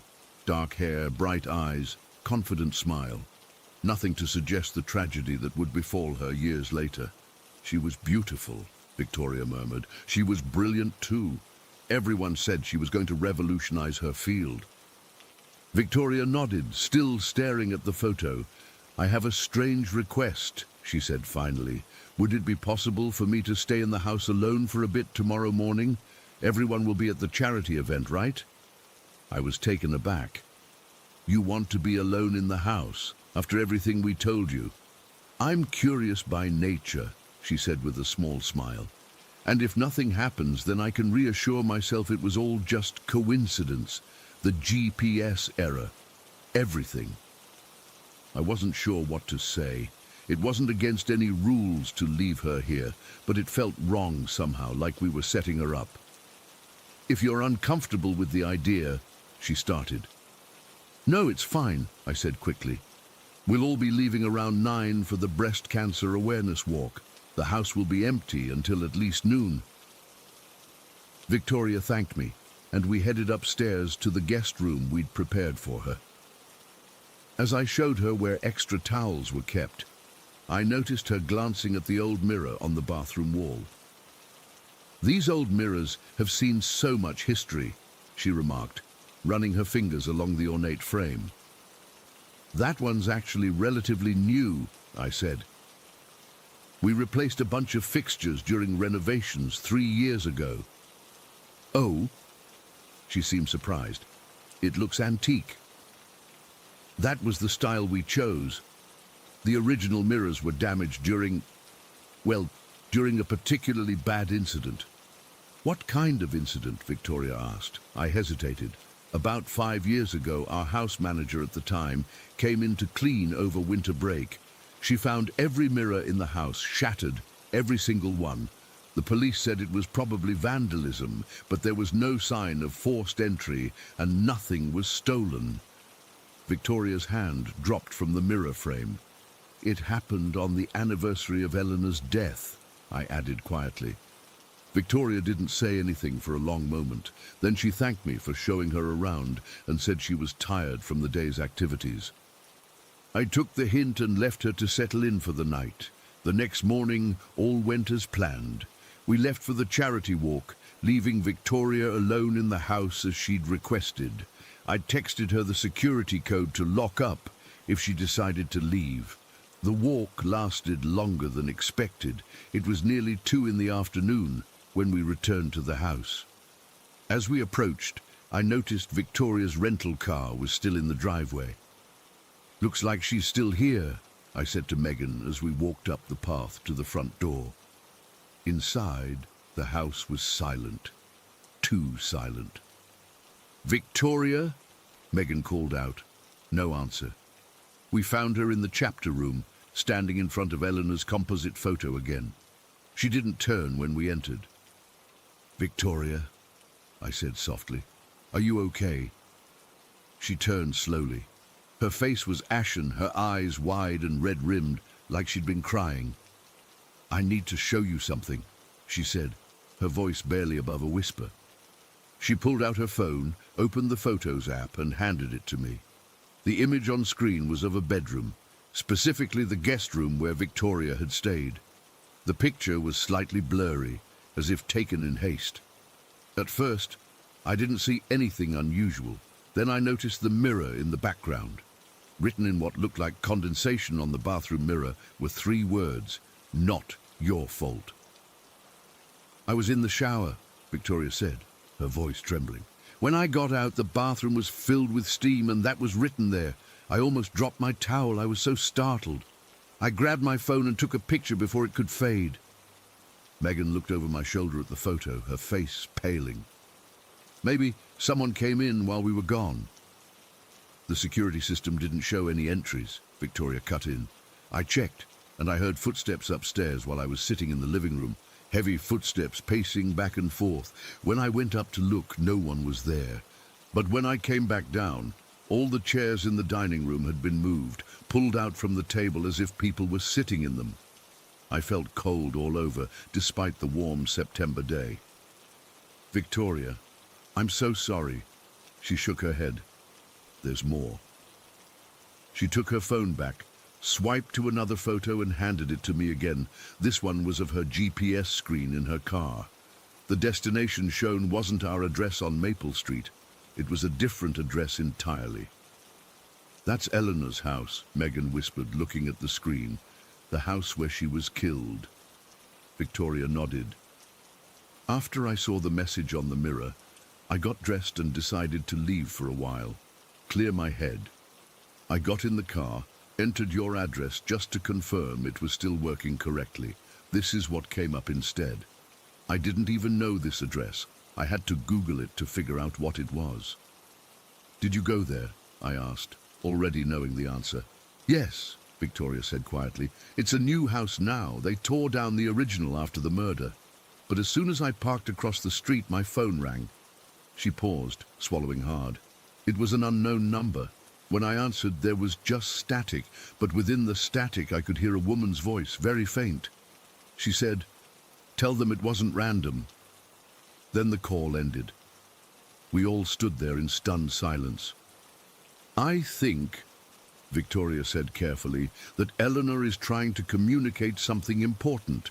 The message on the mirror, 'Not your fault,' seems directed at your chapter, or perhaps at specific individuals who might have felt guilty about her death. And the message on the phone, what does it mean it wasn't random? one of the other sisters asked. Victoria shook her head. I don't know, but perhaps it suggests her murder wasn't a random home invasion as the police concluded. Maybe she knew her killer. I felt sick remembering those days after Eleanor's death, the police interviews, the fear on campus, the vigils. The official theory had always been that she interrupted a burglary. But if it wasn't random... I need to be honest with you all, Victoria said, bringing me back to the present. I've never experienced anything like this before. I came here skeptical about your ghost stories. I'm leaving as a believer. She looked around at all of us, her professional composure completely gone. Whoever is in this house, they're trying to tell you something, and I think for Eleanor's sake, you need to listen. That was 2 months ago. Victoria's official report mentioned nothing about her experiences, but she's remained in touch with our chapter. She's been helping us research Eleanor's case, connecting us with resources that might help understand what happened. Meanwhile, the activity in the house has intensified. More sisters are reporting experiences. Last week, our entire executive board found Eleanor's initiation pin, something that had been missing since her death, sitting in the center of the chapter room table during our meeting. I don't know where this is all heading, but I know one thing for certain. Eleanor is still here with us, and she's trying to tell us something important about what happened to her. For the first time in 6 years, I'm beginning to think her case might not remain unsolved after all. Story 20. I've never been particularly superstitious. I mean, I watched horror movies as a kid without getting too freaked out. But what happened in that house in Pinecrest changed everything I thought I knew about reality. I've spent years trying to make sense of it all, and I'm still not sure I can. But I need to get this off my chest, so here goes. It started back in 2003, when I was around 10 years old. We'd just moved into this older 2-story house in the suburbs. It wasn't anything special, just a regular house with cream-colored siding and dark green shutters. My mum was a single parent, and her boyfriend Kevin helped with the down payment. I remember being excited about having my own room upstairs. I was really into Michael Jackson back then. I know that sounds weird now, but this was before all the controversy blew up. I had this little CD player beside my bed, and I'd listen to my Thriller album every night before falling asleep. I'd gotten so used to the songs that they were more like a lullaby than anything scary. One night, I was lying in bed with the lights off, just the glow of my alarm clock and the little red light on my CD player. The album had reached Thriller, and I was half asleep, barely listening to Vincent Price's creepy voiceover at the end. You know, the part where he does that evil laugh. Right as that laugh echoed through my room, my closet door pushed outward, not like it swung open, more like something was pushing against it from inside. Then it closed again, all on its own. I sat bolt upright, heart hammering against my ribs. The door had been closed all the way, I was sure of it, and our house didn't have any weird air pressure issues that would make doors move. I was too terrified to get out of bed. I just sat there staring at the closet, waiting for something else to happen. Nothing did. Eventually, I worked up the courage to run across the hall to my mum's room. "Mum! Mum! There's someone in my closet!" I was practically in tears. She came back to my room with me, Kevin trailing behind, looking annoyed. They checked the closet, of course, and found nothing.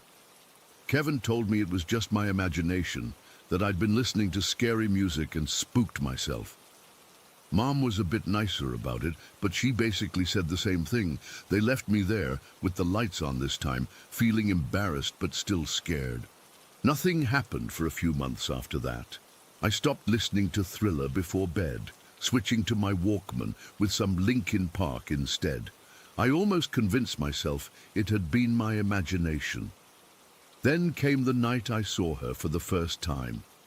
It was summer, and the night was really hot. I had this lava lamp that I'd begged Mum to buy me. It was green and blue and cast this weird, watery light around my room. I couldn't sleep because of the heat. So I was just lying there watching the blobs rise and fall in the lamp. That's when I saw my bedroom door open. Not quickly, like someone was coming in to check on me. It opened slowly, deliberately, like whoever was opening it was trying not to make noise. But here's the thing. Nobody was there. The door just opened by itself. Or at least that's what I thought until she walked through it.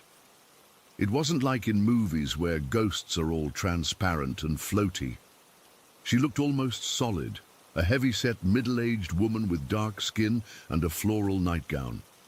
The only thing that made it clear she wasn't alive was this soft pink glow that surrounded her, like she was standing in front of a pink light that wasn't actually there. She didn't look at me. She just walked into my room toward my desk, like she was looking for something. I couldn't move. I couldn't breathe. I couldn't even blink. I just lay there, rigid with fear, watching this woman who shouldn't be there move around my bedroom. After what felt like forever, she turned slightly, and I thought she might look at me. That's when I lost it. I yanked my blanket over my head and started trembling. I don't know how long I stayed like that, maybe hours, but when I finally worked up the courage to peek out, she was gone. My door was closed again. The next morning, I tried to tell Mom what happened. She got this worried look on her face and asked if I'd been watching scary movies again. Kevin overheard and said, "The kid's just trying to get attention. There's no such thing as ghosts." After that, I kept what happened to myself. I started sleeping with my TV on for light and sound. I convinced myself it had been a particularly vivid dream, even though deep down I knew it wasn't. For years after that, little things would happen. The house phone would be off its charger when everyone swore they'd put it back. I'd hear footsteps upstairs when I was alone downstairs. Once I walked into the living room and the coffee table was in a different position than it had been just minutes before. My dog, Cooper, a golden retriever mix, would sometimes stare intently at empty corners of rooms, his ears perked up like he was listening to someone. Other times he'd start growling at nothing, the hair along his spine standing up. But he never acted like he was scared, more like he was acknowledging something was there. I tried to ignore it all. I got older, made friends, got into sports, played video games, normal kid stuff. The weird occurrences became just another quirk about my house, like the way the third stair always creaked, or how the kitchen faucet dripped no matter how many times Kevin tried to fix it. It wasn't until I was 18 that I saw her again. I was heading upstairs after grabbing a late-night snack. It was around 2 in the morning, and everyone else was asleep. As I reached the top of the stairs, I looked down the hallway toward my bedroom and froze. She was standing at the end of the hall, right outside my door. The same woman, same pink aura. This time she was looking right at me. I'd gotten interested in paranormal stuff by then, watching those ghost hunting shows and reading about hauntings online. I wasn't as terrified as I'd been as a kid. Curious, maybe. Still scared, definitely, but not panicking. "Hello?" I whispered. She just stared at me for a moment, then turned and walked through my bedroom door, not opening it, through it. I stood there for a long time, trying to decide what to do. Eventually, I went to my room, half expecting to find her inside, but the room was empty. I didn't sleep much that night. The next day, my friend Jake came over to hang out. We were in my room playing Xbox, and I don't know why, but I decided to tell him about what I'd seen. "Dude, your house is haunted. That's awesome." Jake was way more excited than I expected. "It's not awesome," I said. "It's freaking creepy. Have you ever tried talking to it, like with a Ouija board or something?" "No way," I said. "Those things are bad news." Jake laughed. "Come on, man. You don't really believe that. Ghosts aren't real anyway. You probably just saw a shadow or something." I was annoyed that he didn't believe me. "It wasn't a shadow.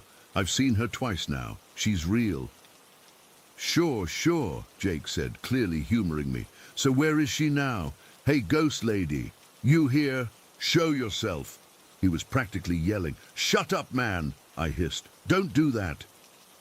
What? You think you're gonna piss her off? Jake was laughing now. Ooh, scary ghost. We don't believe in you. I got caught up in his mockery. Wanting to seem cool, I joined in. Yeah, if you're real, why don't you do something? Move something. Make a noise. I was laughing too, but it felt wrong as soon as the words left my mouth. Nothing happened while Jake was there. We played games for a few more hours, then he went home. I didn't think much more about it that night. The next morning, I woke up feeling itchy on my leg. I threw back the covers and nearly had a heart attack. There was a scratch, no, more like a line, starting at my ankle and spiraling up my calf, around my knee, and ending on my inner thigh. It wasn't deep enough to bleed, but it was red and raised, like someone had dragged their fingernail firmly across my skin. The freakiest part, it was one continuous line. There's no way I could have done that to myself in my sleep. The angle was all wrong, and it was too precise. A perfect spiral from ankle to thigh. I sat there staring at it, my heart pounding. The mock challenge from the night before came rushing back to me. Oh shit, I whispered. I'm sorry. I didn't mean it. I felt like I was being watched. The room seemed colder than usual, even though it was summer. I kept apologizing to the empty room, promising I wouldn't disrespect her again. The scratch didn't hurt much, but it stayed visible for almost 2 weeks. I wore long pants despite the heat to hide it from Mom and Kevin. I didn't want to try explaining it. After that incident, I started noticing her presence more. Not seeing her exactly, but feeling her. Sometimes I'd wake up in the middle of the night with the certainty that someone was standing in the corner of my room. Other times, I'd be doing homework and suddenly get goosebumps, like someone had walked behind me. I started leaving little acknowledgements. Nothing crazy. I wasn't setting up an altar or anything. But I'd say good morning to the empty room when I woke up. If I was the last one leaving the house, I'd say, watch the place for us before locking the door. It felt stupid, but also respectful somehow. The summer after graduation, I was helping Kevin clean out the garage. We'd been at it for hours, sorting through boxes of junk that had accumulated over the years. I was taking a break, sitting on a stack of old tires and drinking water, when I decided to ask him about the house. Hey, do you know anything about who lived here before us? Kevin wiped sweat from his forehead. Not much. Why? I shrugged. Just curious. The house is pretty old, right? Built in the 70s, I think. I bought it from an estate sale. The previous owner had died. That got my attention. Died? Like, in the house? Kevin gave me a funny look. Yeah, actually, heart attack from what the realtor said. She was found in the living room. Why are you asking about this? I hesitated, then decided to just say it. I think her ghost is still here. I expected him to laugh or dismiss it like he always had when I was younger. Instead, he put down the box he was holding and looked at me seriously. You've seen something. I nodded. A woman. Heavy-set, middle-aged, dark skin. She has this pink glow around her. Kevin's eyes widened slightly. Her name was Ernestine. I never met her, but the neighbors told me about her after we moved in. She lived here alone for about 20 years after her husband died. Pink, he added after a moment. That's interesting. The realtor said when they were clearing out the place, there were pink curtains in almost every room, pink rugs, pink towels in the bathroom. Apparently it was her favorite color. A chill ran down my spine, despite the garage heat. So I've been seeing Ernestine. Maybe. Kevin looked uncomfortable. Look, I'm not saying I believe in ghosts, but this house did feel, I don't know, lived in when we got it, like it had a personality already. We went back to cleaning, but my mind was racing. Ernestine. The woman had a name now, and the pink aura made sense. It was her favorite color, something she'd surrounded herself with in life. That night, lying in bed, I spoke to the empty room. Ernestine, is that your name? I'm Tyler. I'm sorry about mocking you that time with Jake. I know this is your house. I respect that. Nothing happened. No response. But I felt, I don't know, acknowledged somehow. Like when you're talking to someone who's listening but not answering. As the weeks passed, the atmosphere in the house seemed to change. The random occurrences didn't stop, but they felt less threatening, more like someone just going about their business. Cooper stopped growling at empty spaces and instead would sometimes wag his tail at nothing, like greeting an old friend. I still saw her occasionally, always briefly, always at a distance. A glimpse of her walking down the hallway or standing in the kitchen looking out the window. She never approached me again, never did anything threatening. I've moved out now, in college about 2 hours away. When I come home to visit, I always say hello to Ernestine. Mom thinks it's weird, but Kevin gets it. He's started doing it too, in his own way.